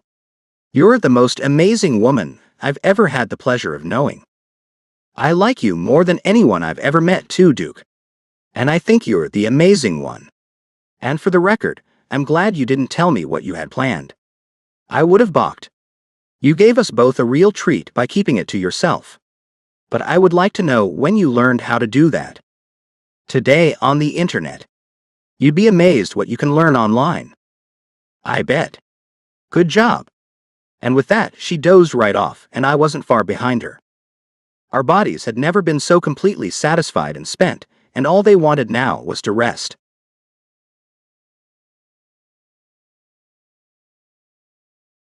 Chapter 25. Lila. Duke and I both woke up feeling completely refreshed and went to the station to see what the day held for us. We found out Artemis wanted us all to meet in the largest meeting room so that he could give us a last-minute speech. With it being Friday, there were only 2 more days before we'd go on air for the first time Monday morning.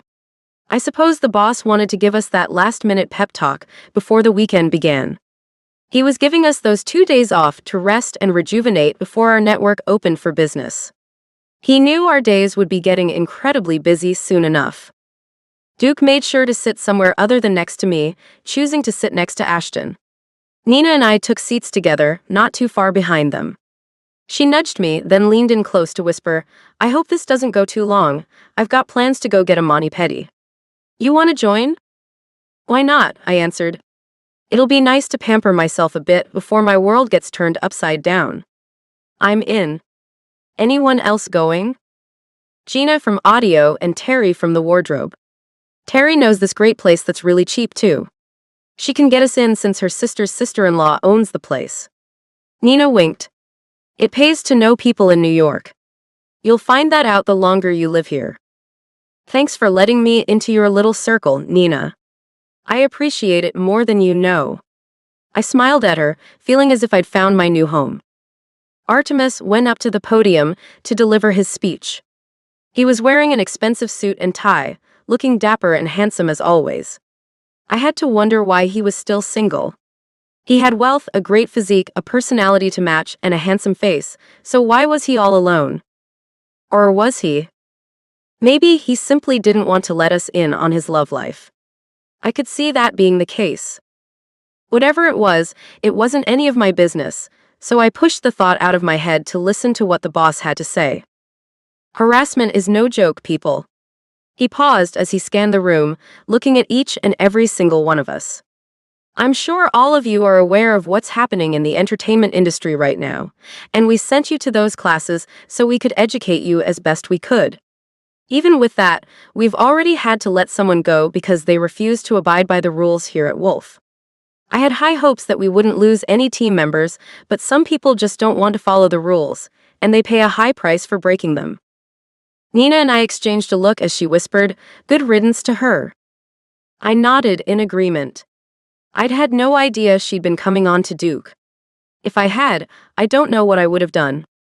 Thank goodness Artemis saw Gretchen in action and put a stop to it before I had the chance to do something stupid that would have gotten me fired too. But his words sent a chill through me. If Duke and I were ever found out, I knew Artemis would have no choice but to fire us both. And that scared the hell out of me. Things had felt so wonderful since we'd said we wouldn't be seeing anyone else. And then there was that fantastic time we'd had the night before. That was mind-altering, for sure. I would never want to stop being with that man. But I also didn't want my career to come to a screeching halt so soon. Being fired never looks good on a resume, after all. Even as a newbie, I knew that much. Artemis looked around the room again, nodding as he did. Good, it seems everyone is on board with how we all must conduct ourselves. No hanky-panky, no flirting, no touching at all, please. I don't want to see any hugging, for any reason. His eyes moved from Duke to me, clearly recalling how we jumped up and hugged each other when Artemis had given us the news about the co-anchor positions.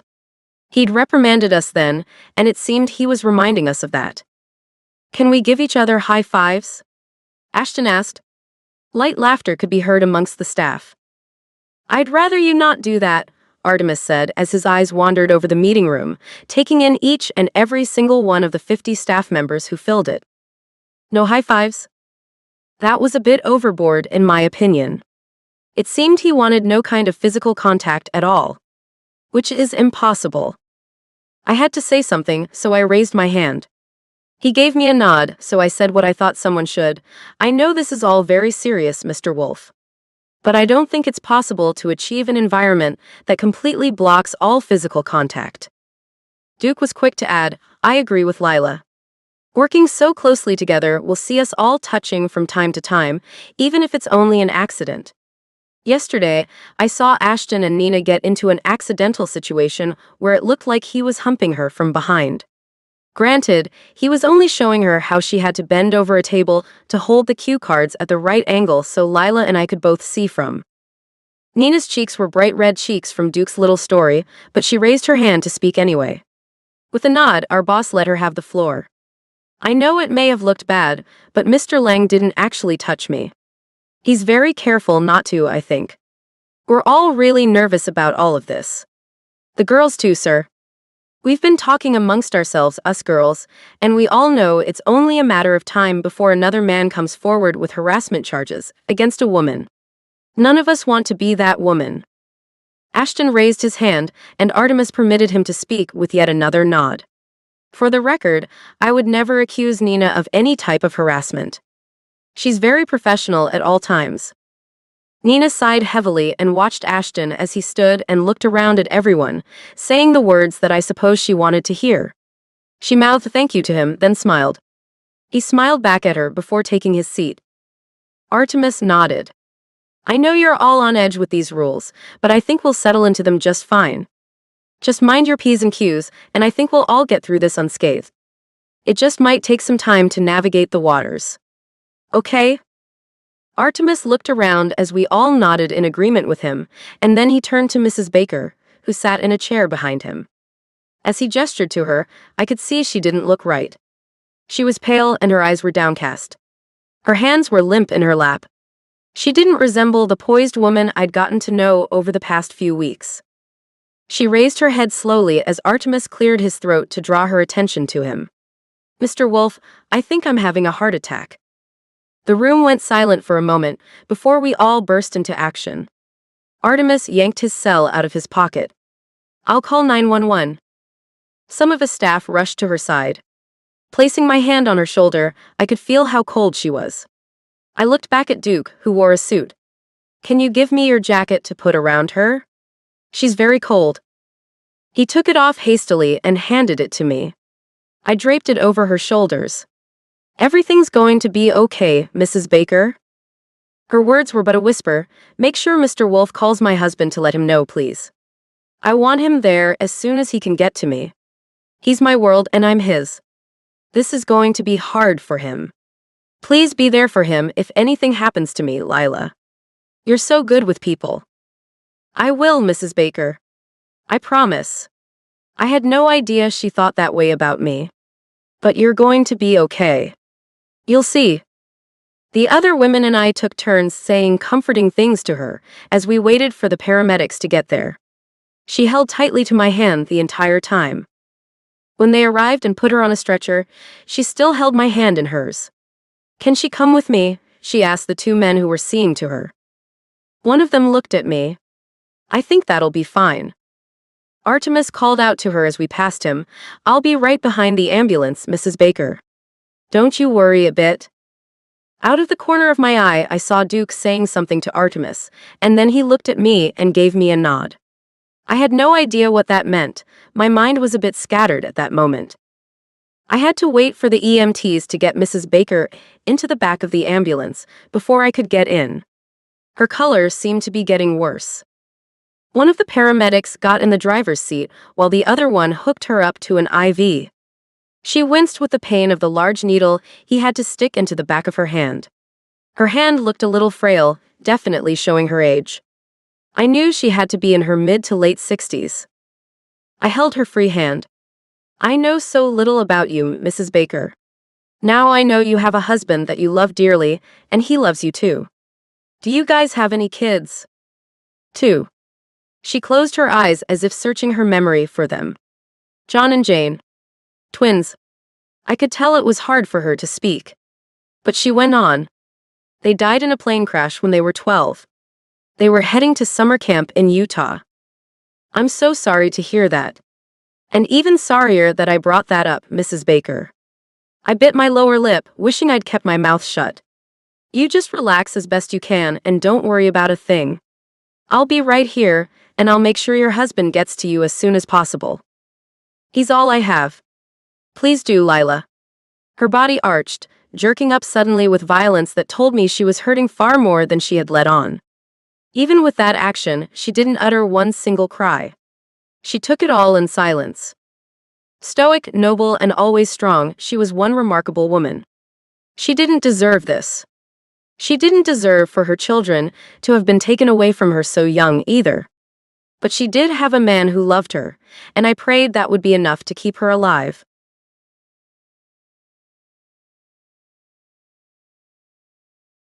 Chapter 26. Duke. Racing to the hospital with Artemis, I couldn't stop praying for Mrs. Baker. To watch a woman who appeared to be so healthy, strong, and full of life be pulled down the way she'd been was shocking. Life is too damn short, and what was happening to that poor woman brought that home to me. As Artemis and I entered the emergency department, we met Mr. Baker, who'd barely arrived just before we had. He was demanding to be let back to see his wife. "I need to be with her right now." "Mr. Baker," Artemis called out to him. The poor man looked like death warmed over. "Artemis. Thank God. She's here, isn't she?" The nurse finally buzzed at the door to unlock it. "You can come back, Mr. Baker. We've got her in a room now." He looked at Artemis, his lips forming a straight line. "I should let you know that I don't want her going back to work at all. It's clearly taken a toll on her. It's time to get yourself a new assistant." And then he was gone, disappearing behind the double doors that would take him to see his ailing wife. Artemis looked out of sorts. His eyes were wide, his mouth ajar. Well, that's not good news. But I should have expected it. I'd be the same way with the woman I loved, I suppose. Taking seats, we waited nearly an hour for Lila to come to tell us what was going on. When she came out of the same doors Mr. Baker had gone into, I had to fight myself not to grab her up and hug her. She came and sat on the other side of Artemis. "She's had a heart attack, but she's okay now. Tired, sore, not feeling too well at the moment. But she's going to make a full recovery.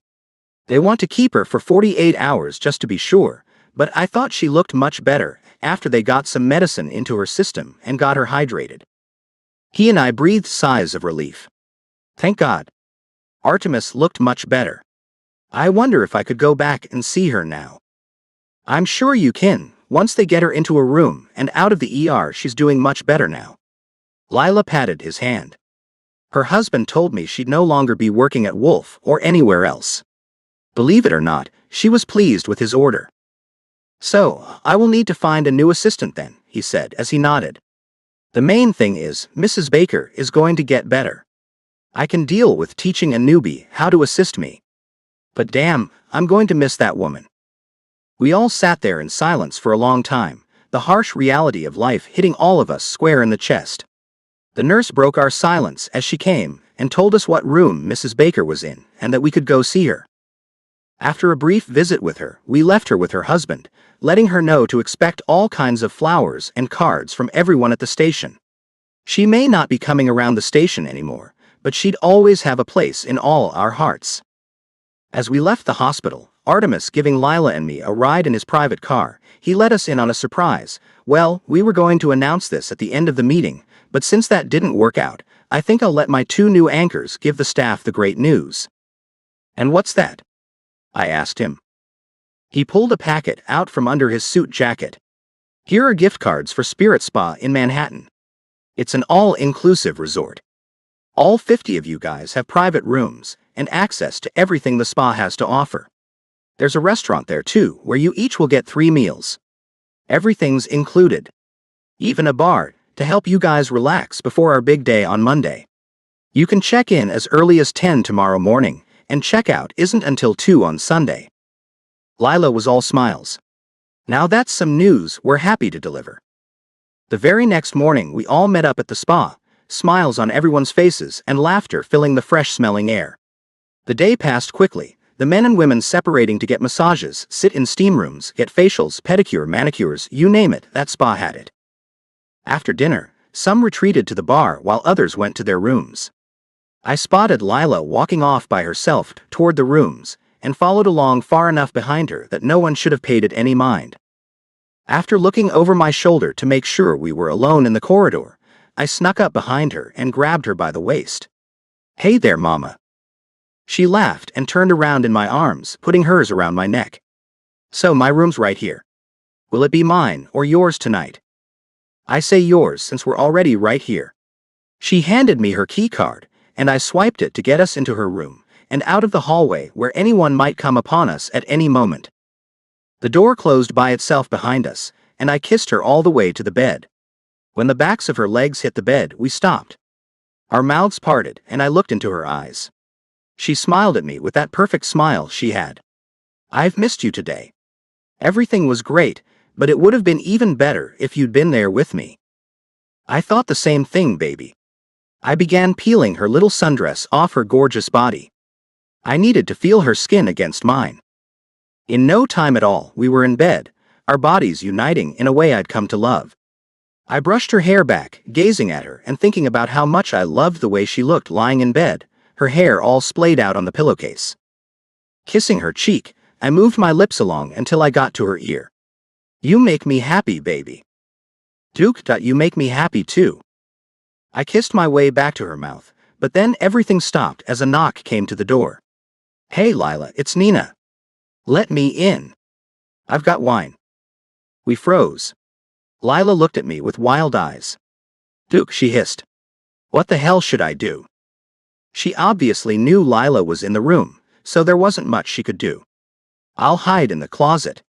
You have one drink with her, then say you're tired and going to bed, and I'll come back out after she leaves." As much as I didn't want to get off her, I had to. I grabbed a towel to put around my waist as she hurried to put on panties and a nightie. She waited until I'd shut the closet door before letting Nina in. "What took you so long, Lila?" "I almost left and went to find someone else to share this wine with." "Sorry, I was in the bathroom when you knocked. It took me a second to finish up my business," Lila lied. I heard the sound of glasses and liquid being poured into them before Nina said, "Well, I'm glad you finally came to the door. I don't trust anyone as much as I trust you, Lila. And I've got something I've just got to get off my chest. It's driving me insane." "And that is?" Lila asked. Nina made a long, drawn-out sigh. "I've got it bad for Ashton Lang. And I'm pretty sure he likes me too." Lila was quiet for a long time before she finally said, "Well, what do you think about that? I know we can't see each other, but it doesn't seem fair to me. He and I get along better than anyone I've ever known.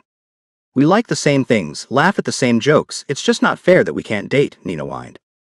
"No, it's not. That damn rule is ruining things for more than just you, Nina. Lila huffed. For a second, I thought she was going to tell Nina about us. Nina added, I know that.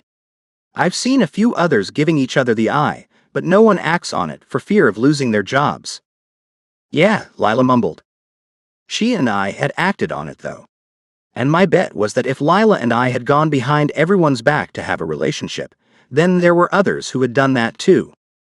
The thing is, Nina said, dating isn't even close to the same things as harassment.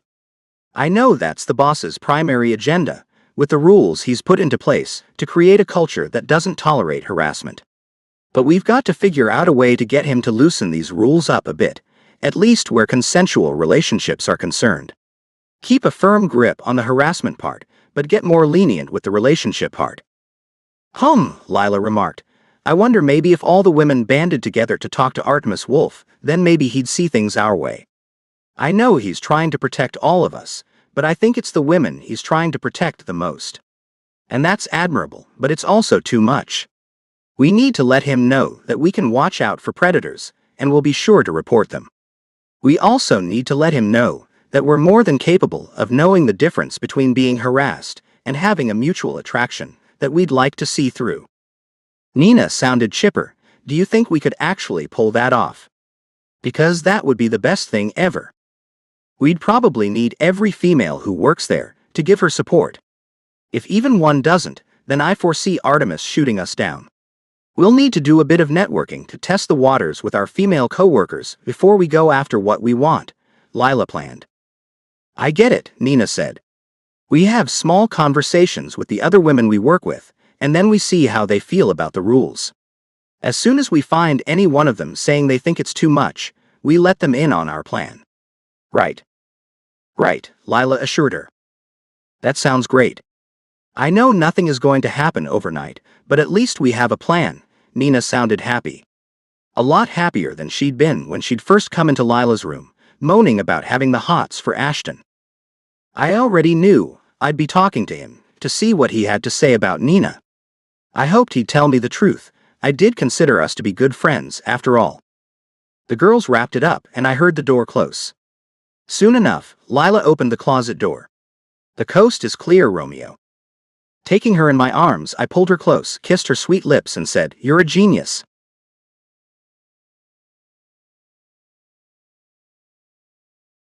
Chapter 27. Lila. Monday morning came, and the excited energy flowed like a river through the studio. Duke and I sat in high-backed burgundy leather chairs on either side of a small table where cups of coffee sat, steam coming of them. It was a cozy set, meant to emulate the feeling of having a light breakfast with a friend. Fresh crescent rolls, some bagels, and assorted fruit were also sitting on the table. The whole set looked inviting, complete with a fireplace blazing in the background as if we were someone's home. I found it ironic that Artemis would create such an intimate set, what with his rules being what they were. But I had to admit that I'd never seen anything like it on morning television, and the whole premise was new. I thought it was just what morning television desperately needed. When the red light came on, we went live. Duke gave me a wide smile. Good morning, Lila. I smiled right back at him just as we'd rehearsed. Good morning, Duke.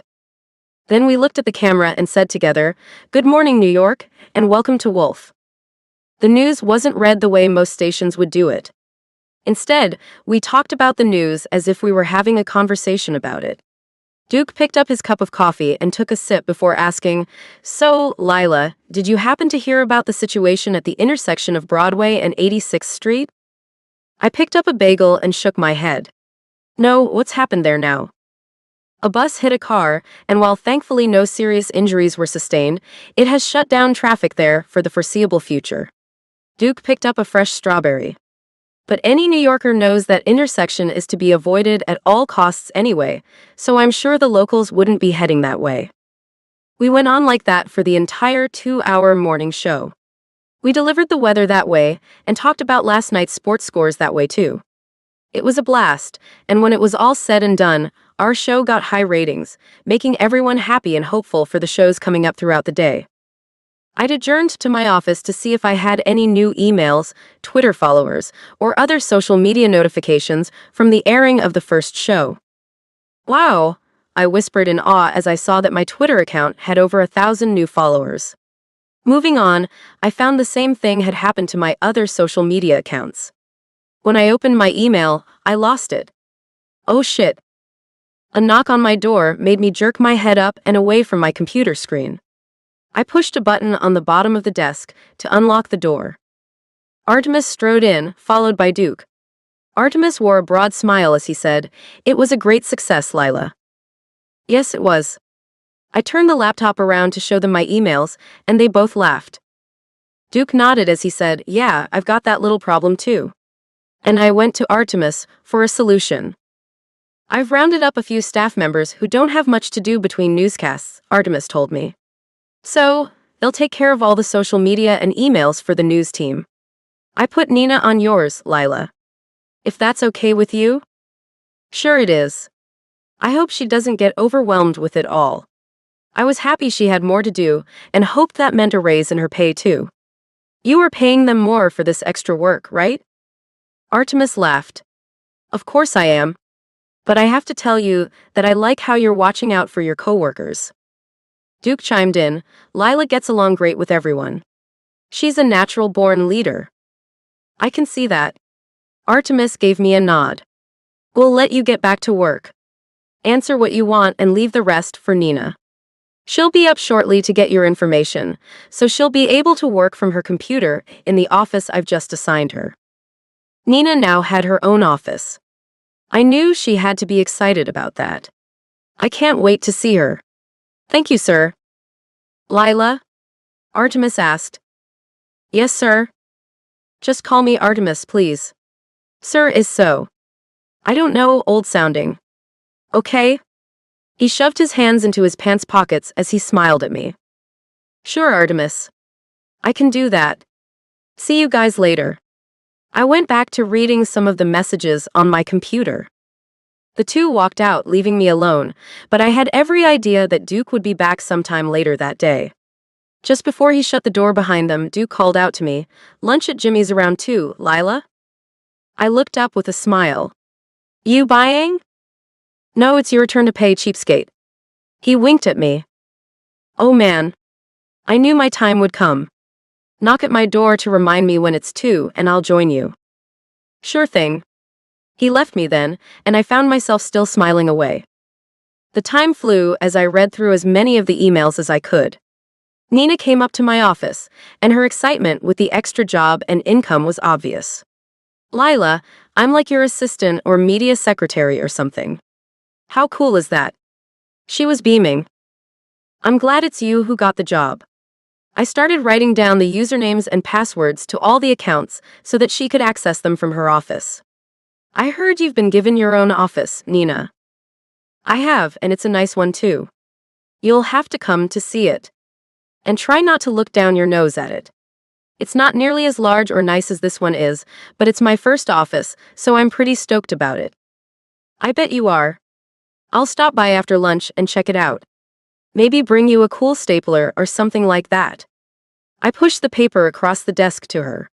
"Here's everything you'll need to gain access to these accounts. I'll try to go through some every day too, so you don't get overwhelmed." "You're truly the best, Lila." She pointed to a plant that sat on the window ledge behind me.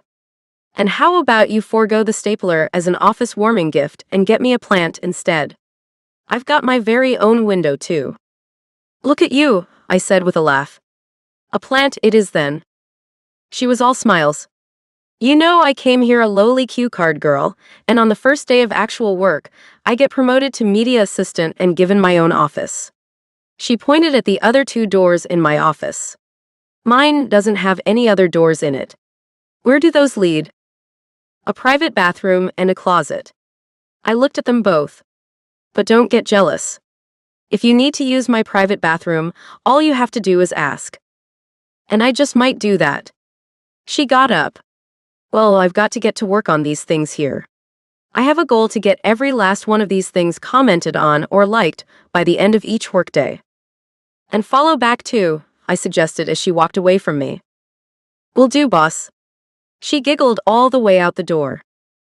Everyone was on cloud nine the whole morning, everything going off without a hitch.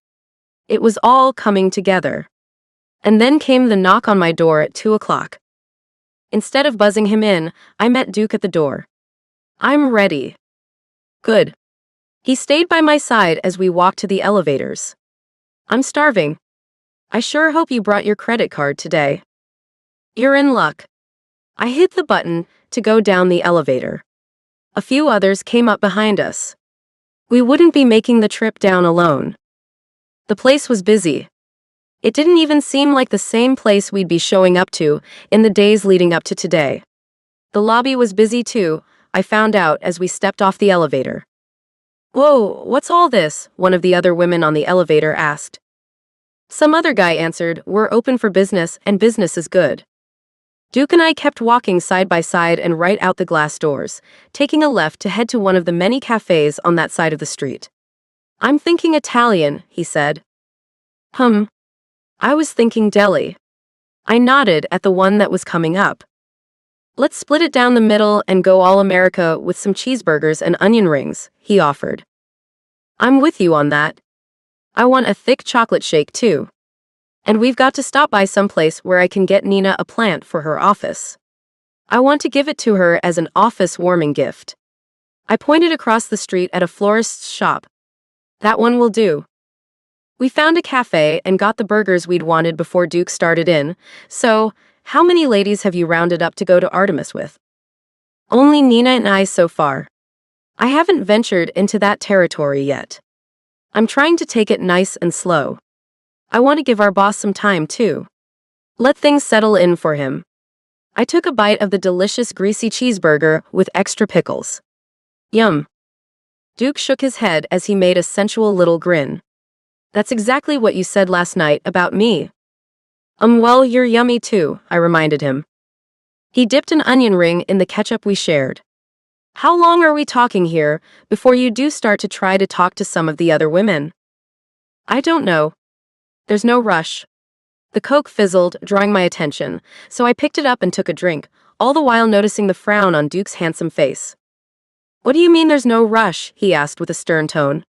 "Don't you want things out in the open?" "I do. Believe me, I do." I placed the glass back on the table before picking up my burger. But things like this aren't done quickly. I know there are some women there who really like that rule. It makes them feel safe. And that's a feeling many women haven't felt in the workplace in many years. I'd hate to change that for them or make them feel like I'm forcing my opinion on them. Well, you're going to have to start somewhere. You and Nina can't be the only ones who think this way. Duke put his burger down. "By the way, I talked to Ashton and he is into Nina. He's just worried about the same thing we are, getting fired." I thought it over a second before asking him, "Can I tell her that?" Duke shrugged. He didn't say not to. She'd be over the moon when I gave her that bit of news. "Thanks. I won't tell her where I got the information from, don't worry." His brows rose a bit as he asked, "So, does that information make you think you might want to speed things up with your plan? You know, give your best friend a shot at happiness too." "Duke, it's not that easy. This plan is new. It can't be rushed, and I need more time to make sure I make it count." "Yeah, so do I." He put his half-eaten burger down. "More time with you. Out in the open, like a normal couple. What's so hard to understand about that? And what about your friend? Shouldn't Nina and Ashton get to be with each other if they want?" "Of course." I glanced at the clock over the bar and saw how time had gotten away from us. "We'll have to talk about this later. Or better yet, not at all. We've got to get going if I'm going to have time to pick up that plant." "Fine, I'm done anyway. My appetite is gone now." He got up and left without waiting for me. I'd made him mad, but what choice did I have?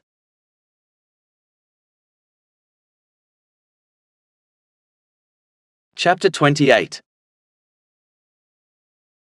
Duke. After Lila's nightly newscast, the last one of the night, we took a cab to her place.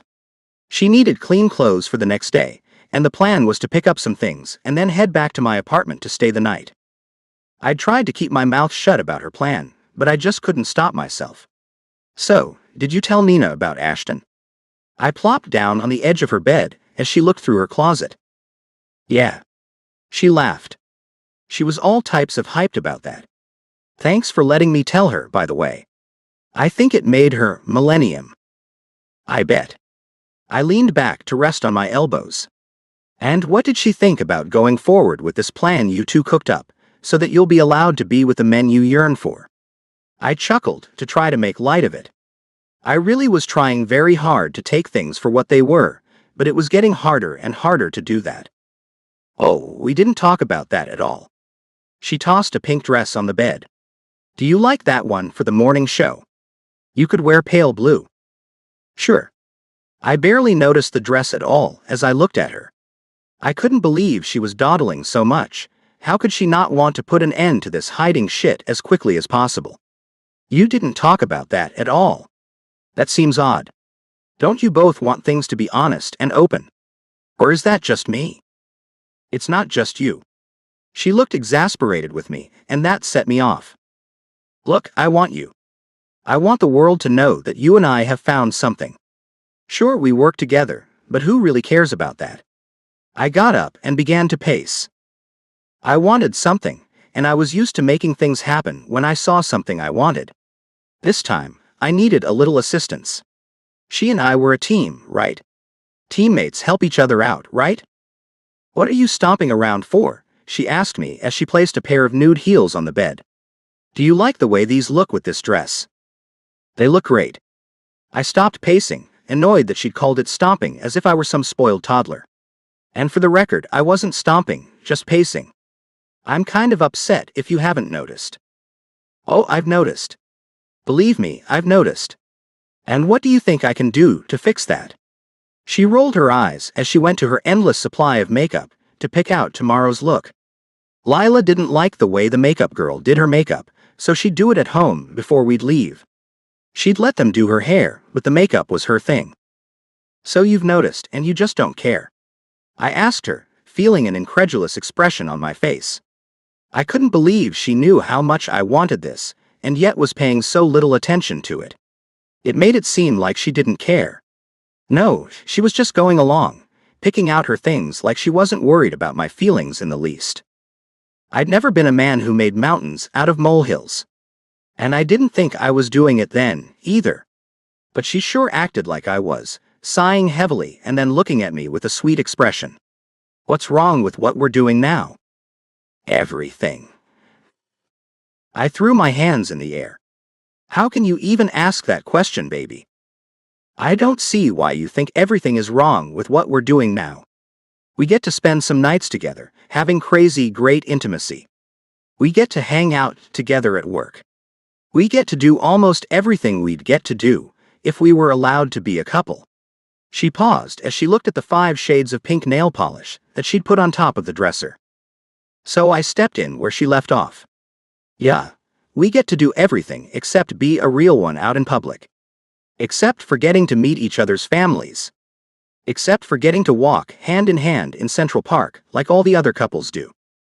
Her lips quirked up to one side as she took 3 of the bottles of polish and laid them next to the dress which was still lying on her bed.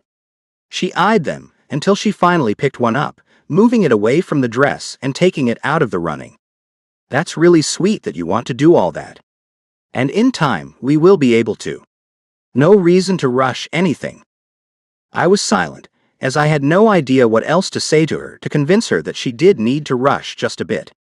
At this rate, she might not ever go through with her plan. She might have me doing the same exact shit for years. Well, I wasn't okay with that. I wanted more. And what I wanted was completely normal. What she was willing to settle for wasn't. She hadn't seemed to want this secretive lifestyle when we'd first gotten together, and I didn't understand why she was being so casual about it now. You're shortchanging yourself, Lila. Think about it. I tried to pull out any card I could that would pull her into this conversation about us for a little while. Duke, I don't feel like I'm shortchanging myself at all. I'm sorry you feel that way. We are totally getting what we want. I wish you could see that and stop all this. She put one of the two remaining nail polishes back in her drawer, leaving the one that matched perfectly with the dress on the bed next to it. I marveled for a moment at how she went about her life. So meticulous, so well prepared. She'd be able to pull her plan off if she just gave it the same thought she gave to her cheeks, lips, and nails. But she didn't seem motivated to do that. Honesty is always the best policy, my mother always told me. I thought giving that a try might be the best idea. Look, I didn't want to say this. Mostly because I didn't want to sound needy, but here it goes anyway. Lila, I'm beginning to feel like just an object to you. She laughed as if that notion was utterly ridiculous. Duke, you are much more than an object to me. You should know that by now. Didn't I tell you I wouldn't be seeing anyone else but you? Doesn't that show you that you mean more to me than merely someone I happen to be having great intimacy with? Awe-inspiring sex is how I look at it. But anyway, no, it doesn't mean that. Not when all we have is a friendship during the day and intimacy at night, without a soul knowing about it. I crossed my arms over my chest, adding a humph at the end to punctuate my statement. Frankly, I don't want anyone to know what we're doing in our private time, she said, making a face like that was distasteful. You know, I don't mean that I want to take out a billboard saying we did it all night long. I had to huff once more as the steam built up inside of me. I just want people to know that you and I are together, that's all. She looked at me for a moment. That's sweet, babe. It really is. But this physical misconduct thing is huge. And I can't go scheming all over the station, pulling in women to overthrow our brand new boss and take everything over. Sorry. I know I came up with this harebrained idea, but I'm not sure if it's the right thing to do after all. And there it finally was. Lila wasn't going to go through with her plan at all. And she hadn't even been straight with me about that. Well, isn't that something? A champion communicator who has failed to communicate with one person should be able to do that with the best. Our bodies certainly communicate well, don't they? She nodded. Yeah. I'm sorry, Duke. I really am. Me too. I looked away, knowing I couldn't look at her and say the things I needed to say. Maybe we should take this back a bit then. Like to the very beginning, before that first kiss. Because I never knew how painful this would be. She threw her hands up in the air, as if she just couldn't understand me at all. Duke, that's so unnecessary. Do you really want to stop what we are doing? I jerked my head back to look her in the eyes so she could see I meant what I said. It's not just intimacy with you. You should know that. So what should we do then? She looked miffed now. Quit our jobs. Be homeless on the streets of New York and pray one day someone will hire us after quitting our once-in-a-lifetime jobs. And why would we do that? Love? She shook her head, as if the idea was ludicrous. Maybe, I said softly. Lila stopped what she was doing to look at me long and hard before she spoke. Do you love me, Duke Cofield? That word hadn't ever been said between us. Well, it had been a little. But it always pertained to specific things, like how I loved the way she smelled. But we'd never said those three little words that everyone yearns to hear. Or that everyone wants to hear when the other person actually means it. I love you had never been said. Was I about to utter those words to the woman who refused to do a thing to help us take our relationship to the next level? No way. Maybe, is what came out of my mouth instead. Her blue eyes drooped at the corners. She sat heavily on the bed. Then we really do need to stop playing around, don't we? The fact that she hadn't even returned so much as a maybe in return had me feeling pretty terrible. After all we'd shared? All we'd done together. How could she not have a little love for me buried in her heart somewhere? So I decided to give her what she wanted. I guess we should stop then. Before someone really gets hurt. By someone, I meant me. She seemed like she'd be just fine. Her eyes were glued to the floor, her hands clasped in her lap. I have fun with you. I like being with you in all ways. But we can't have more than what we have right now, can we? All I could do was shrug. We could. You just don't want to do anything to make that happen. She shook her head, making that beautiful blonde hair move in thick waves across her back. I can't go stirring up the waters yet. I just can't, Duke. It looked like there was nothing else I could say or do to make her understand that I couldn't go on this way for much longer, much less forever. Then I guess we should stop this now. No reason to continue, since I seem to be the only one with feelings here. Lila didn't say one word as I headed for the door. It tore me to pieces that she could watch me leave, knowing what we had would be over when I walked out the door. We'd never have another kiss or touch, and there would be no more blissful nights in bed. Nothing. My hand grasped the doorknob, and I twisted it open just as my guts twisted deep inside me. I had to leave. I had to do it. But damn, it was the hardest thing I'd ever done in my life.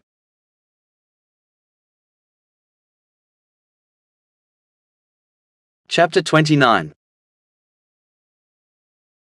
Lila. I don't know what I expected when I saw Duke the next day, but I didn't expect what he did. We met at the table to do the morning news, the same way we'd done the previous day. He was the normal Duke he'd always been. Chipper, happy and charming. But when it was over, he got up and walked away without so much as saying, "See you later." I watched him go and felt the pull in my heart that begged me to go after him and tell him I'd made a terrible mistake. But I sat there instead, not wanting to make a scene at work that would lead to me losing my job. I'd felt drained ever since he'd left my room the night before. He'd left a hole inside of me. I hadn't realized he had taken over such a huge spot inside of me, but he had. And I had let it all go. Someone came along to start cleaning up the breakfast stuff off the table, and only then did I get up and head to the elevators that would take me up to my office. I wanted to stay far enough behind Duke that I wouldn't see him. It was just too hard. When I stepped off the elevator into the reception area of the penthouse offices, I didn't notice a single person I passed as I walked into my office. I stopped and stared at Duke's door across the hall from mine. I thought about knocking, but then decided I shouldn't. I went into my office and meandered around aimlessly for a while. My motivation from the day before had abandoned me. Hell, I hadn't even done my own makeup at home before I came to the station. I just showered and dressed, then headed to the station to let them make me camera ready. My nails were still a mauve color. I didn't have it in me last night to paint them to match my dress. All I could do was think about Duke after he left. The night had been long, and I hadn't gotten much sleep. What little I did get was riddled with bad dreams. I wasn't sure how long it would take to get over Duke, or if I ever would. I'd made such a big mistake acting like things were just fine the way they were. I'd known we had to do something about our situation, but what if we brought it up to other people, and that just backfired? And I was just so damn torn about going to all the other women at the station to plead my case to them. Taking away a rule that made some of them feel safe just so I could have my way didn't sit well with me. Finally, I took my seat at the desk and opened my laptop to see what kinds of emails had come in. I found way too many of them and found the whole thing overwhelming. The first one I opened said the person was ready to be a fan for life of Duke and me. We were so natural together, it seemed like we'd known one another forever. I closed the laptop and dropped my head on top of it. What have I done? I had no idea how long I lay there like that. When a knock came to my door, I jerked my head up and looked at it. Could it be him? I pressed the button under my desk to open the door, and there stood Nina. "Hi, I thought I'd come up and say hello before getting busy on your social media stuff this morning." She came in and took a seat in the big, comfy chair on the other side of my desk. "Wow, are you okay, Lila? I mean, you look out of sorts." "I feel out of sorts." I leaned my head back in the chair instead of taking my old position of lying on the laptop. That one looked a little too pitiful for anyone else to see. "And why is that?" she asked me. "I can't really talk about it." I turned my chair a bit so I could look out the window. All the skyscrapers out there usually made me feel happy inside. But nothing was making me feel happy. Nothing at all. "You can't talk about it?"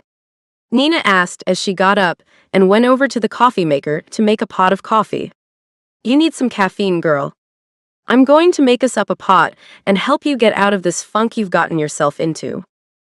I didn't want any coffee.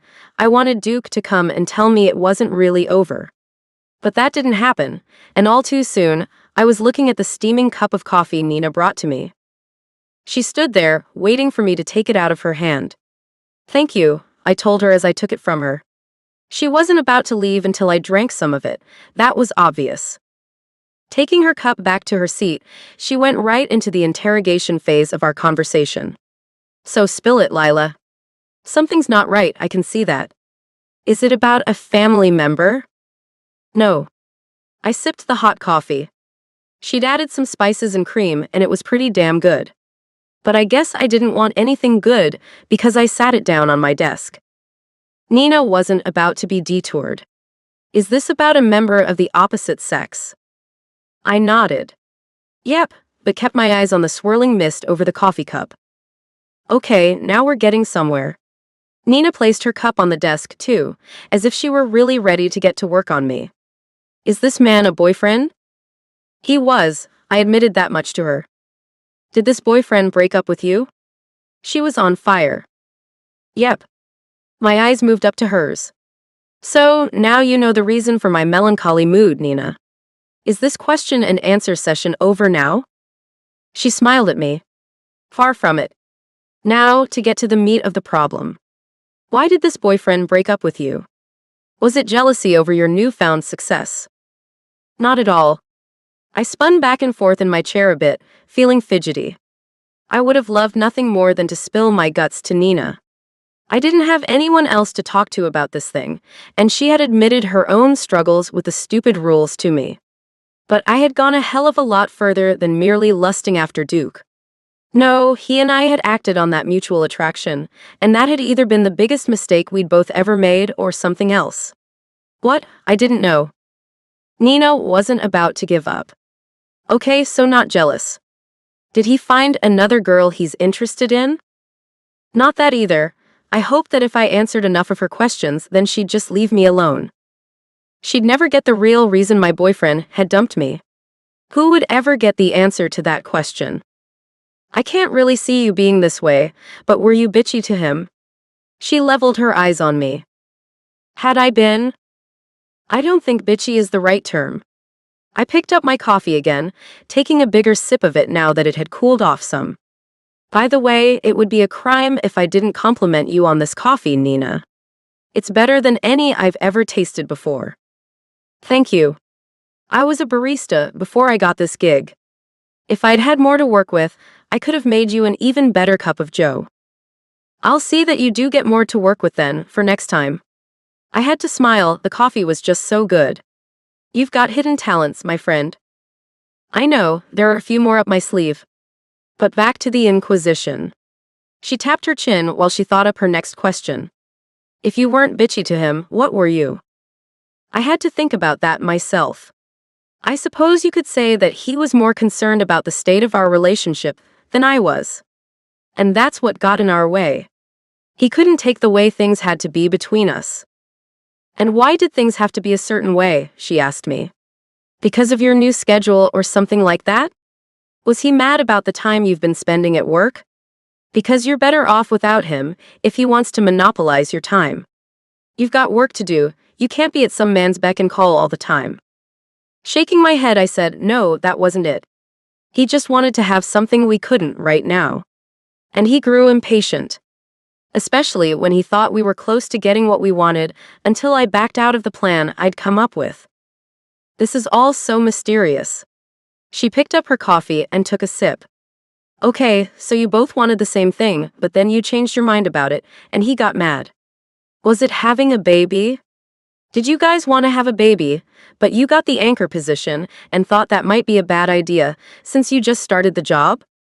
Because you could tell him that you're just not ready to get pregnant right now, but in like a year or so, you might think about it again. That should make him kind of happy. Happy enough to get back together. Don't you think so?" "Well, it's not about a baby at all, so no, that won't work."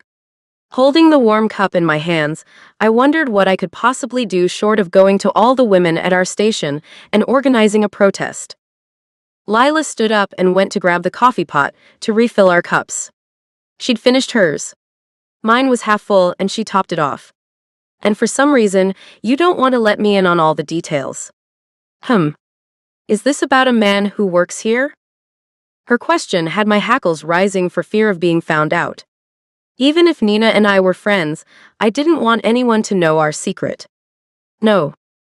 She gave me a sideways glance that was more than a little bit knowing. Okay. Well, let me say this. She took her seat once again, crossing her long legs and swinging the top one as she pondered my situation. You've been nothing but cheerful and optimistic since I first met you, Lila. You've had a genuine smile on your face every day. So you must have been happy with this man. Yes, he made me the happiest I've ever been, I agreed. Happiness isn't exactly easy to find. If you want my advice, it would be to talk to this guy and work together to get whatever it is you both wanted in the first place. She nodded at me and then took a drink of the coffee. I don't think that's going to happen. I rested my elbows on the desk and put my head in my hands. Things were truly hopeless, and I knew that beyond a shadow of a doubt. I don't know how to make things the way they need to be, so he and I can have what we want. We looked at one another as that sunk into both our minds. Things sometimes just couldn't be fixed, and that was that.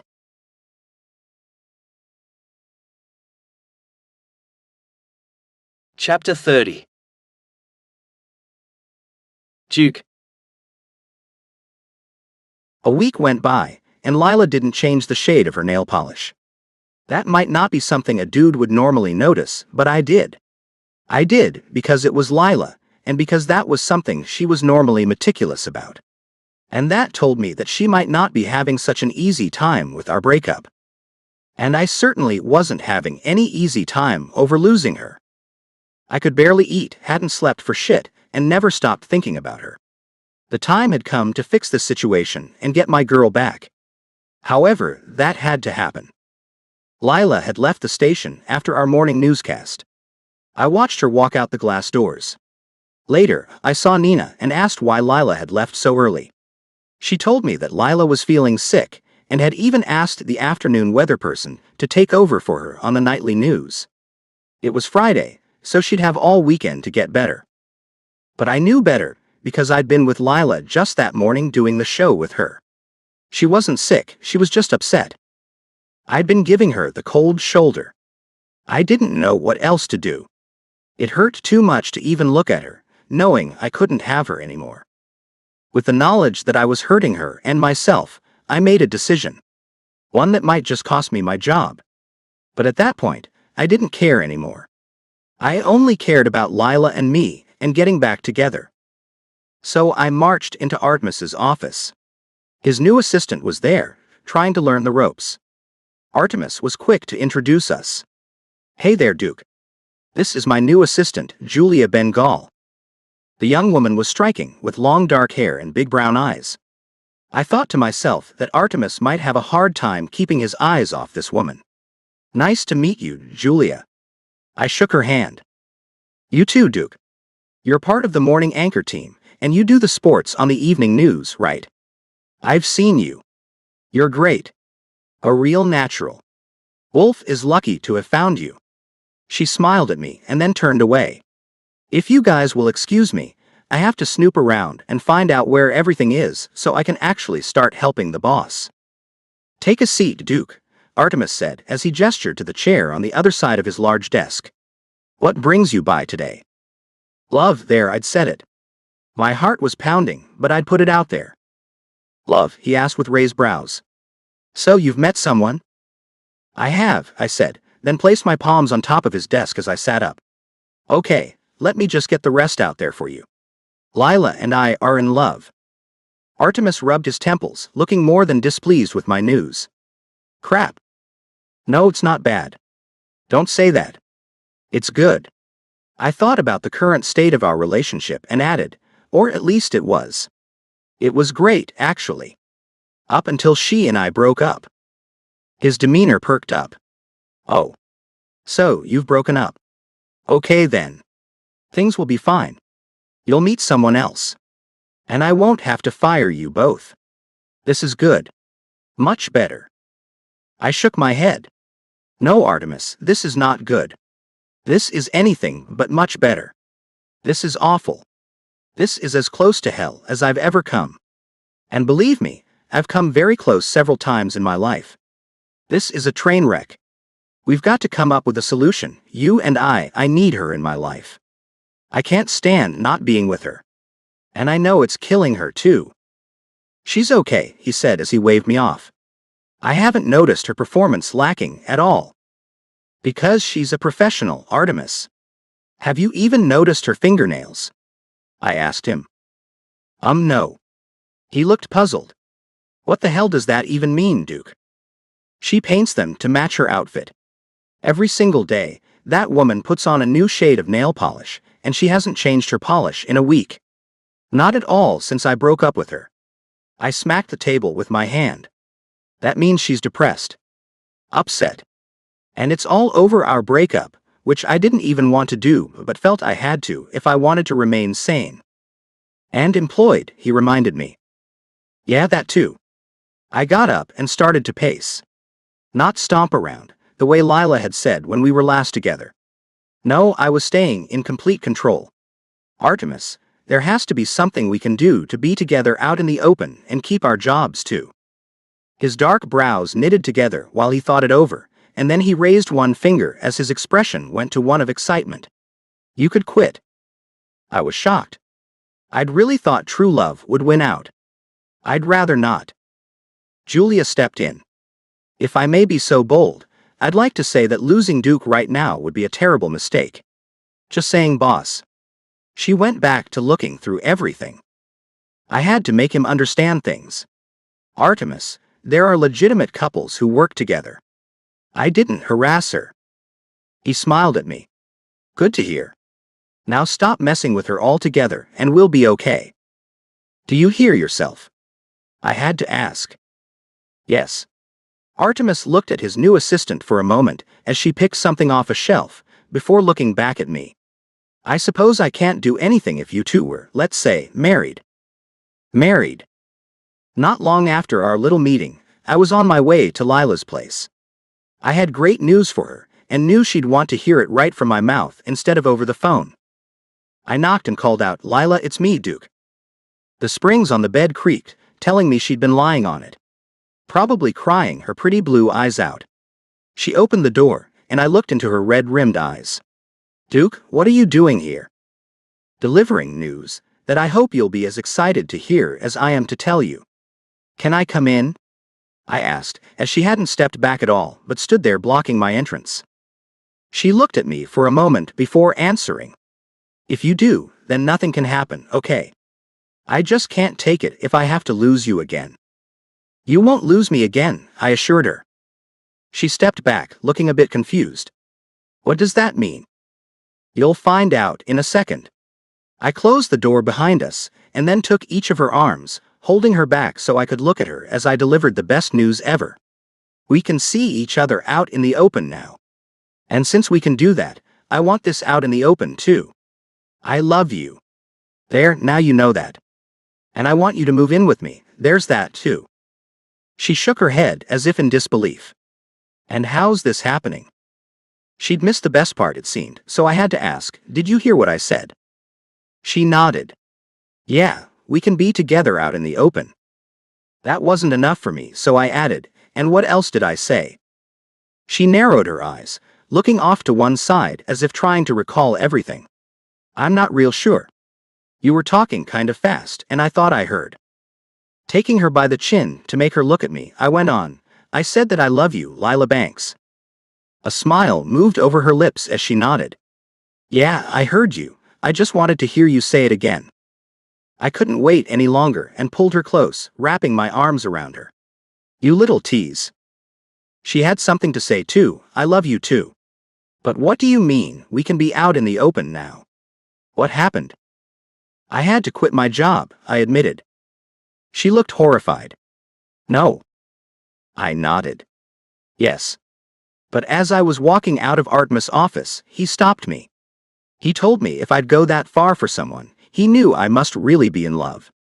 So, he offered us his congratulations and told me to keep it clean while we were at any Wolf event or in the building. Other than that, we're free to do what we want. And I want to do you right now. We're really free to see each other, Duke. I can't believe it. You did it. She threw her arms around my neck and kissed me. Holding her felt so right. Everything was going to be okay. Our mouths parted, and we gazed into each other's eyes. Always curious, Lila asked, "And what about the other employees?" Artemis said he'll make adjustments to the rules. He and his new assistant think they can come up with something that's fair, yet still keeps everyone feeling safe. I kissed her again.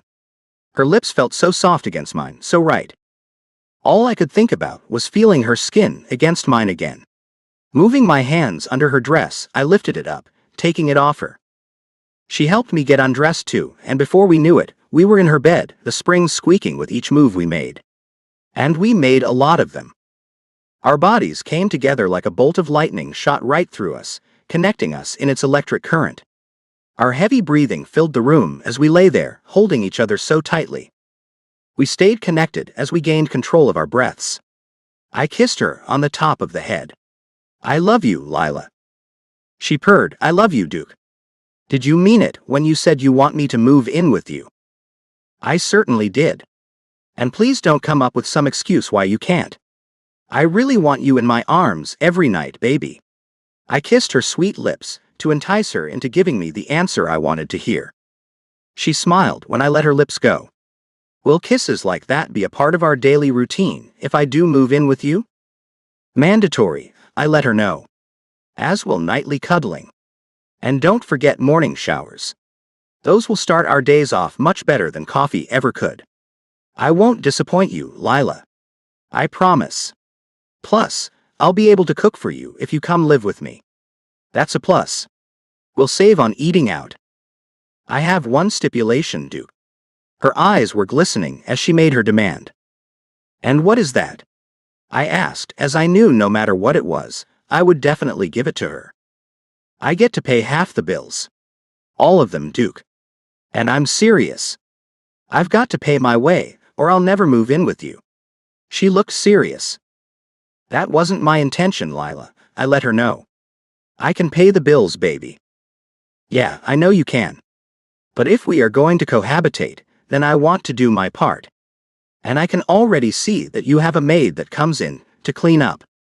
I know you don't keep that place so sparkling and well kept all by yourself. So, let me pay my half of everything. I'm not asking, by the way. I'm telling you, it has to be that way." She smiled, knowing damn well I wasn't going to tell her no. "Anything you want, baby, you've got it." I kissed her again to seal our new deal. Life was about to get so much better, and we were more than happy to have found our happily ever after. The end.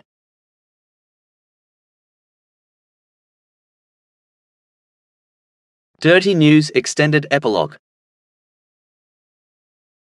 Lila.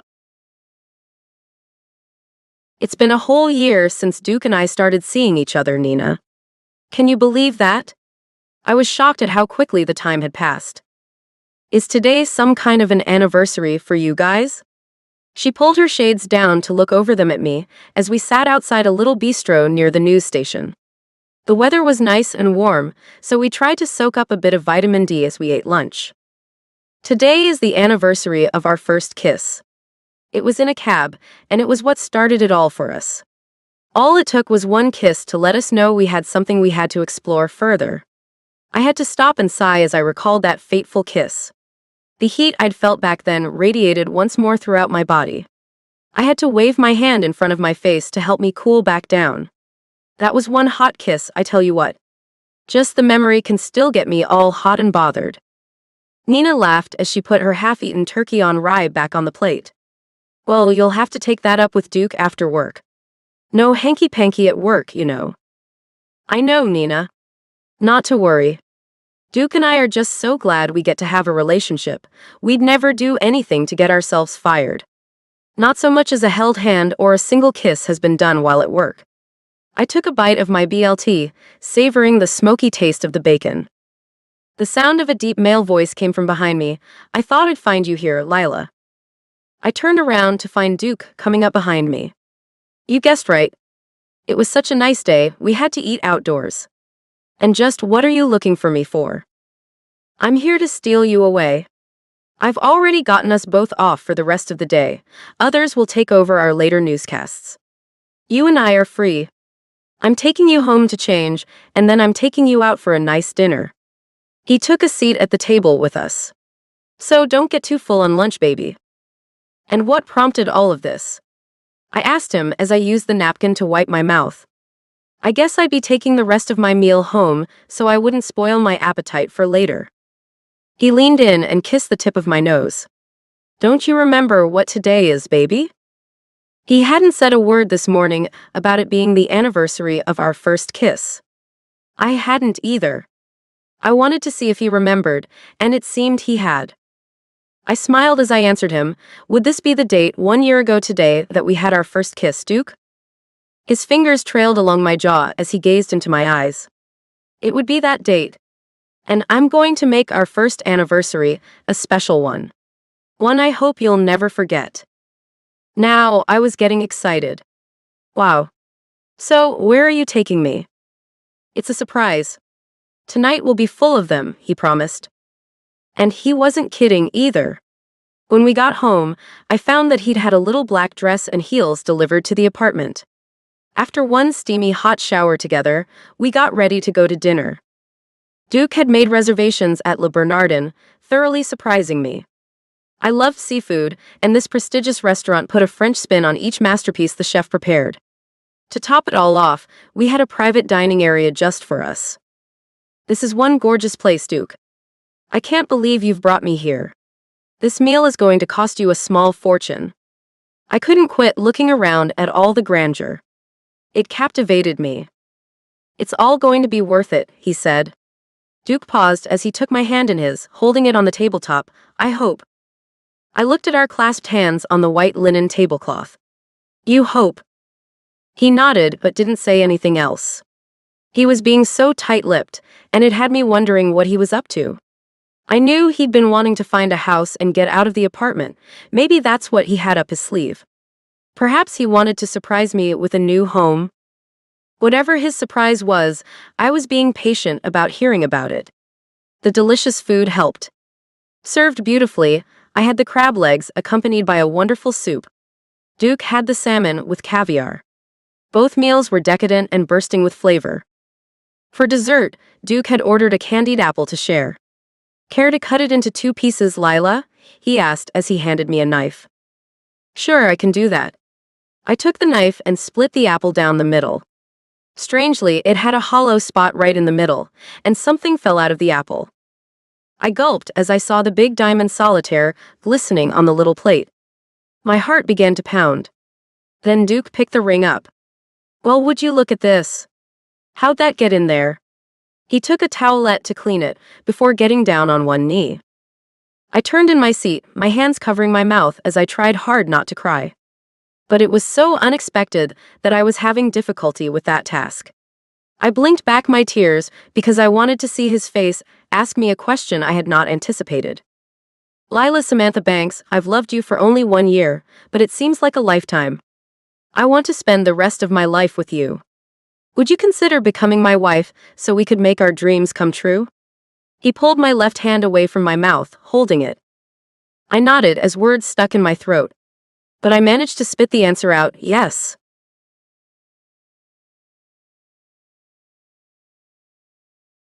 Duke. I thought the intimacy was beyond amazing after Lila and I had committed to exclusivity a year ago. It had been, but intimacy after getting engaged topped that by a mile. As soon as we got back home, Lila and I were all over each other. Her hands moved all over me, mine moved all over her, and we fell into bed in a frenzy of heated body parts. I rolled over with her, keeping us connected as I did. Now that you're slicked up even more for me, I'm about to take you senseless, baby. Her eyes closed as she moaned, Do it, Duke. Take me senseless. Falling to the side of her, I lay there, both of us trying to catch our breath. When I regained my air, I asked, What are your thoughts on children, Lila?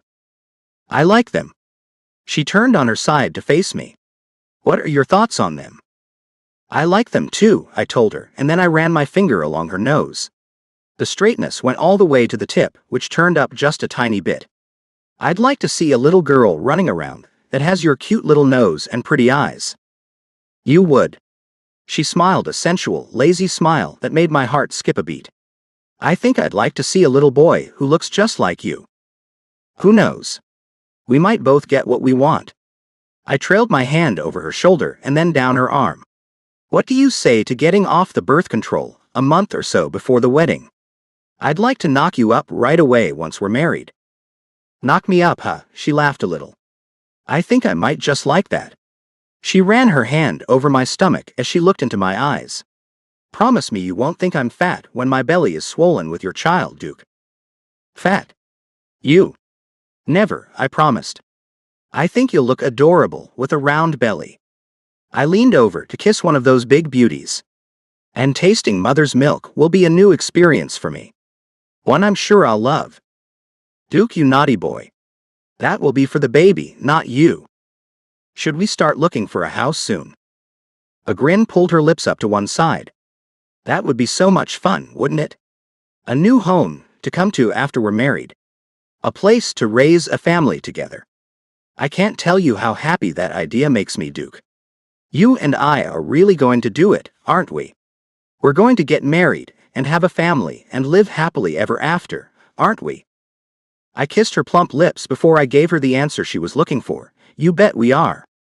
I've never been more sure of anything in my entire life than I am about us being happy for the rest of our lives. Only good can come from this union. I promise you that.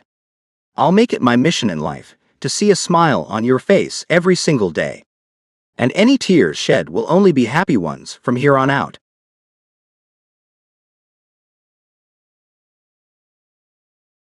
Lila.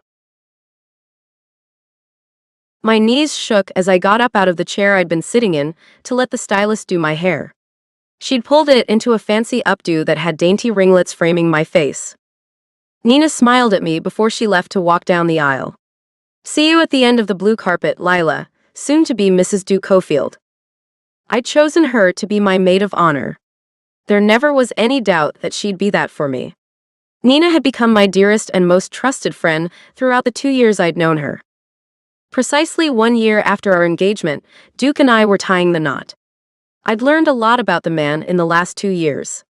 I learned he could get grouchy if the alarm woke him up. Most of the time he'd beat it, waking up on his own. But a handful of times he hadn't, and boy was he a grump when that happened. He'd learned some things about me too. Like how I get outraged when he just barges into the bathroom while I'm using it. He learned very quickly that we weren't going to be that kind of couple. Some things had to be separate, and using the bathroom was one of those things. I could hear the music playing as Nina walked down the aisle. Duke had chosen Ashton to be his best man. I had to wonder if seeing Nina walking down that aisle might give him ideas. He and she had been an item for a while. I thought it was about time he popped the question to her. Maybe our wedding would spur him on to do just that. Dad cleared his throat, making me look at him. My little girl has grown up. Oh, Daddy, please don't make me cry. I'm begging you. I took a deep breath to steady myself. Although getting married to Duke was exactly what I wanted, it was still a huge step, and that made it a little scary. I mean, till death do us part. That's a very long time. At least I prayed it would be anyway. I looped my arm through my father's, and the stylist handed me my white rose bouquet. Off we went to my groom.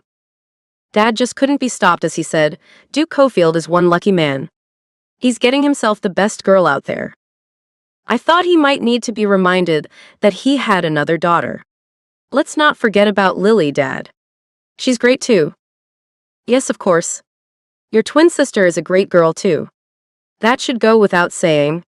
That said, she's past due to find herself a nice fella. You know anyone? He asked me with a grin. This church is filled with eligible bachelors, Dad. If she's looking, she can find someone here, I bet. But I don't think she's looking. Being a doctor takes up a ton of her time. We came to the back of the church, and I finally saw all our guests.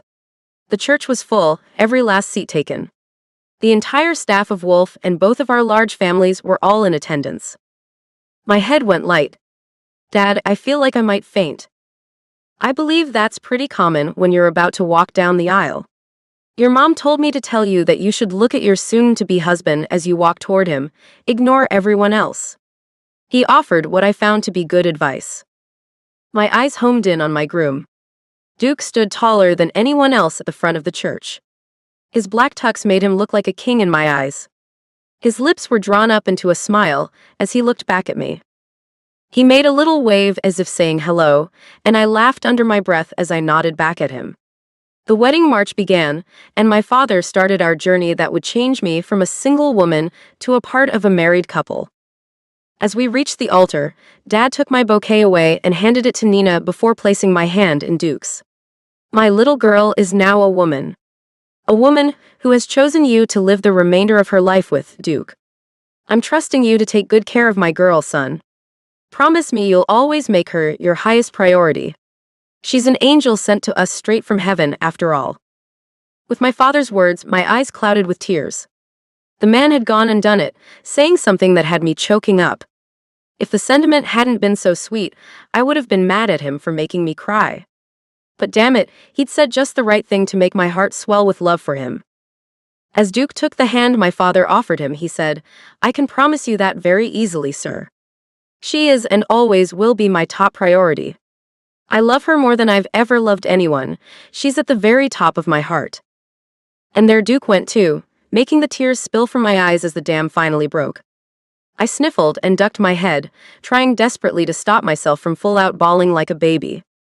Duke's fingers touched my chin gently. He pulled my head up, seeing my tears, and he gently kissed them away as everyone was awed at the sight. Now, I was really having trouble keeping it together. Somehow, I managed to say the vows and become Mrs. Duke Cofield without having a breakdown of any kind. The party that followed allowed our families to get to know each other. My older brother Lonnie had found one of my coworkers, and he'd danced the night away with her. Lily had taken a shine to Jake, Duke's younger brother. I found that kind of weird as he looked a hell of a lot like Duke, and she and I were identical twins. Duke's little sister Jana was hitting it off with my cousin Richie, a thing that Duke wasn't real keen on. And what's up with that kid my baby sister is dancing with so much? Ricky's harmless. Not anything you've got to worry about, hubby. I had to laugh at his overprotective nature where his baby sis was concerned. At the very end of the night, Artemis surprised us both with tickets to Thailand. He'd paid for a week-long honeymoon in an overwater bungalow on a pristine beach. Our marriage had just started, and already it was more than perfect. Things could only get better from here.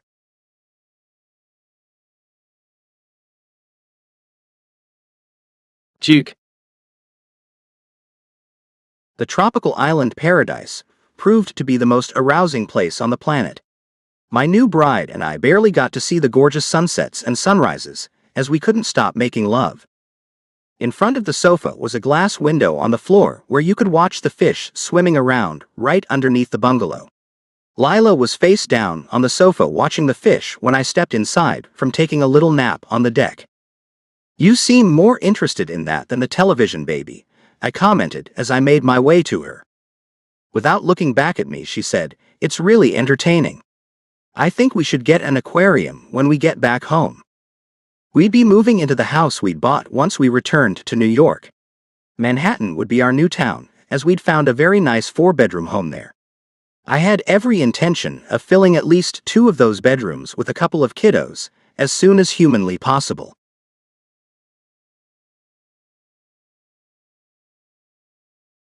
Lila. Only 9 months after our honeymoon, I was in the hospital having our twins, a boy and a girl. We'd both gotten our wish, but I couldn't help thinking that I could have waited a bit and had them one at a time instead of all at once. As I lay there in that hospital bed, I glared at Duke while he patted my head with a cool washcloth. I couldn't quite recall why I had agreed to do this. It really hurts. The whole pregnancy had been terrible. I began to get morning sickness the day I hit the 2nd month of the pregnancy. Morning sickness turned into all damn day and night sickness. On top of that, I had the most intense indigestion I'd ever had. One would think with all that vomiting that I would have lost weight. I might have if I hadn't been starving all the time. I ate and ate, threw up, and then ate some more. I couldn't ever really get full. So I gained more weight than the doctor said I should have. Angry red stretch marks covered my enormous stomach, and the backs of my thighs had gotten pretty big too. I didn't look a thing like myself. One day, I had been very hot all day long. I went to the hairstylist at work and told her to cut it all off. I wanted the shortest haircut I could get away with. Duke's reaction was one of complete shock when he arrived on the set of our morning news show and saw what I'd done. His expression was priceless, but he never said a bad word about what I'd done to myself. He merely commented on how gorgeous I looked with the new cut and told me what a bold choice I'd made. The mirror told me it was a terrible mistake. But the months passed and it had grown out some. I was hopeful I'd have my long locks back in a year or so. Stupid hormones had me making all kinds of dumb decisions. Another contraction came, and one of the twins did a tap dance on my spine. Ow. Damn. What? Duke asked with concern. What is it, baby? One of your sadistic little kids just stomped the shit out of my spine. That's what's wrong, Duke. And don't call me baby. Sweet words won't get you back into my pants ever again. Intimacy is over for me. Forever. I meant it too. Duke smiled as if he had thought I was kidding. But I wasn't kidding at all. If this is what intimacy does to you, then I wanted no part of it anymore. Not even protected intercourse. I didn't trust anything to keep me from having to endure this torture again, except abstinence. The doctor came in to check on me. An excruciating process that involved her sticking what felt like her entire hand up my cooch. Ow. I let her know that hurt. She ignored me. So, we're at a 9 now. It'll be soon. We're at a 9?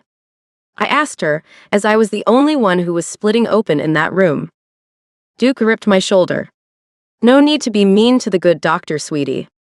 She's just trying to include me in on this. The doctor nodded, then went to talk to the nurses about what I didn't know. How to torture me further, I'm sure. I looked at Duke with pure hatred. Include you in on this? I shook my head. It's not you who's gained enough weight to resemble a beached whale. It's not you who's cried for no reason at all for months. It's not you who's tearing apart to bring these little creatures into this world. Another contraction stopped me, and I just screamed through the whole thing. I'd picked the absolute worst date to go into labor. There was a storm raging outside, and every damn pregnant woman in the city of New York seemed to be in labor at that exact same hospital. That was the reason behind the anesthesiologist running behind and not giving me my epidural yet. Apparently, every woman in the damn place was begging for one. I must be the last one on the list, as he hadn't gotten to me yet. And just as I thought my doctor would make him come and hook me up, she blew my world completely apart, so there's not going to be time for an epidural, Lila. What? My mind shattered. No. No. No. There's always time for an epidural, Doc. Duke took my hand. It's going to be okay, baby. I'm with you. I'll help you through it all. Just breathe. Relax. You relax. I just couldn't stop screaming. This is all your fault. You did this to me. Jerk. Never again, Duke. You're never touching me again. I'm never having another baby as long as I live. And I meant it too. The next half hour was filled with crying, begging, pleading, and cursing as I pushed out our daughter first and then our son. And with their tiny cries, and after each one of them wrapped their little hands around my pinky finger, all the anger faded away like magic. Duke's smile lit up my world. You did it, baby. He kissed my sweaty forehead. I'm so proud of you. I didn't see how he was proud of me. I'd been a total jerk. I started crying as I looked at my husband, who'd been a saint throughout the whole pregnancy. I love you. I'm sorry. I didn't mean any of what I said. You can touch me again. My sobbing began to stifle my words. Duke just laughed and hugged me. It's all going to be okay now, Lila. You'll see. I never took anything you said to heart anyway. One day we'll have another baby, you'll see. I shook my head. Oh no. That part one meant. No more babies for me. I'd meant it too. But only 3 years later, I found myself yearning for one more kid and went and put myself right back into the position I'd sworn I'd never get into again, pregnant with twins again. We'd found our happily ever after anyway, as that pregnancy wasn't bad at all, mostly because I'd been assured I would get first dibs on the epidural before anyone else when the time came. And I did too. The end.